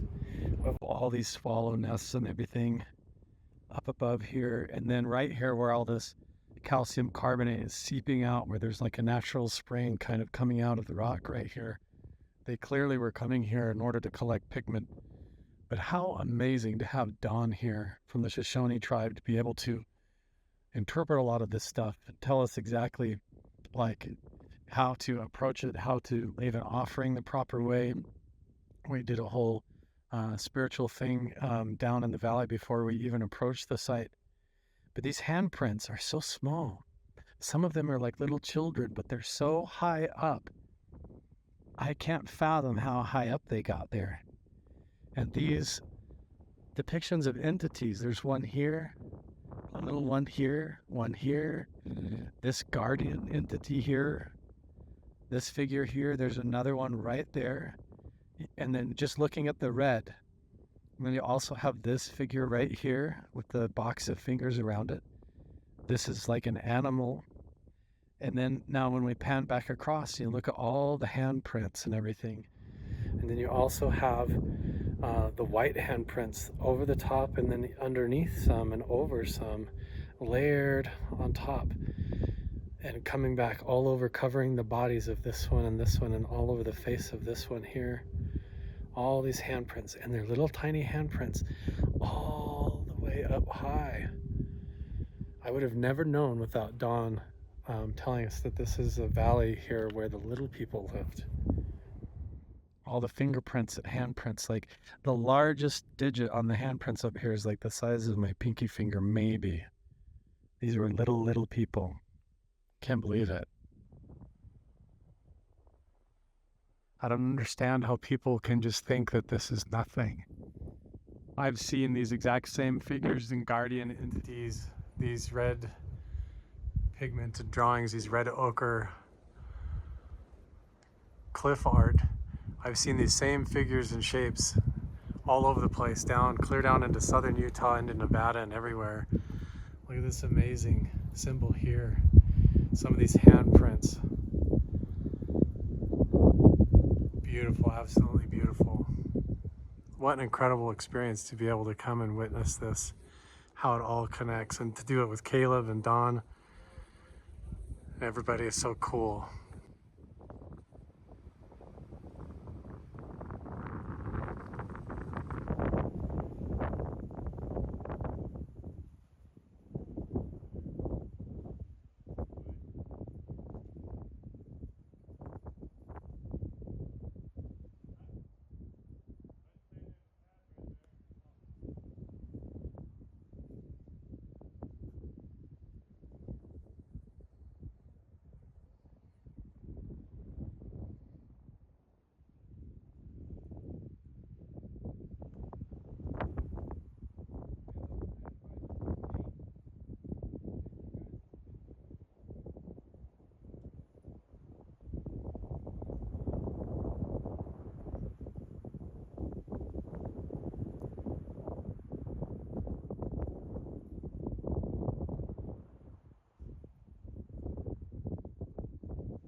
up there looking to see if that sight glass goes anywhere. I kind of feel like it probably has light come through it that points and tells a story on the rocks as the sun comes up in the morning, probably on one of the solstices. That seems to be the case in other locations, but wow, what a sight, you guys. What an incredible sight, and what an adventure to get here too. Amazing experience.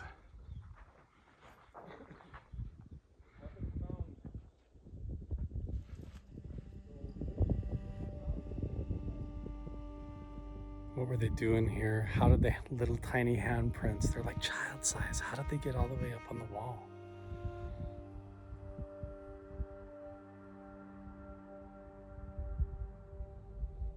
It's unreal. This place is probably one of the coolest places I've ever been in my life. They're all child-sized, like tiny little handprints. They're like adult-shaped, but tiny. That's so cool.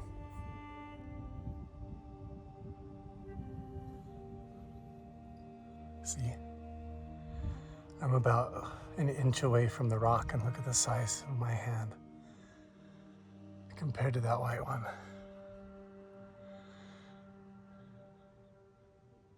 It's like so tiny, it's like a little kid's. Look at these fingers.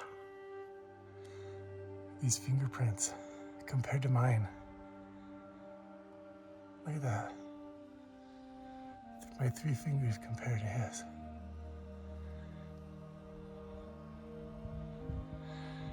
And then this animal actually has horns going up here. Right?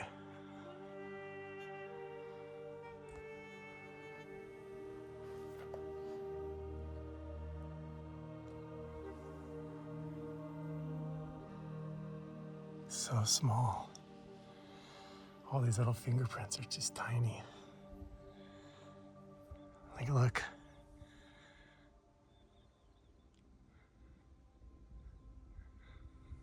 Almost like a raccoon paw, they're so small. I'm telling you, it's weird. They go all the way along there. All the way up. How did they get up so high? What? Some of them are clear up there. Remarkable, remarkable place. And then this view, I mean, wow, amazing. Now we've kind of climbed all the way up. The actual petroglyphs and everything are clear down there over the ledge this way. But I just wanted to show you guys up here how incredible this is. There's like these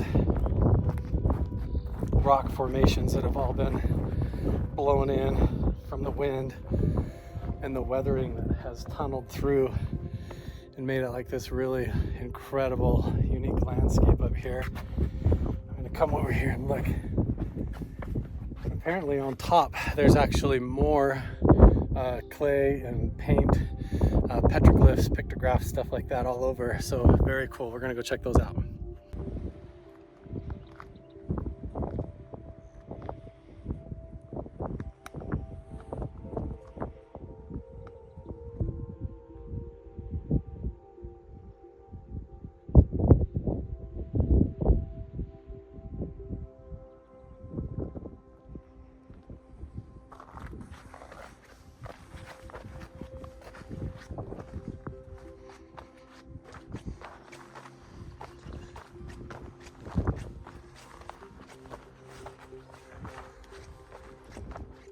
Officially up on top, so we're standing on top of all the handprints and everything and the figures right over this ledge down beneath us. And you're saying that this big boulder is almost set here, or they started to use it for something ceremonial or sacred, and so we're gonna go up there and look at it.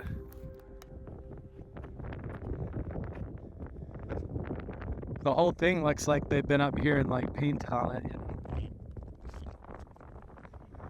The wind is so bad. Just out, you can actually see the pegging marks from where they chipped it up. There's two. Totally. The whole thing is like a big dish. So yeah, did they lay like their children in there and do a ceremony? Like bless a child up on the rock? And if we go around to the other side,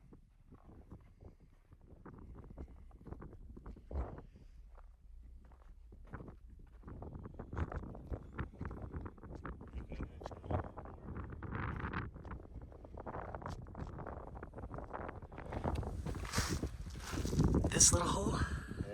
What the heck?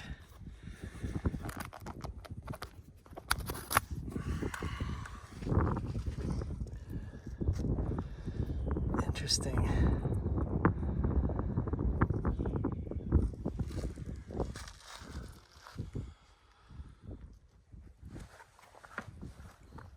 Wow.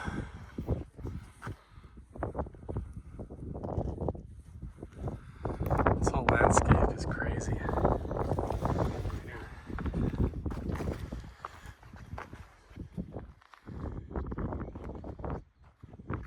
What? There is, right up underneath there.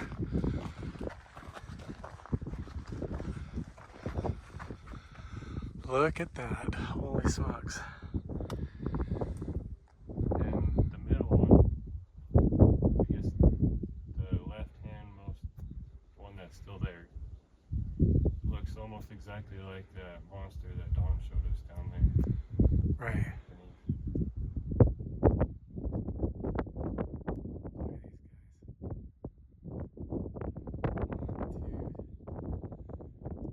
Maybe 3, yeah.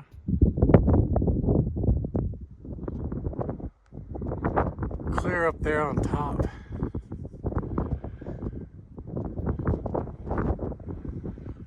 Wow. Have you walked around all this and looked at it? No, this Kinda. is my first time I've been here. Wow.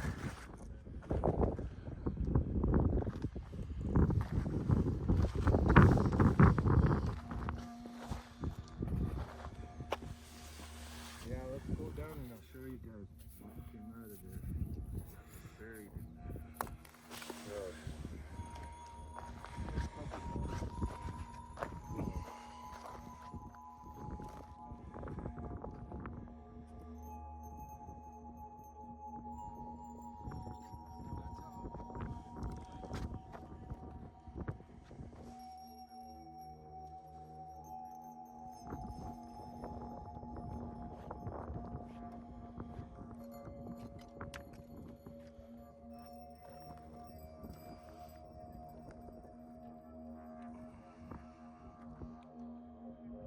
There's a cross with a dot in the center of this white stone. See that? These have almost been placed in a circle. Yeah, I've seen that. This is like a circle, and then look at the, I don't even want to go in the middle, but do you see the cross with the center point? Cool. Oh, do you see all the more definition popping out in the picture? In the camera, it totally, yeah, look. Oh yeah. You can see all that extra. It's hard to tell.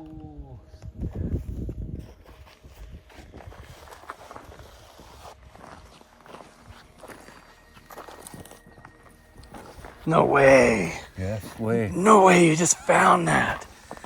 Whoa. I have a gift in that kind of stuff, Carl. That's rad. That's way cool. Somebody was way out here. What a spot to lose a shoe right on the edge here. Right? How long has that been here? Here, check that out. I know. And it looks worn out on the tip. Oh yeah. Has nails in it and everything. That's crazy.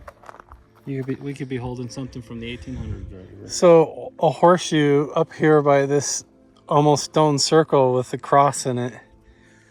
And you always find these like esoteric groups show up at these indigenous sites after the fact and look for what was here. And you always find these Freemason swords or horseshoes or their carvings all over in the same spot, you know, when they came up through these places. But I don't know. I almost kind of got the feeling like Spanish. Yeah. but I don't think it's, I don't know if it's that With old. the nails, they look like Yeah, square head. Hard to tell. yeah. That's cool. Bring it back and ask somebody that knows. Yeah.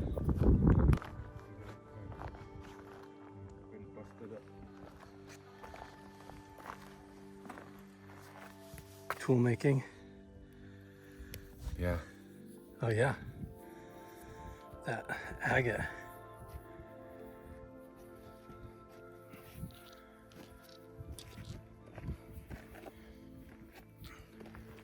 Oh. Yeah. Keep those. That one looks busted right in half like a grinding tool.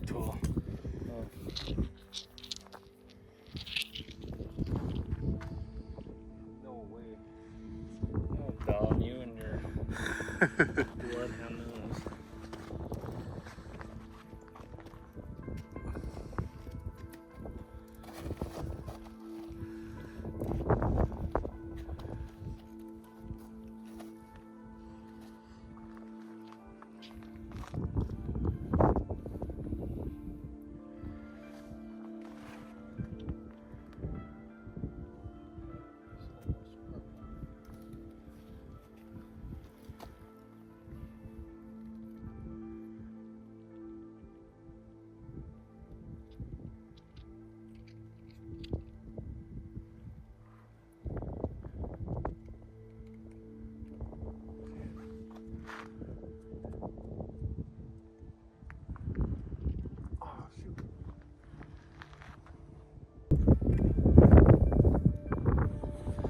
Down off of here, and these what look like game trails are really interesting.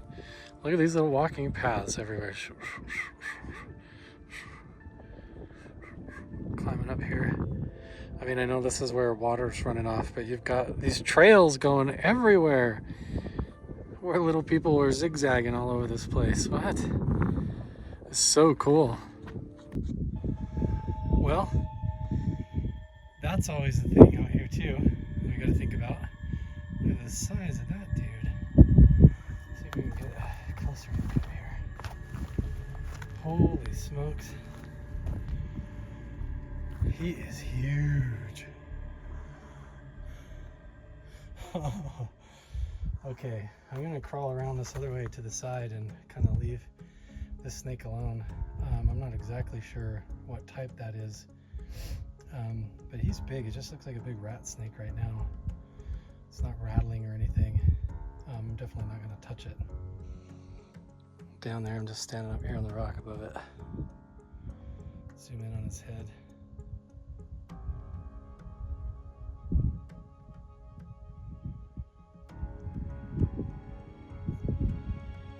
We're going to leave it alone.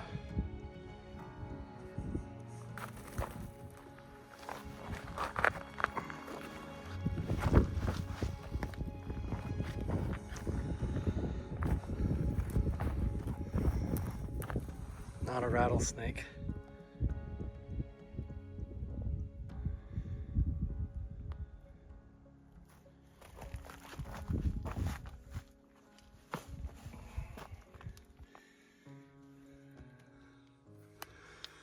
Very cool. He's kind of turning around to look back at me, so I think we're just going to leave it alone. Cool, nice to meet you. We'll leave you alone.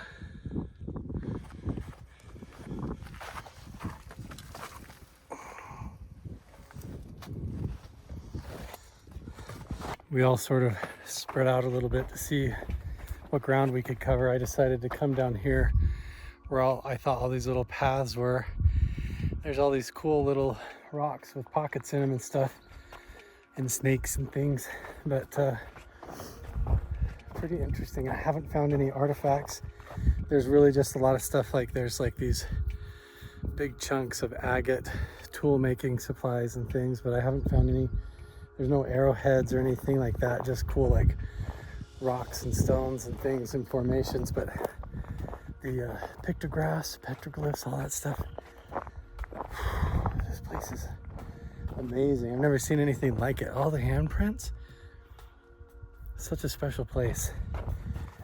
It's so unique. I would love to find some other things, maybe like a stone circle or a few more carvings around, indication of life of these little people. How cool would it be to find like a little tiny arrowhead stone tool, or some like a little shoe, or any kind of an artifact, maybe bones, that would indicate anything other. I mean, the handprints are amazing all over the place, but wow, that would be so cool. It's fun to like explore and walk around, but also, you know, be respectful of the place and enjoy it. There they go, headed back out. What an incredible experience to be able to go up there. Thank you so much for taking us there. Anytime. So cool to go with Caleb and Don as well. He was actually digging around in that rock and I was filming him, and then I wandered off to go look down at the trails, ran into that snake, and look at what Don actually pulled out of that hole in the rock out there. Now it's his responsibility to protect these artifacts and the wildlife out here from wildfires and all kinds of stuff like that. So for him to be able to find that, and then the experience that we shared, the conversation that we had, I'm going to keep that very personal and private. Is a very special experience in my life, just to sit there and talk with Don about these special places and the little people that lived here and everything that he shared with me is just absolutely mind-blowing and incredible. And some of it I'm just going to keep to myself, but he did tell me that I could show this to you guys, and he found this and actually gifted it to me. This arrowhead right up here by these petroglyphs. I don't even know what to tell you. Just look at this thing. When we get back where we're not bouncing around in the truck, I'll give you a closer look too. Now I am following Lane. Caleb actually had to split off to go to a family thing, and then I'm meeting up with him back at Skinwalker Ranch headquarters in about an hour and a half or so. And then Lane and I are actually driving down right past Skinwalker Ranch on the south side of it, because we think there might be another medicine wheel out there, and Lane has actually talked to the property owner and got permission for us to go out there and see if that's what it is. If it is, then that would mean that the wagon wheel that we started with at the beginning of the day, all the way up to what's at Skinwalker Ranch and past it to the south, all fall in some line. And maybe the center point of a big wheel or something like that in the entire basin is like right, maybe the hub is at Skinwalker Ranch, and we just need to expand our field of vision. So we're going to try and take a look and see what we can find on this private property down here, and then meet up with Caleb, and hopefully I'll get to film doing a little bit around the headquarters at Skinwalker Ranch, maybe walking around the homestead. But I know they're going to be doing the Skinwalker Ranch Insiders podcast and live show that they're doing on that website. If you want to watch that, check the links down in the description below on my link tree to find everything on how to follow and join those insider pages. But hopefully I'll be able to walk around and do some stuff on the ranch tonight besides just sit in the headquarters. But it is what it is. If that's all I get to do with a short amount of time, I'm just really grateful for the opportunity to come up here and spend this day with Don, to go out there in the valley and look at this amazing indigenous art, to work with Lane and meet a lot of the people here that live in the community, and Caleb as well. And the opportunity to go and collaborate with these guys and share evidence is just incredible. Here we are back again, driving under the big power lines.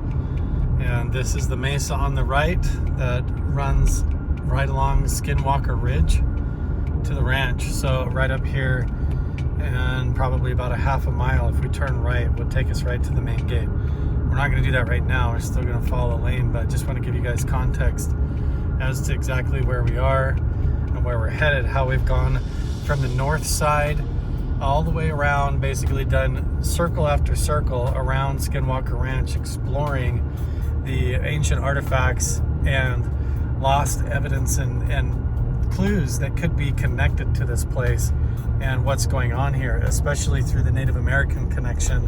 And wow, working with Don, what an eye-opener. So yeah, as we pull up right here, right where this motorcycle is on the right, that is the road if we turn right there to go all the way down there to Skinwalker Ranch. And notice there is houses, people that live in the community right down here on their reservation.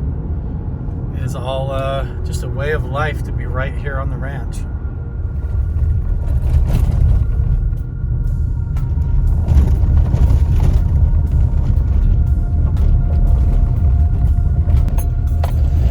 Now, if you went from the wagon wheel where we started this morning and you flew like a bird or an arrow straight over the top of Skinwalker Ranch almost, you would land on the opposite side, sort of to the southwest of Skinwalker Ranch and right where we are right now. So it would be very interesting. I was even looking off to the side of the road thinking, man, if there is anything out there off the road, I bet it's up here where all these giant boulders are in the gap in the canyon.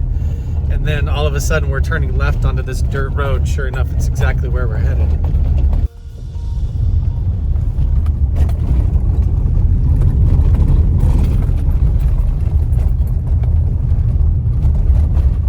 All right, Lane, so you were just saying something about the wagon wheel and the missing piece. Yeah, so I was thinking on the way over here, Carl, he noticed that the wagon wheel had a bigger, basically, section of the pie than the rest. And I was thinking that that's basically right in line with this yellow line here that I have that we're looking at today. So this is where we're headed, right? Or is that where we're driving right now? So we're here headed to that. Yep. And you traced a line from that to the wagon wheel we were at this morning. Right. And if you follow that line up, where does it go? Right over the top of? So it goes all the way up here.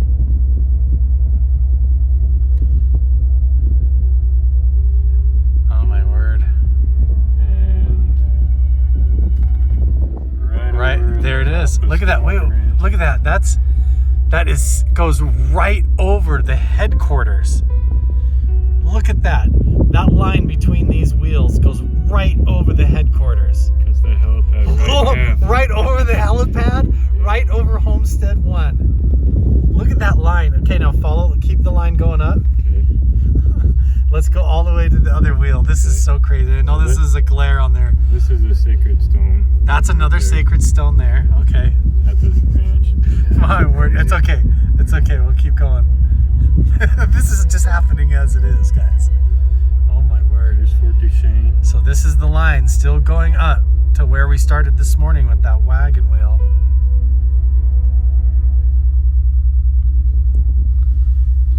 We're just sitting here on the side of the road. Right here, guys. This is how it happens. Okay, so the line goes up and then boom, right onto the wagon wheel. And that piece of the pie that's missing is on this end, so it makes a triangle like an arrow pointing the opposite way. Follow that line like an arrow, almost like a compass, and it goes right over the top of Homestead 1 headquarters and the helipad. Yep. And then exactly to where we're headed next, onto maybe another medicine wheel. Okay, we've got this in on the passenger seat now. So this is right where we are, and where we think there might be this stone circle right here in the middle. See that? Looks like a big circle. Okay, so trace it up and we'll show you where it goes.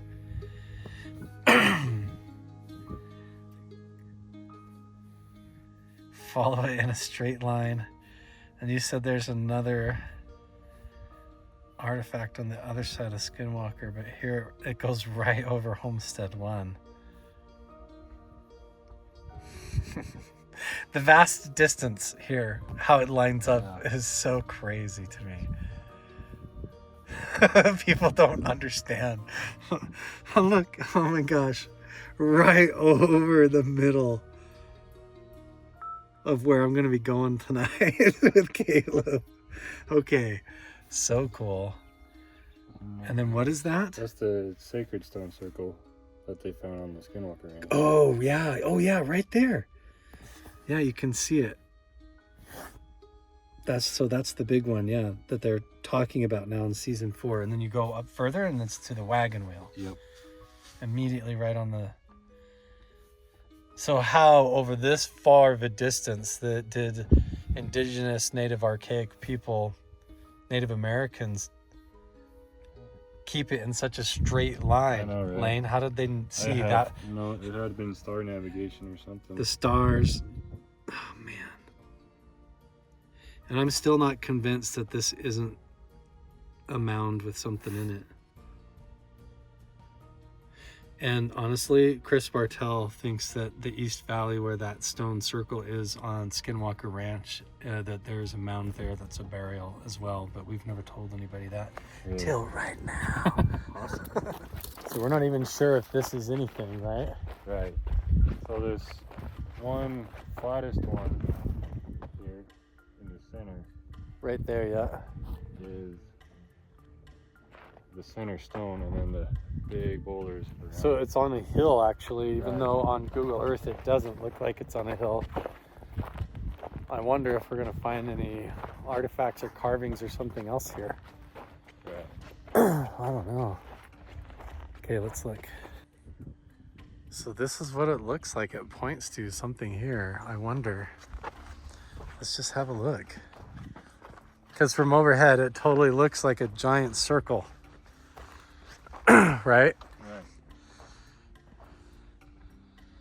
Any petroglyphs or anything, I wonder? Maybe. There's definitely bullet holes up there, yeah.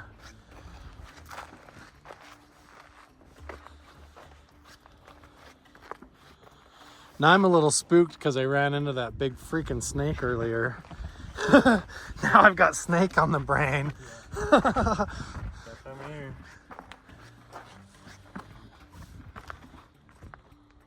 Yeah, some bullet holes. Interesting. But then maybe it's nothing because I just walked through the whole circle and coming all the way around this entire mesa looking for anything. I don't even see any petroglyphs, nothing. And that whole stone circle from overhead that looks like it's all right in a line, when you get up here, it's actually just a natural formation and there's not anything here. So, I don't know. Maybe you have to go further to there or keep looking. Maybe we're wrong and it's not aligned properly, but maybe there's something else here and we're missing it too.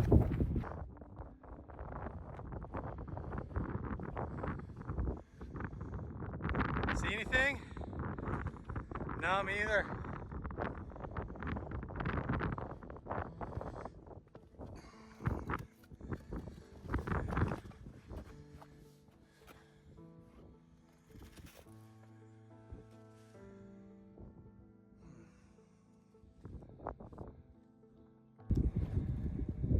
Yeah, you can see here now from overhead, it is like a giant circle on a hill.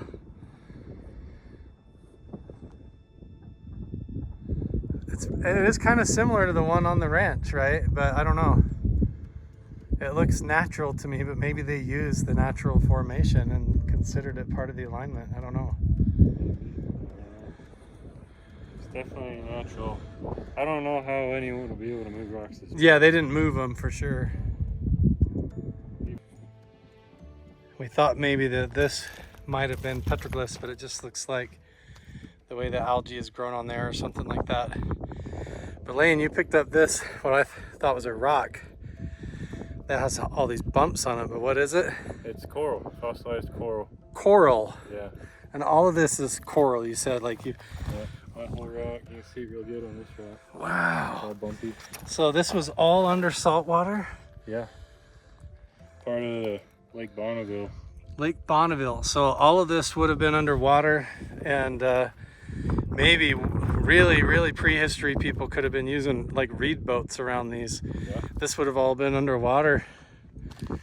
That's unreal. Yeah, look at it down here. You can totally see the coral pattern.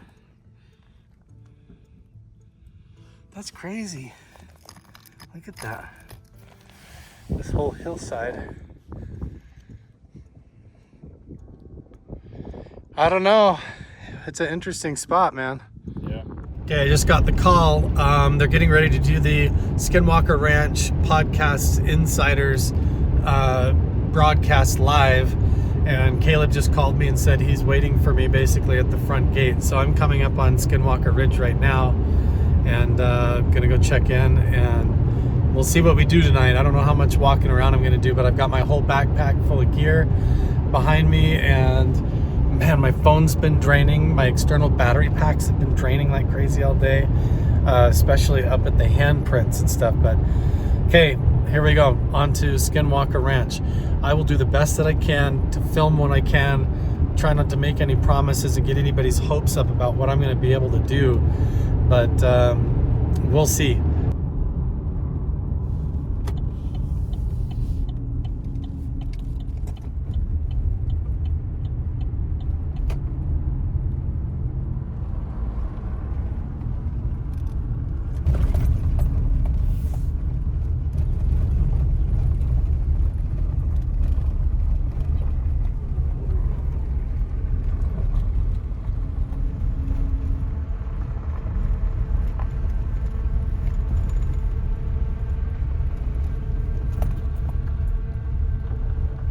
Here we go, guys.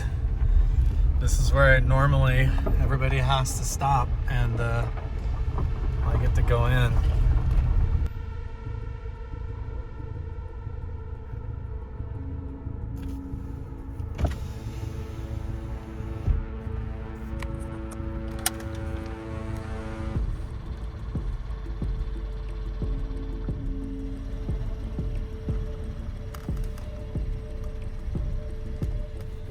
Go.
Guys, these are the infamous corrals where the cattle supposedly got stuck and everything.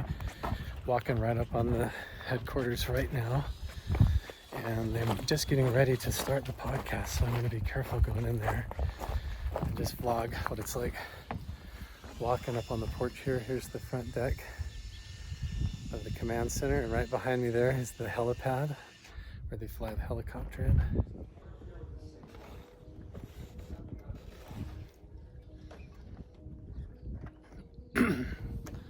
Darren there's still doing the live stream podcast, so hopefully this dog doesn't come up and bark at me too much. I just thought I would walk you guys out here. This is the command center here, and these are the silos out here. And if you walk out here on the helipad behind the property, this is all Skinwalker Ranch, all up behind me here. The line that we were talking about goes right through the sidewalk here, through the helipad out here. I just wanted to step out, kind of get out of their hair, so I'm not just like staring at them while they do their live show. Plus it's kind of cool before the sun goes down.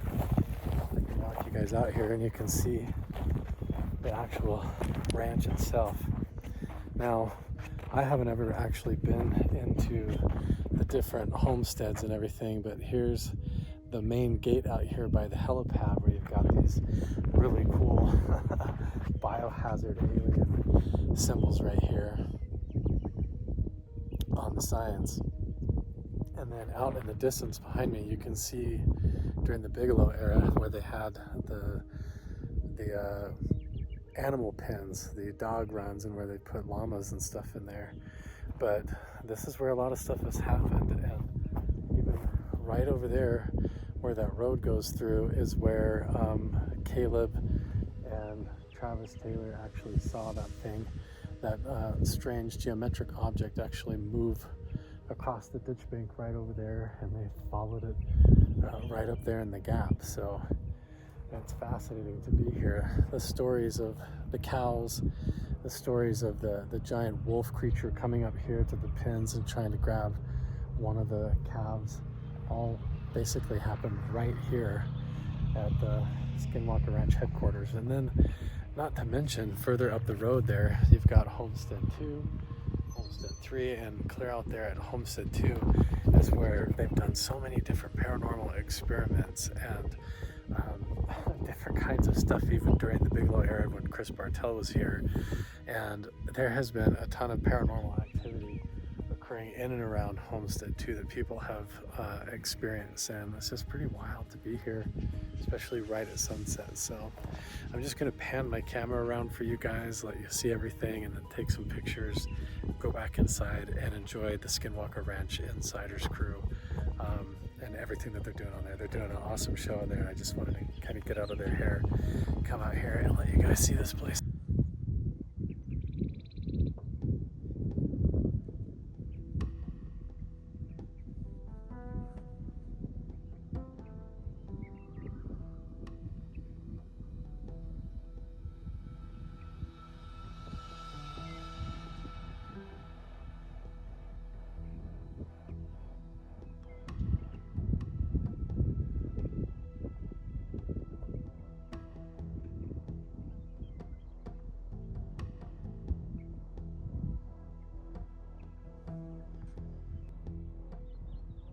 It's totally surreal. Right inside there, I have my whole backpack with my thermal imager, my night vision, and all that stuff. My spirit box. They're inside there doing the podcast for the Skinwalker Ranch Insider crew. And I'm just kind of out here giving them space, but it's kind of mind-blowing to me, you guys, that I'm actually here at Skinwalker Ranch. I appreciate your support so much, making all of this possible for me. But being right here behind me at the end of this mesa is the triangle formation, and above me in the sky, right behind my head, could be that object right now, or anywhere above us. Could be a UFO, a UAP, could be that cloaked object or whatever is creating that. All the anomalies where they've been firing the rockets and everything is just happening right here in the sky. It's pretty surreal. It could be that close right now to a UFO buried under the ground. Could be closer than just about anybody on the planet ever gets. Just right out here.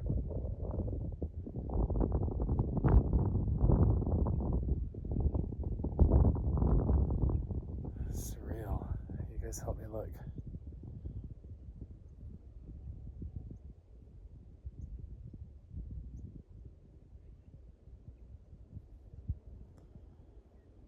What a beautiful place though, right?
This beautiful place, guys.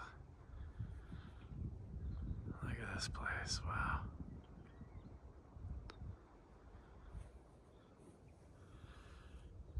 Hello. Hello, UFO. On behalf of everyone in the Crusher crew, we send good intentions and good vibes, goodwill. We have no ill harm or any kind of bad intentions here. We are excited to meet whatever's going on. So if there is any kind of telepathic communication or a guardian over this land, it would be really amazing to meet you. For all the right reasons. If there was ever a time that the world needed it to understand what's going on.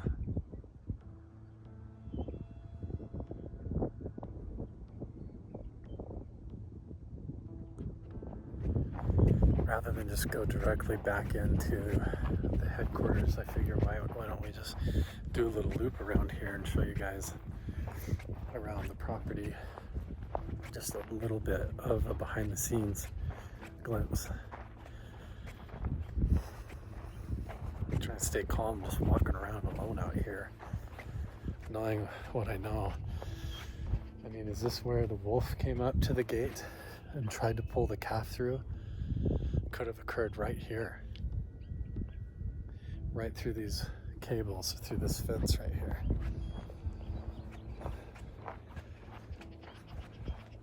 Just get a sense, this is the cattle pen where all these prize bulls and cows running around in here got all wedged in there. Check this out.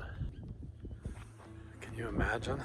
Like a whole herd of cows right in here, all basically getting shoved into this one pen right here, into this. They come back here and this door is shut and this whole thing is wedged closed, and they had to open that door to get all the cows out because something had stuffed all the cows inside this one small trailer. It's pretty wild. So we're just gonna walk a little loop around the property here, and right up here on the road is where that glowing geometric shape appeared in front of Caleb and Travis, from the way that they described it. Caleb reenacted the whole thing to me. There's still like old, original farm equipment and stuff here. It's pretty surreal. Yeah, right here on the ditch bank, right where I'm standing, this glowing rectangular or strange shape like appeared right here, and they were standing basically like right over here in this area, and they saw it, and then the object basically moved in this direction and went up into that canyon. And so Caleb and Travis basically ran up here. Caleb drew his gun and they turned the corner and they chased after whatever it was. It looked like this cloaked object or something, and they tried to run up there into the boulders chasing after it, and then they never found anything. But there's been all kinds of like creepy, strange stuff that has happened even right here. All of that thing appeared like right here and then moved this way and basically went up across the ditch bank all the way up over here. I'm definitely not supposed to be going over here by myself, so I'm not going to go very far, but it's actually really beautiful.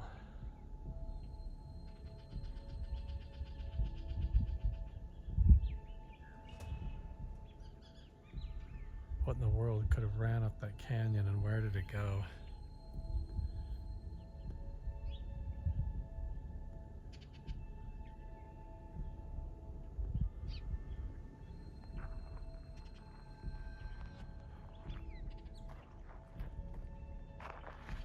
I don't know.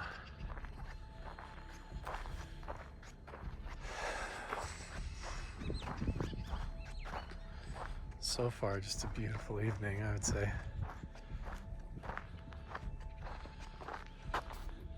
What an awesome, unique experience, you guys, to be able to be here at Skinwalker Ranch headquarters. They're all in there, the guys. They're all real people. They've got families, they've got jobs, and then they've got the whole TV show and everything to deal with, and they're in there right now doing the Skinwalker Ranch insider stuff, trying to hold down the fort, not to mention figure out what in the world could be in the sky right up there. What could be buried underground out there? What was all the research about going on over there at Homestead 2? We still don't know everything that went on there. How much of it has to do with the paranormal? How much of it has to do with human consciousness and human potential? Or is there a UFO in the sky right up here? If you guys haven't been watching the TV show, make sure and go check it out. And also all the other stuff that I've been doing. I still don't know what I get to do tonight, but it's a really awesome opportunity just to be here. So I'm trying to soak it all in, give you guys as much of it as you can. Everybody on the Skinwalker Ranch crew, including Brandon Fugel, have been really awesome to me and helped me with my research and everything that I've been doing, trying to connect the mysteries between all of these locations, from Skinwalker Ranch to Mount Wilson Ranch to a whole bunch of other places. I mean, that's a whole other thing that we're going to do. Caleb is still planning on coming to Mount Wilson Ranch with me, as well as Chris Bartell and others coming back to check all that out, to see if these indigenous medicine wheels actually connect to what could be up on top of the mesa here, where the Navajo Stonehenge or stone circle could be.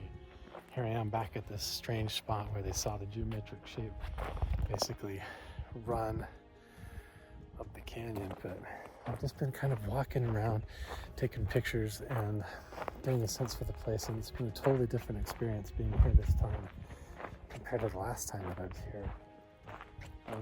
But it is cool and surreal to wonder what could be in the sky or underground right up there, how it could all connect. What is the Native American connection, and how can we apply modern research and science and techniques in order to try and get to the bottom of it? And just like what we've been doing here, working with Don, working with Roger and Colleen, working with the actual Native American people who understand what a lot of these artifacts and things that we're finding actually mean. And I'm actually going the wrong way to the wrong house, so I gotta go up here to the headquarters. And I was actually kind of tricking the dog because this dog doesn't like me too much, but anyway, it's been such a cool experience, and being able to share it with you guys is a one-of-a-kind, unique opportunity, and I appreciate you so much. So I'm just gonna go back in to the headquarters here, Homestead 1. I don't know if I'm even gonna get a chance to go down to Homestead 2 or do any more investigating, but I mean, I'll go back in there, make sure they're not worried about what I'm doing out here, wandering around by myself. But it's just so cool to sit here and wonder what could really be going on. Okay, I'll let you know what else we get to do, but I'm gonna go back inside, sit on the couch, be quiet, let them finish their podcast show, and just appreciate the fact that I'm here and get to share as much as I just got to share with you guys. And I'm telling you, so much more to come. Mount Wilson Ranch and beyond, and all this stuff that we're doing. Caleb's gonna be coming, tons of cool stuff going on, so stay tuned. And he says, hey, you know how these words go up? They go the wrong way? Mm-hmm. Turn the picture the wrong way. He goes, Yeah, kind of.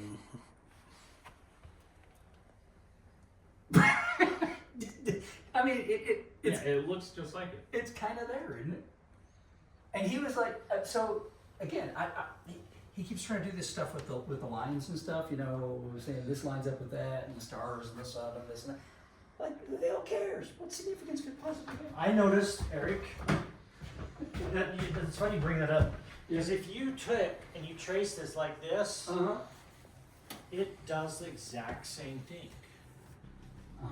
Okay. There goes Caleb. What an amazing experience in the evening here at Skinwalker Ranch. We had a really awesome conversation in there with Erik, Thomas, and Caleb. Just able to talk about all kinds of stuff, the work that I've been doing with the stone circles and the aspects of the native indigenous artifacts and how it works in conjunction with the quantum entanglement theories, how it creates dimensional time warps and loops, and what we're calling portals and things might be all in conjunction with that. And you know, we had this really awesome conversation about all that kind of off camera and off the cuff, and just got to hang out and get to know each other. But we're also planning to go up to Mount Wilson Ranch, investigate all of that together in the future, and do a lot of other cool stuff. You know, I've been invited to come back here and do more, you know, before they film for the next season of the show, to be able to come and do maybe some work on the homesteads and do other things around the property. But right now, what a calm and beautiful night. It's still mysterious to wonder what could be right up there in the sky. Such an amazing place with such interesting history.